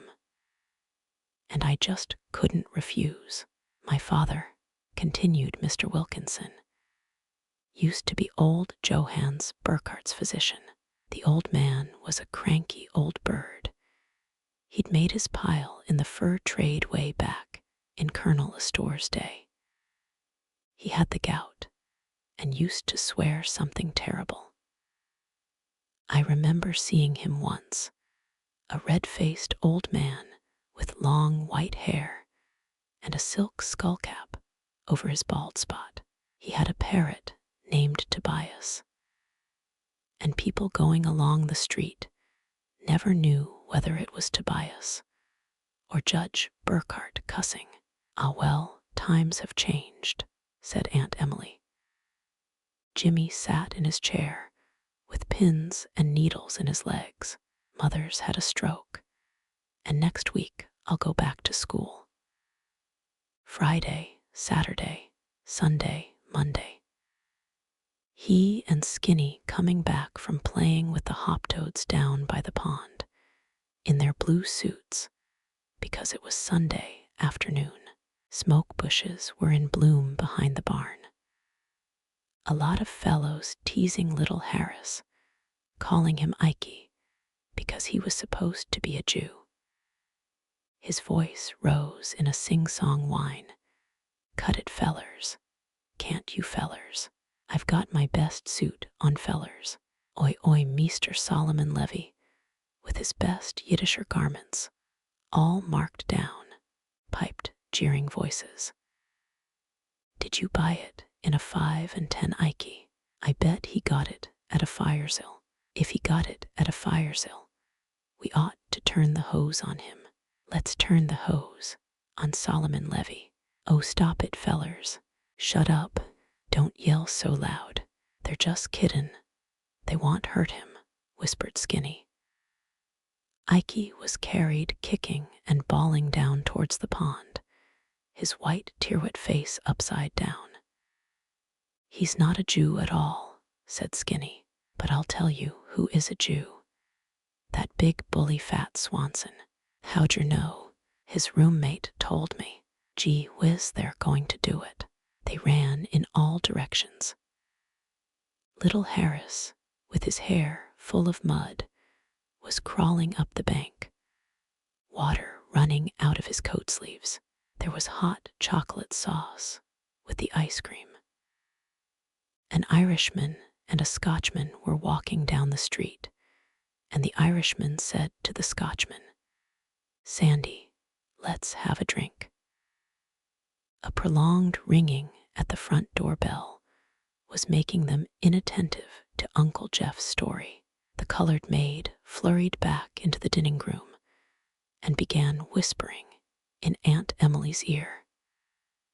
And the Scotchman said, Mike, why, what's the matter? It's Mr. Joe, sir. The hell it is. Well, maybe he's all right, said Aunt Emily hastily. A bit whipsy, ma'am. Sarah, why the dickens did you let him in? I didn't let him. He just came. Uncle Jeff pushed his plate away and slapped down his napkin. Oh, hell, I'll go talk to him. Try and make him go. Aunt Emily had begun. She stopped with her mouth partly open. A head was stuck through the curtains that hung in the wide doorway to the living room. It had a bird-like face with a thin, drooping nose, topped by a mass of straight black hair like an Indian's. One of the red-rimmed eyes winked quietly. Hello, everybody. How's every little thing? Mind if I butt in? His voice perked hoarsely as a tall, skinny body followed the head through the curtains. Aunt Emily's mouth arranged itself in a frosty smile. Why, Emily, you must, excuse me.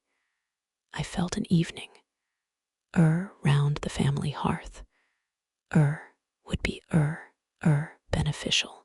You understand the refining influence of the home.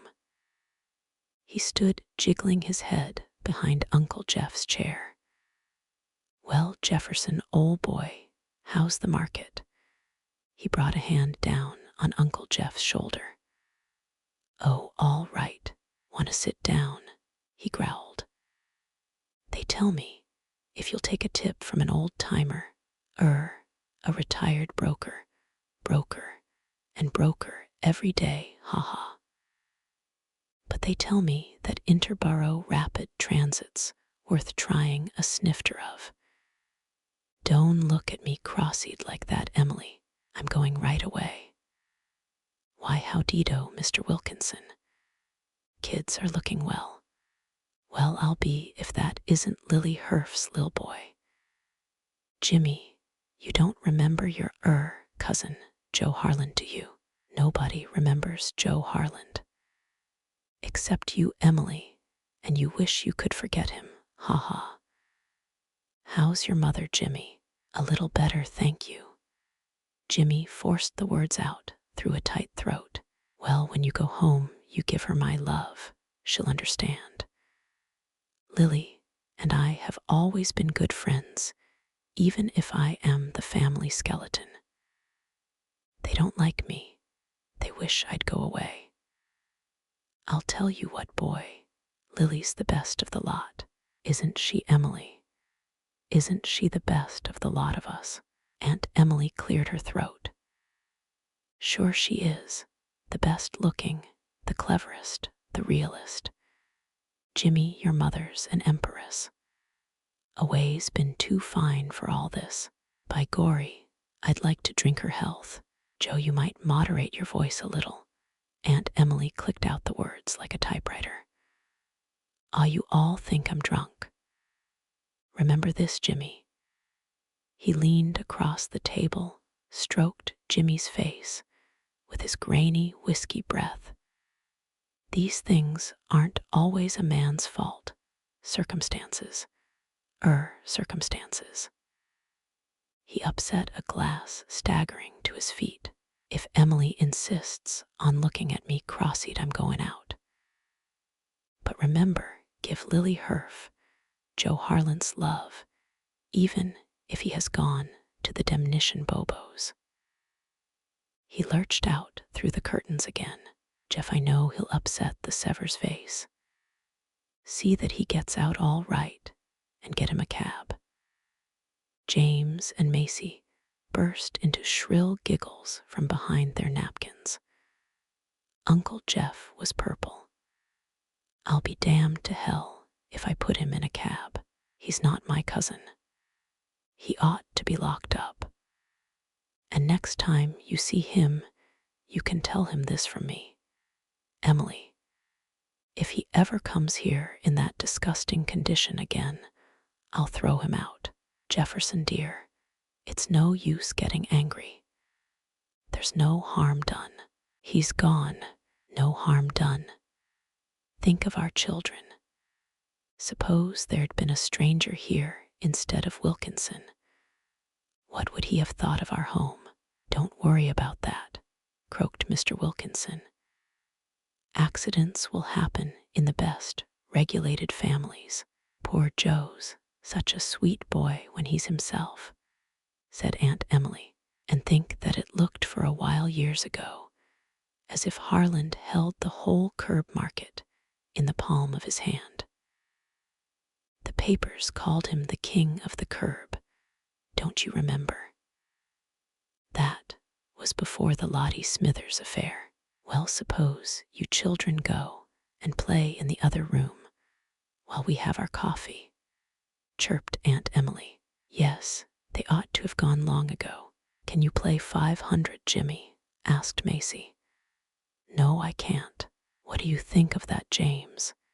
He can't play jacks, and he can't play 500.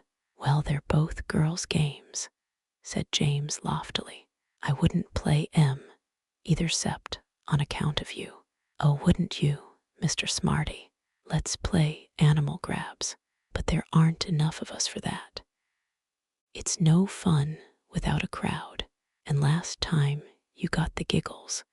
So bad Mother made us stop. Mother made us stop because you kicked little Billy Schmutz in the funny bone and made him cry. S'pose we go down and look at the trains, put in Jimmy. We're not allowed to go downstairs after dark, said Macy severely. I'll tell you what, let's play stock exchange. I've got $1 million in bonds to sell, and Macy can be the bulls and Jimmy can be the bears. All right, what do we do? Oh, just run round and yell mostly. I'm selling short. All right, Mr. Broker. I'll buy 'em all at 5 cents each. No, you can't say that. You say 9 to 6 and a half or something like that. I'll give you 5 million for them, cried Macy, waving the blotter of the writing desk. But you fool, they're only worth 1 million, shouted Jimmy. Macy stood still in her tracks. Jimmy, what did you say then? Jimmy felt shame flame up through him. He looked at his stubby shoes. I said, you fool, haven't you ever been to Sunday school? Don't you know that God says in the Bible that if you call anybody thou fool, you'll be in danger of hellfire? Jimmy didn't dare raise his eyes. Well, I'm not going to play any more, said Macy, drawing herself up. Jimmy somehow found himself out in the hall. He grabbed his hat and ran out the door, and down the 6 flights of white stone stairs past the brass buttons and chocolate livery of the elevator boy, out through the hall that had pink marble pillars into 7 Tyscon Street. It was dark and blowy, full of ponderous advancing shadows and chasing footsteps. At last, he was climbing the familiar crimson stairs of the hotel. He hurried past his mother's door. They'd ask him why he had come home so soon. He burst into his own room, shot the bolt, double-locked the door, and stood leaning against it, panting. Well, are you married yet? Was the first thing Congo asked when Emile opened the door to him. Emile was in his undershirt. The shoebox-shaped room was stuffy, lit and heated by a gas crown with a tin cap on it. Where are you in from this time? Bizerta and Tronjeb. I'm an able seaman. That's a rotten job, going to sea. I've saved $200. I'm working at Delmonico's. They sat down side by side on the unmade bed. Congo produced a package of gold-tipped Egyptian deities. 4 months' pay, he slapped his thigh. Seen May Schweitzer? Emile shook his head. I'll have to find the little son of a gun. In those goddamn Scandinavian ports, they come out in boats. Big fat blonde women in bumboats. They were silent. The gas hummed. Congo let his breath out in a whistle. Oui, c'est chic ça, Delmonico. Why haven't you married her? She likes to have me hang around. I'd run the store better than she does. You're too easy. Got to use rough stuff with women to get anything out of them. Make her jealous. She's got me going. Want to see some postal cards? Congo pulled a package, wrapped in newspaper, out of his pocket. Look, these are Naples. Everybody there wants to come to New York. That's an Arab dancing girl. Nom d'une vache, they got slippery belly buttons. Say, I know what I'll do, cried Emile, suddenly dropping the cards on the bed. I'll make her jealous. Who? Ernestine, Madame Rigaud. Sure, walk up and down 8th Avenue with a girl a couple of times, and I bet she'll fall like a ton of bricks. The alarm clock went off on the chair beside the bed. Emile jumped up to stop it and began splashing water on his face in the wash basin. Merde, I got to go to work. I'll go over to Hell's Kitchen and see if I can find May. Don't be a fool and spend all your money, said Emile, who stood at the cracked mirror with his face screwed up, fastening the buttons in the front of a clean boiled shirt. It's a sure thing, I'm tellin' yer, said the man again and again, bringing his face close to Ed Thatcher's face and rapping the desk with his flat hand. Maybe it is viler, but I seen so many of 'em go under. Honest, I don't see how I can risk it. Man, I've hawked the missus's silver teaset and my diamond ring and the baby's mug. It's a sure thing. I wouldn't let you in on it, 'cept you and me's been pretty good friends, and I owe you money and everything. You'll make 25% on your money by tomorrow noon. Then, if you want to hold, you can on a gamble, but if you sell 3/4 and hold the rest 2 or 3 days on a chance you're safe as the Rock of Gibraltar. I know viler. It certainly sounds good. Hell, man, you don't want to be in this damned office all your life, do you? Think of your little girl. I am, that's the trouble. But Ede, Gibbons, and Swandyke had started buying already at 3 cents when the market closed this evening. Klein got wise, and'll be right there with bells on first thing in the morning. The market'll go crazy on it unless the fellers doin' the dirty work change their minds. I know that stuff through and through, Viler. Sounds like a top-notch proposition. But I've examined the books of too many bankrupts. Viler got to his feet and threw his cigar into the cuspidor. Well, do as you like. Damn it all. I guess you must like commuting from Hackensack and working 12 hours a day. I believe in workin' my way up, that's all. What's the use of a few thousands salted away when you're old and can't get any satisfaction? Man, I'm going in with both feet. Go to it, Viler. You tell 'em, muttered Thatcher, as the other man stamped out, slamming the office door. The big office, with its series of yellow desks and hooded typewriters, was dark, except for the tent of light in which Thatcher sat at a desk piled with ledgers. The 3 windows at the end were not curtained. Through them, he could see the steep bulk of buildings scaled with lights and a plank-shaped bit of inky sky. He was copying memoranda on a long sheet of legal cap. Fantan Import and Export Company. Statement of assets and liabilities up to and including February 29. Branches New York, Shanghai, Hong Kong, and Straits Settlements. Balance carried over $345,789.84. Real estate, 500,080, 7.12. Profit and loss, 399,765.90. A bunch of goddamn crooks, growled Thatcher out loud. Not an item on the whole thing that ain't faked. I don't believe they've got any branches in Hong Kong or anywhere. He leaned back in his chair and stared out of the window. The buildings were going dark. He could just make out a star in the patch of sky. Ought to go out and eat. Bum for the digestion to eat irregularly like I do. Suppose I'd taken a plunge on Viler's red-hot tip.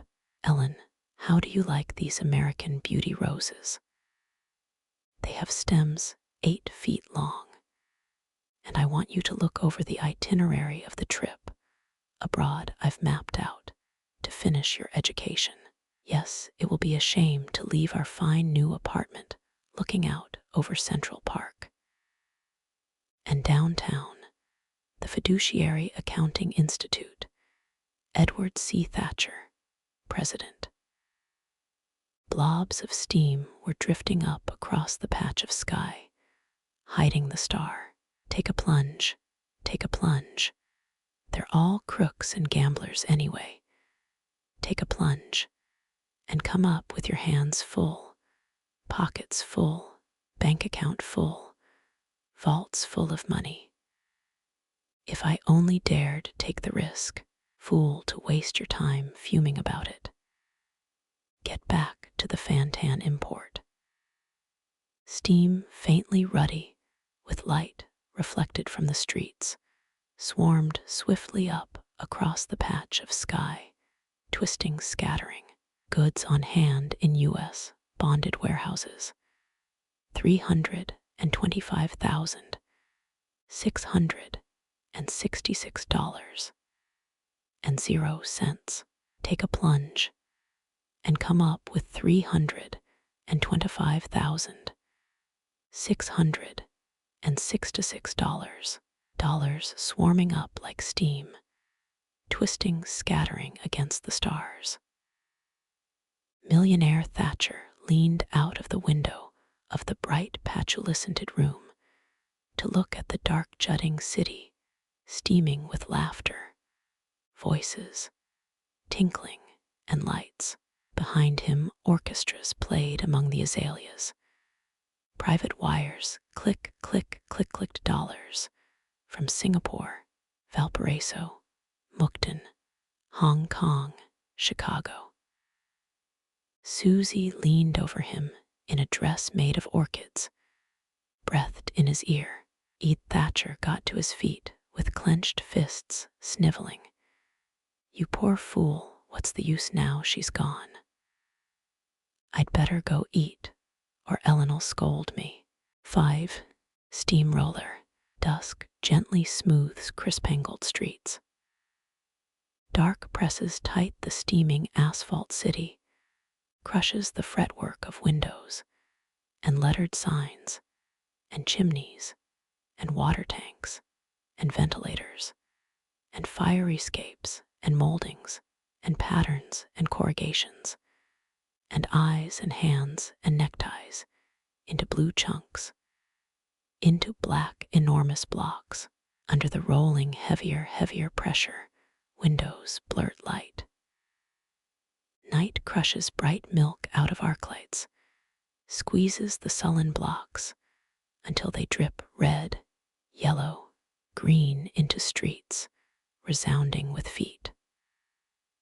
All the asphalt oozes light. Light spurts from lettering on roofs, mills dizzily among wheels, stains rolling tons of sky. A steamroller was clattering back and forth over the freshly tarred metalling of the road at the cemetery gate. A smell of scorched grease and steam and hot paint came from it. Jimmy Herf picked his way along the edge of the road. The stones were sharp against his feet through the worn soles of his shoes. He brushed past swarthy-necked workmen and walked on over the new road with a whiff of garlic and sweat from them in his nostrils. After 100 yards, he stopped over the gray suburban road, laced tight on both sides with telegraph poles and wires, over the gray paper box houses and the gray jagged lots of monument makers. The sky was the color of a robin's egg. Little worms of May were writhing in his blood. He yanked off his black necktie and put it in his pocket. A tune was grinding crazily through his head. I'm so tired of Roman 6 olets. Take them all away. There is one glory of the sun, and another glory of the moon, and another glory of the stars. For one star differeth from another star in glory. So also is the resurrection of the dead. He walked on fast, splashing through puddles full of sky, trying to shake the droning, well-oiled words out of his ears, to get the feeling of black crepe off his fingers, to forget the smell of lilies. I'm so tired of Roman 6 olives. Take them all away. He walked faster. The road climbed a hill. There was a bright runnel of water in the ditch, flowing through patches of grass and dandelions. There were fewer houses. On the sides of barns, peeling letters spelled out Lydia Pinkham's vegetable compound, Budweiser, red hen, barking dog. And Muddy had had a stroke, and now she was buried. He couldn't think how she used to look. She was dead, that was all. From a fence post came the moist whistling of a song sparrow. The minute rusty bird flew ahead, perched on a telegraph wire, and sang, and flew ahead to the rim of an abandoned boiler, and sang, and flew ahead and sang. The sky was getting a darker blue, filling with flaked mother-of-pearl clouds. For a last moment, he felt the rustle of silk beside him, felt a hand in a trailing lace-rolled sleeve close, gently over his hand, lying in his crib with his feet pulled up cold under the menace of the shaggy crouching shadows. And the shadows scuttled melting into corners when she leaned over him with curls round her forehead, in silk-puffed sleeves, with a tiny black patch at the corner of the mouth that kissed his mouth. He walked faster. The blood flowed full and hot in his veins. The flaked clouds were melting into rose-colored foam. He could hear his steps on the worn macadam. At a crossroad, the sun glinted on the sticky pointed buds of a beech sapling. Opposite a sign read Yonkers. In the middle of the road teetered a dented tomatokin. Kicking it hard in front of him, he walked on. One glory of the sun, and another glory of the moon, and another glory of the stars. He walked on. Hullo, Emile. Emile nodded without turning his head. The girl ran after him and grabbed his coat sleeve. That's the way you treat your old friends, is it? Now that you're keepin' company with that delicatessen queen. Emile yanked his hand away. I am in a hurry, that's all.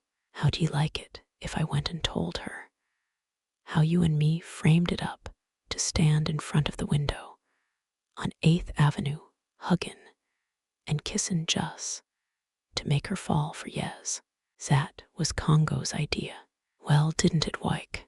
Sure. Well, ain't there somethin' do me? May you're a very nice leetle girl. Next week my night off is Wednesday. I'll come by and take you to a show.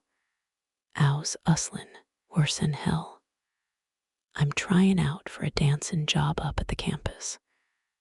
That's where you meet guys wid Jack. No more of disse sailor boys and shorefront stiffs.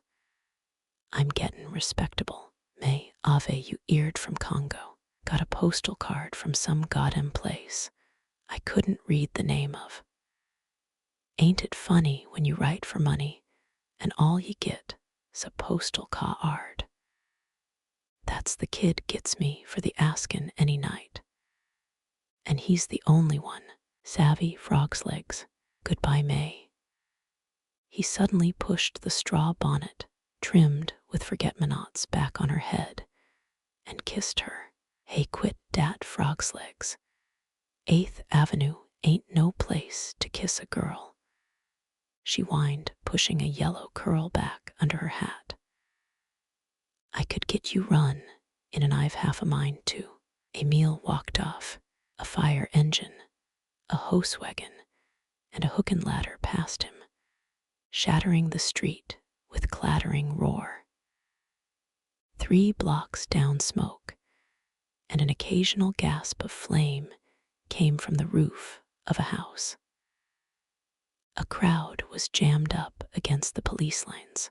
Beyond backs and serried hats, Emil caught a glimpse of firemen on the roof of the next house, and of 3 silently glittering streams of water playing into the upper windows. Must be right opposite the delicatessen. He was making his way through the jam on the sidewalk when the crowd suddenly opened. 2 policemen were dragging out a Negro, whose arms snapped back and forth like broken cables. A 3rd cop came behind, cracking the Negro first on one side of the head, then on the other with his billy. It's a shine at set the fire. They caught the firebug. That's incendiary. God, he's a mean-looking smoke. The crowd closed in.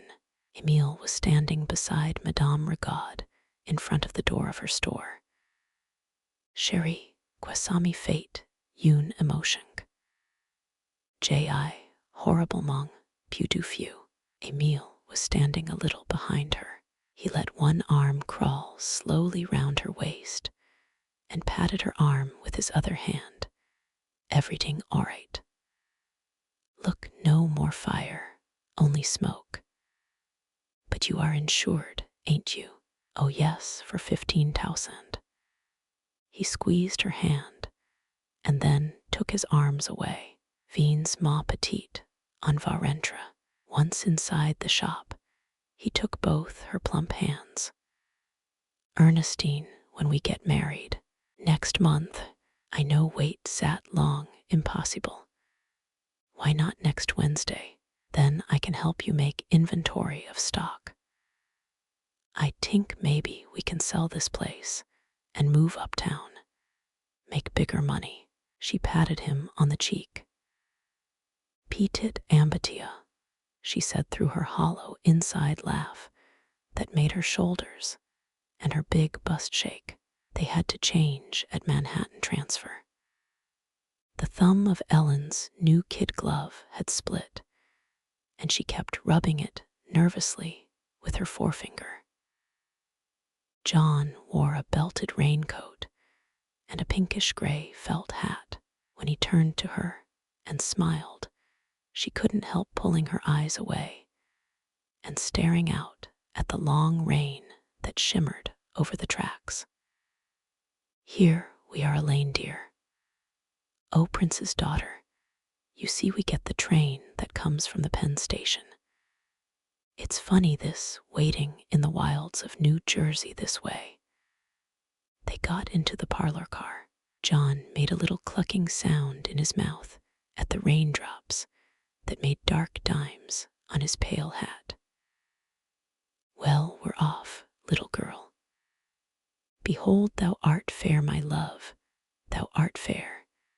Thou hast dove's eyes within thy locks. Ellen's new tailored suit was tight at the elbows. She wanted to feel very gay and listen to his purring whisper in her ears. But something had set her face in a tight frown. She could only look out at the brown marshes and the million black windows of factories and the puddly streets of towns and a rusty steamboat in a canal and barns and Bull Durham signs and round-faced spearmint gnomes, all barred and crisscrossed with bright flaws of rain. The jeweled stripes on the window ran straight down when the train stopped and got more and more oblique as it speeded up. The wheels rumbled in her head, saying Manhattan Transfer. Manhattan Transfer. Anyway, it was a long time before Atlantic City. By the time we get to Atlantic City, Oh, it rained 40 days. I'll be feeling gay. And it rained 40 nights. I've got to be feeling gay. Ellen Thatcher Oglethorpe. That's a very fine name, isn't it, darling? Oh, stay me with flagons. Comfort me with apples, for I am sick of love. It was so comfortable in the empty parlor car, in the green velvet chair, with John leaning towards her reciting nonsense, with the brown marshlands slipping by behind the rain-striped window, and a smell like clams seeping into the car. She looked into his face and laughed. A blush ran all over his face to the roots of his red blonde hair. He put his hand in its yellow glove over her hand in its white glove. You're my wife now, Elaine. You're my husband now, John. And laughing, they looked at each other in the coziness of the empty parlor car. White letters, Atlantic City, spelled doom over the rain-pitted water. Rain lashed down the glaring boardwalk and crashed in gusts against the window like water thrown out of a bucket. Beyond the rain, she could hear the intermittent rumble of the surf along the beach between the illuminated piers. She lay on her back staring at the ceiling. Beside her, in the big bed, John lay asleep, breathing quietly like a child, with a pillow doubled up under his head. She was icy cold.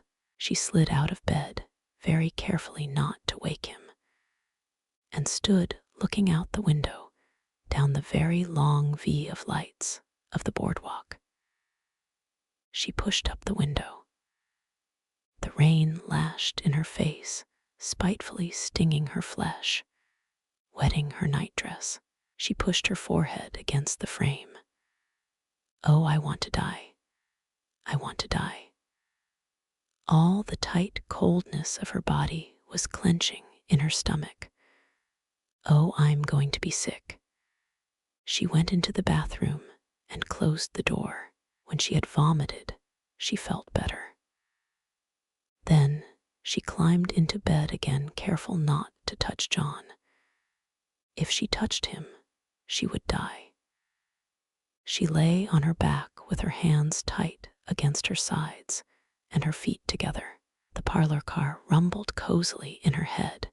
She fell asleep. Wind rattling the window frames wakened her. John was far away, the other side of the big bed. With the wind and the rain streaming in the window, it was as if the room and the big bed and everything were moving, running forward like an airship over the sea. Oh, it rained 40 days. Through a crack in the cold stiffness, the little tune trickled warm as blood. And it rained 40 nights. Gingerly, she drew a hand over her husband's hair. He screwed his face up in his sleep and whined, "Don't," in a little boy's voice that made her giggle. She lay giggling on the far edge of the bed, giggling desperately, as she used to with girls at school, and the rain lashed through the window, and the song grew louder until it was a brass band in her ears.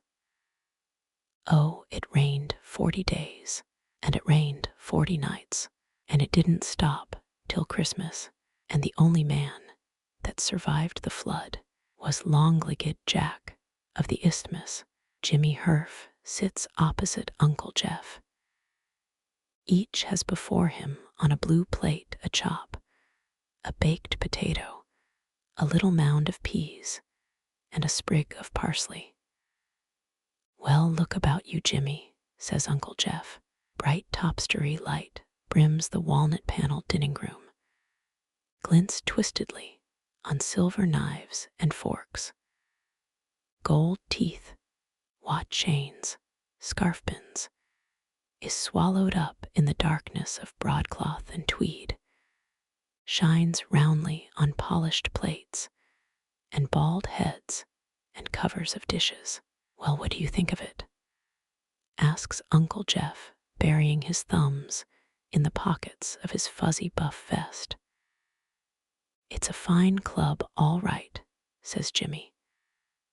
The wealthiest and the most successful men in the country eat lunch up here. Look at the round table in the corner. That's the Gausenheimer's table, just to the left. Uncle Jeff leans forward, lowering his voice.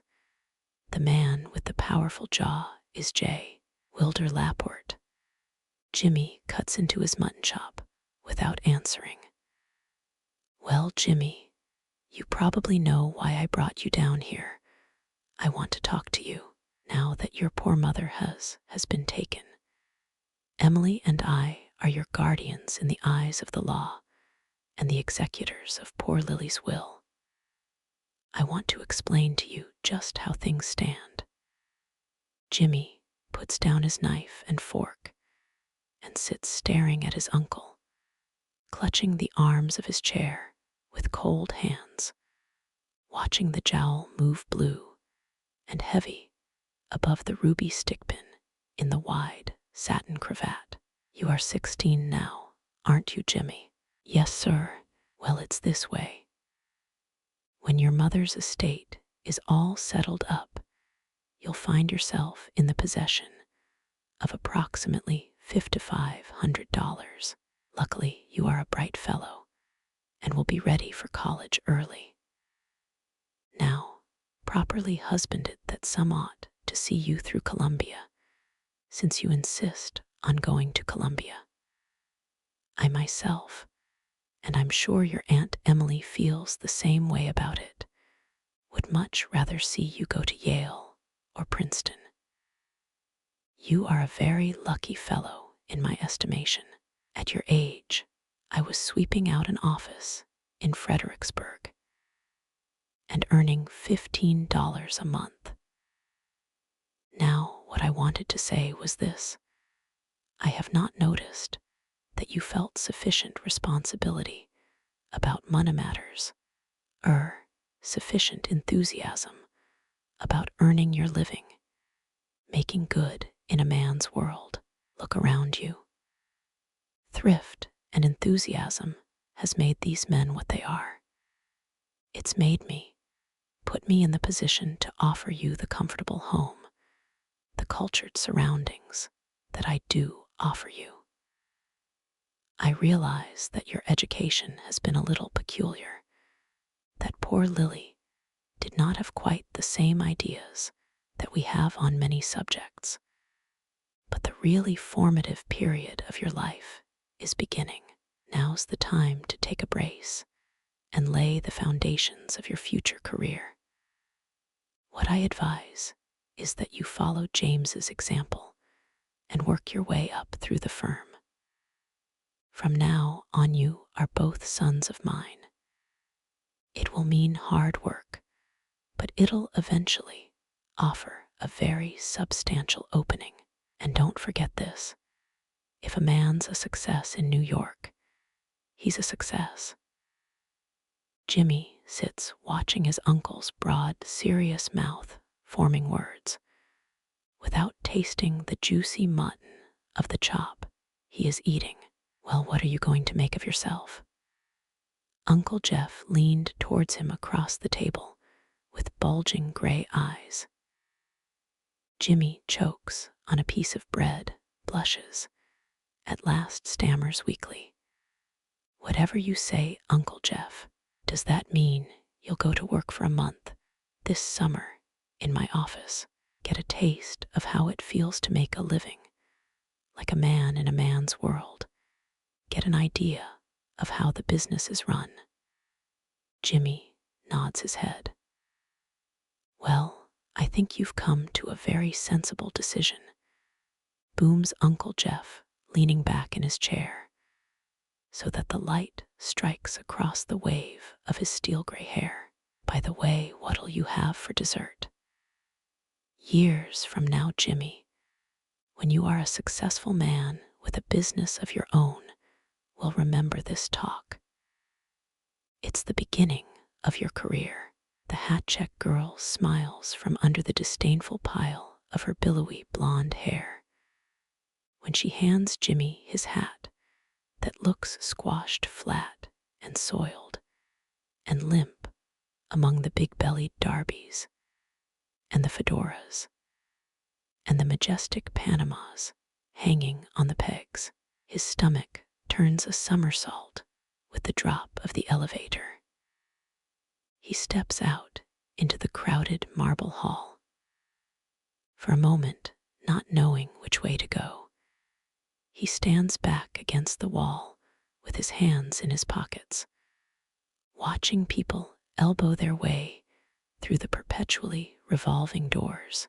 Soft-cheeked girls chewing gum, hatchet-faced girls with bangs, cream-faced boys his own age, young toughs with their hats on one side, sweat-faced messengers, crisscross glances, sauntering hips, red jowls masticating cigars, sallow concave faces, flat bodies of young men and women, paunched bodies of elderly men, all elbowing, shoving, shuffling, fed in two endless tapes through the revolving doors out into Broadway.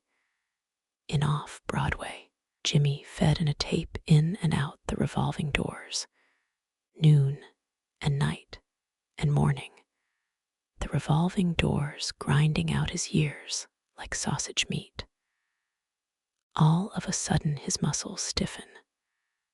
Uncle Jeff and his office can go plumb to hell. The words are so loud inside him, he glances to one side and the other to see if anyone heard him say them. They can all go plumb to hell. He squares his shoulders and shoves his way to the revolving doors. His heel comes down on a foot. For Chrissick, look where you're steppin'. He's out in the street. A swirling wind down Broadway blows grit in his mouth and eyes. He walks down towards the Battery with the wind in his back. In Trinity, churchyard stenographers and office boys are eating sandwiches among the tombs. Outlandish people cluster outside steamship lines. Tow-haired Norwegians, broad-faced Swedes, Polacks, swarthy stumps of men that smell of garlic from the Mediterranean, mountainous Slavs, 3 Chinamen, a bunch of Lascars. On the little triangle in front of the custom house, Jim Herf turns and stares long up the deep gash of Broadway, facing the wind squarely. Uncle Jeff and his office can go plumb to hell. Bud sat on the edge of his cot and stretched out his arms and yawned. From all round, through a smell of sweat and sour breath and wet clothes, came snores, the sound of men stirring in their sleep, creaking of bed springs. Far away through the murk burned a single electric light. Bud closed his eyes and let his head fall over on his shoulder. Oh God, I want to go to sleep. Sweet Jesus, I want to go to sleep. He pressed his knees together against his clasped hands to keep them from trembling. Our Father, which art in heaven, I want to go to sleep. Wassa matter, pardner, can't ye sleep? Came a quiet whisper from the next cot. Hell no, me neither. Bud looked at the big head of curly hair held up on an elbow turned towards him. This is a hell of a lousy, stinking flop, went on the voice evenly. I'll tell the world 40 cents too. They can take their hotel plaza and been long in the city. 10 years come August. Great snakes, A voice rasped down the line of cots. Cut to comedy, yous guys. What do you tink dis is? A Jewish picnic? Bud lowered his voice. Funny, it's years I've been thinkin' and wantin' to come to the city. I was born and raised on a farm upstate. Why don't ye go back? I can't go back. Bud was cold. He wanted to stop trembling. He pulled the blanket up to his chin and rolled over facing the man who was talking. Every spring I says to myself, I'll hit the road again. Go out and plant myself among the weeds and the grass and the cows' common home milkin' time. But I don't. I just kinder hangs on. What do you do all this time in the city? I dunno. I used to set in Union Square most of the time. Then I set in Madison Square.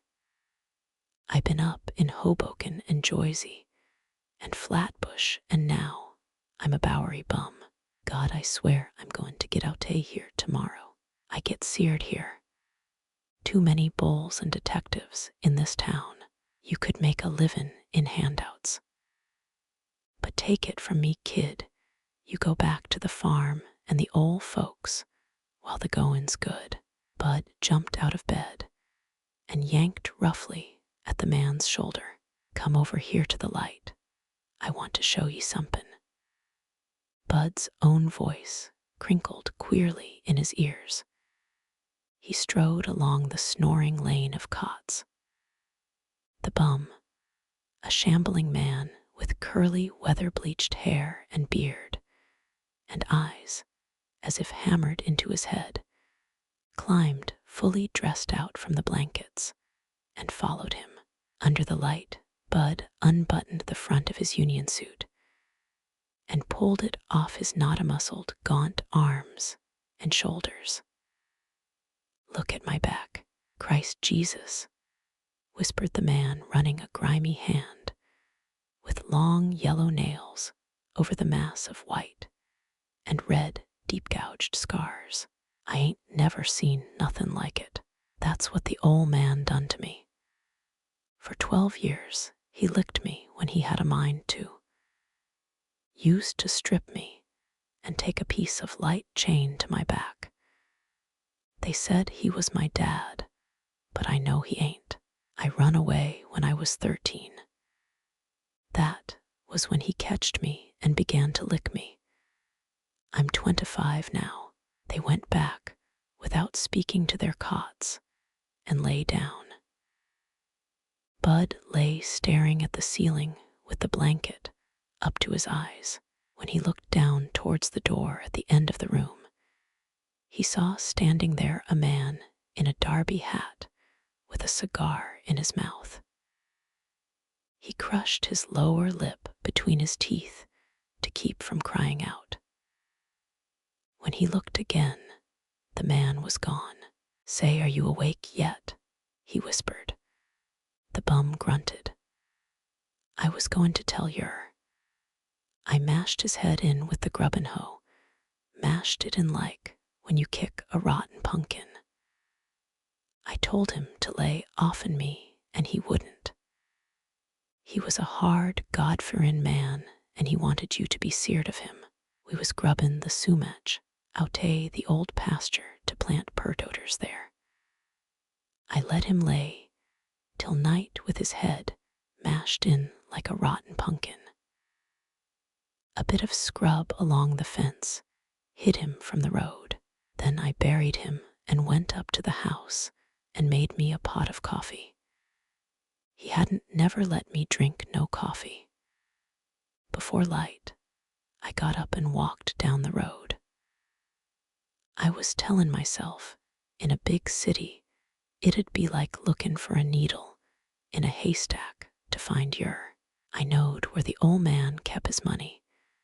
He had a roll as big as your head, but I was seared to take more'n $10.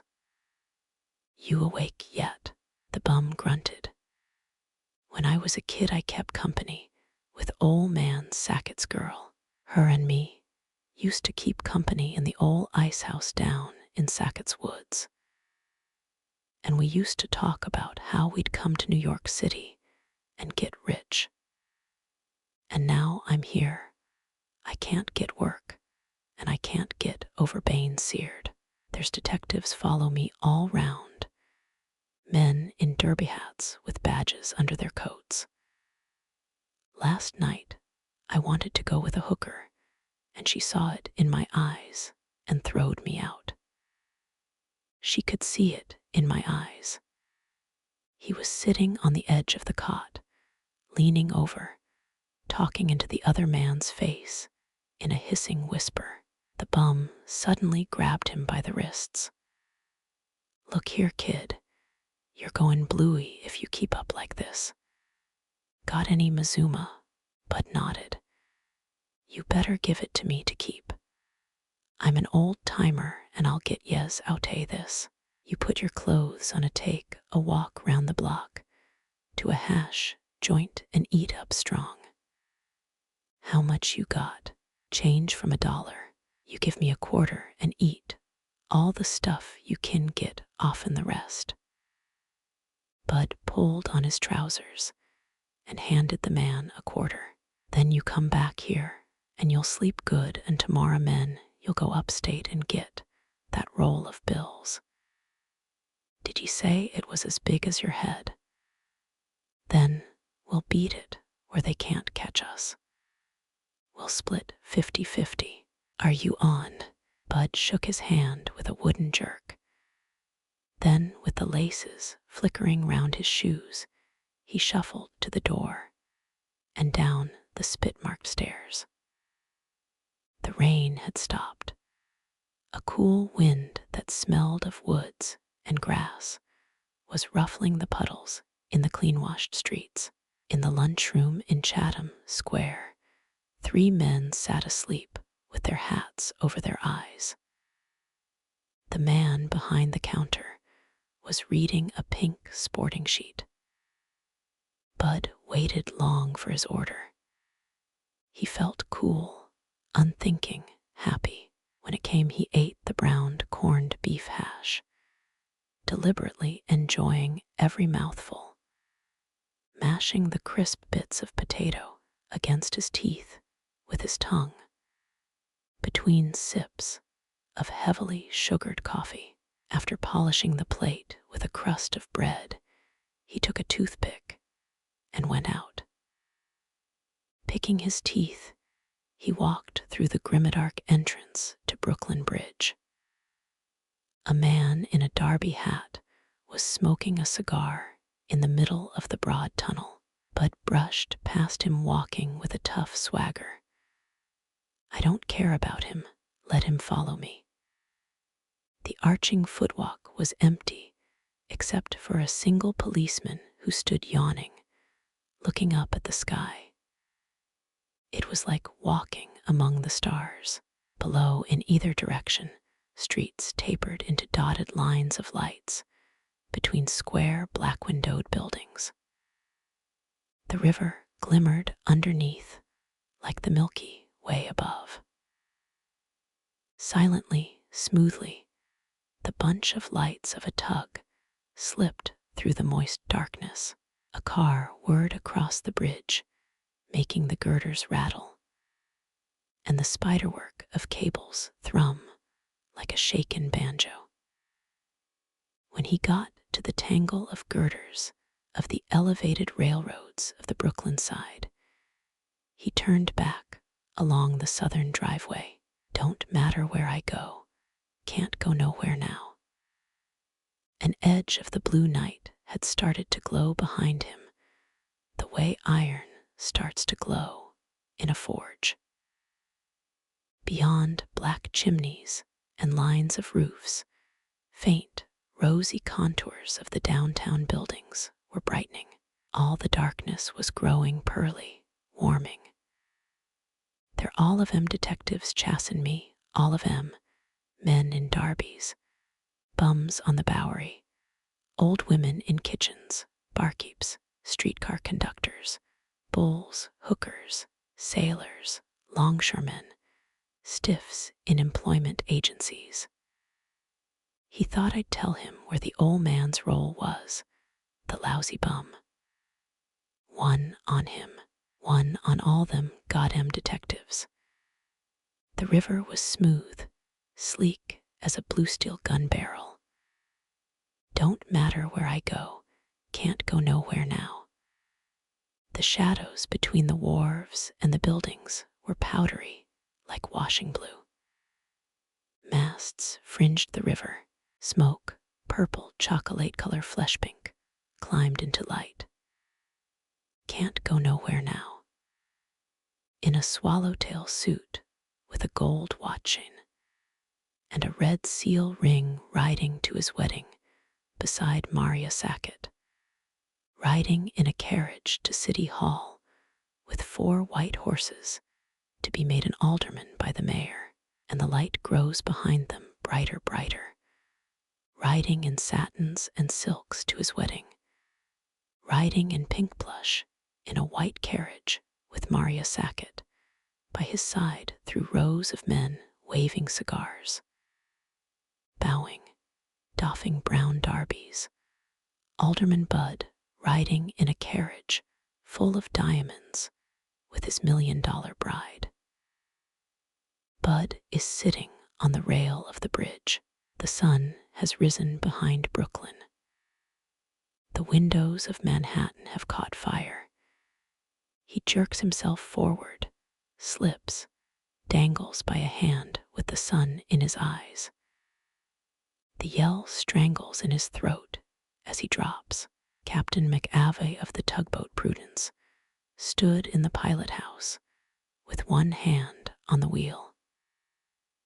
In the other, he held a piece of biscuit he had just dipped into a cup of coffee that stood on the shelf beside the binnacle. He was a well-set man with bushy eyebrows and a bushy black mustache waxed at the tips.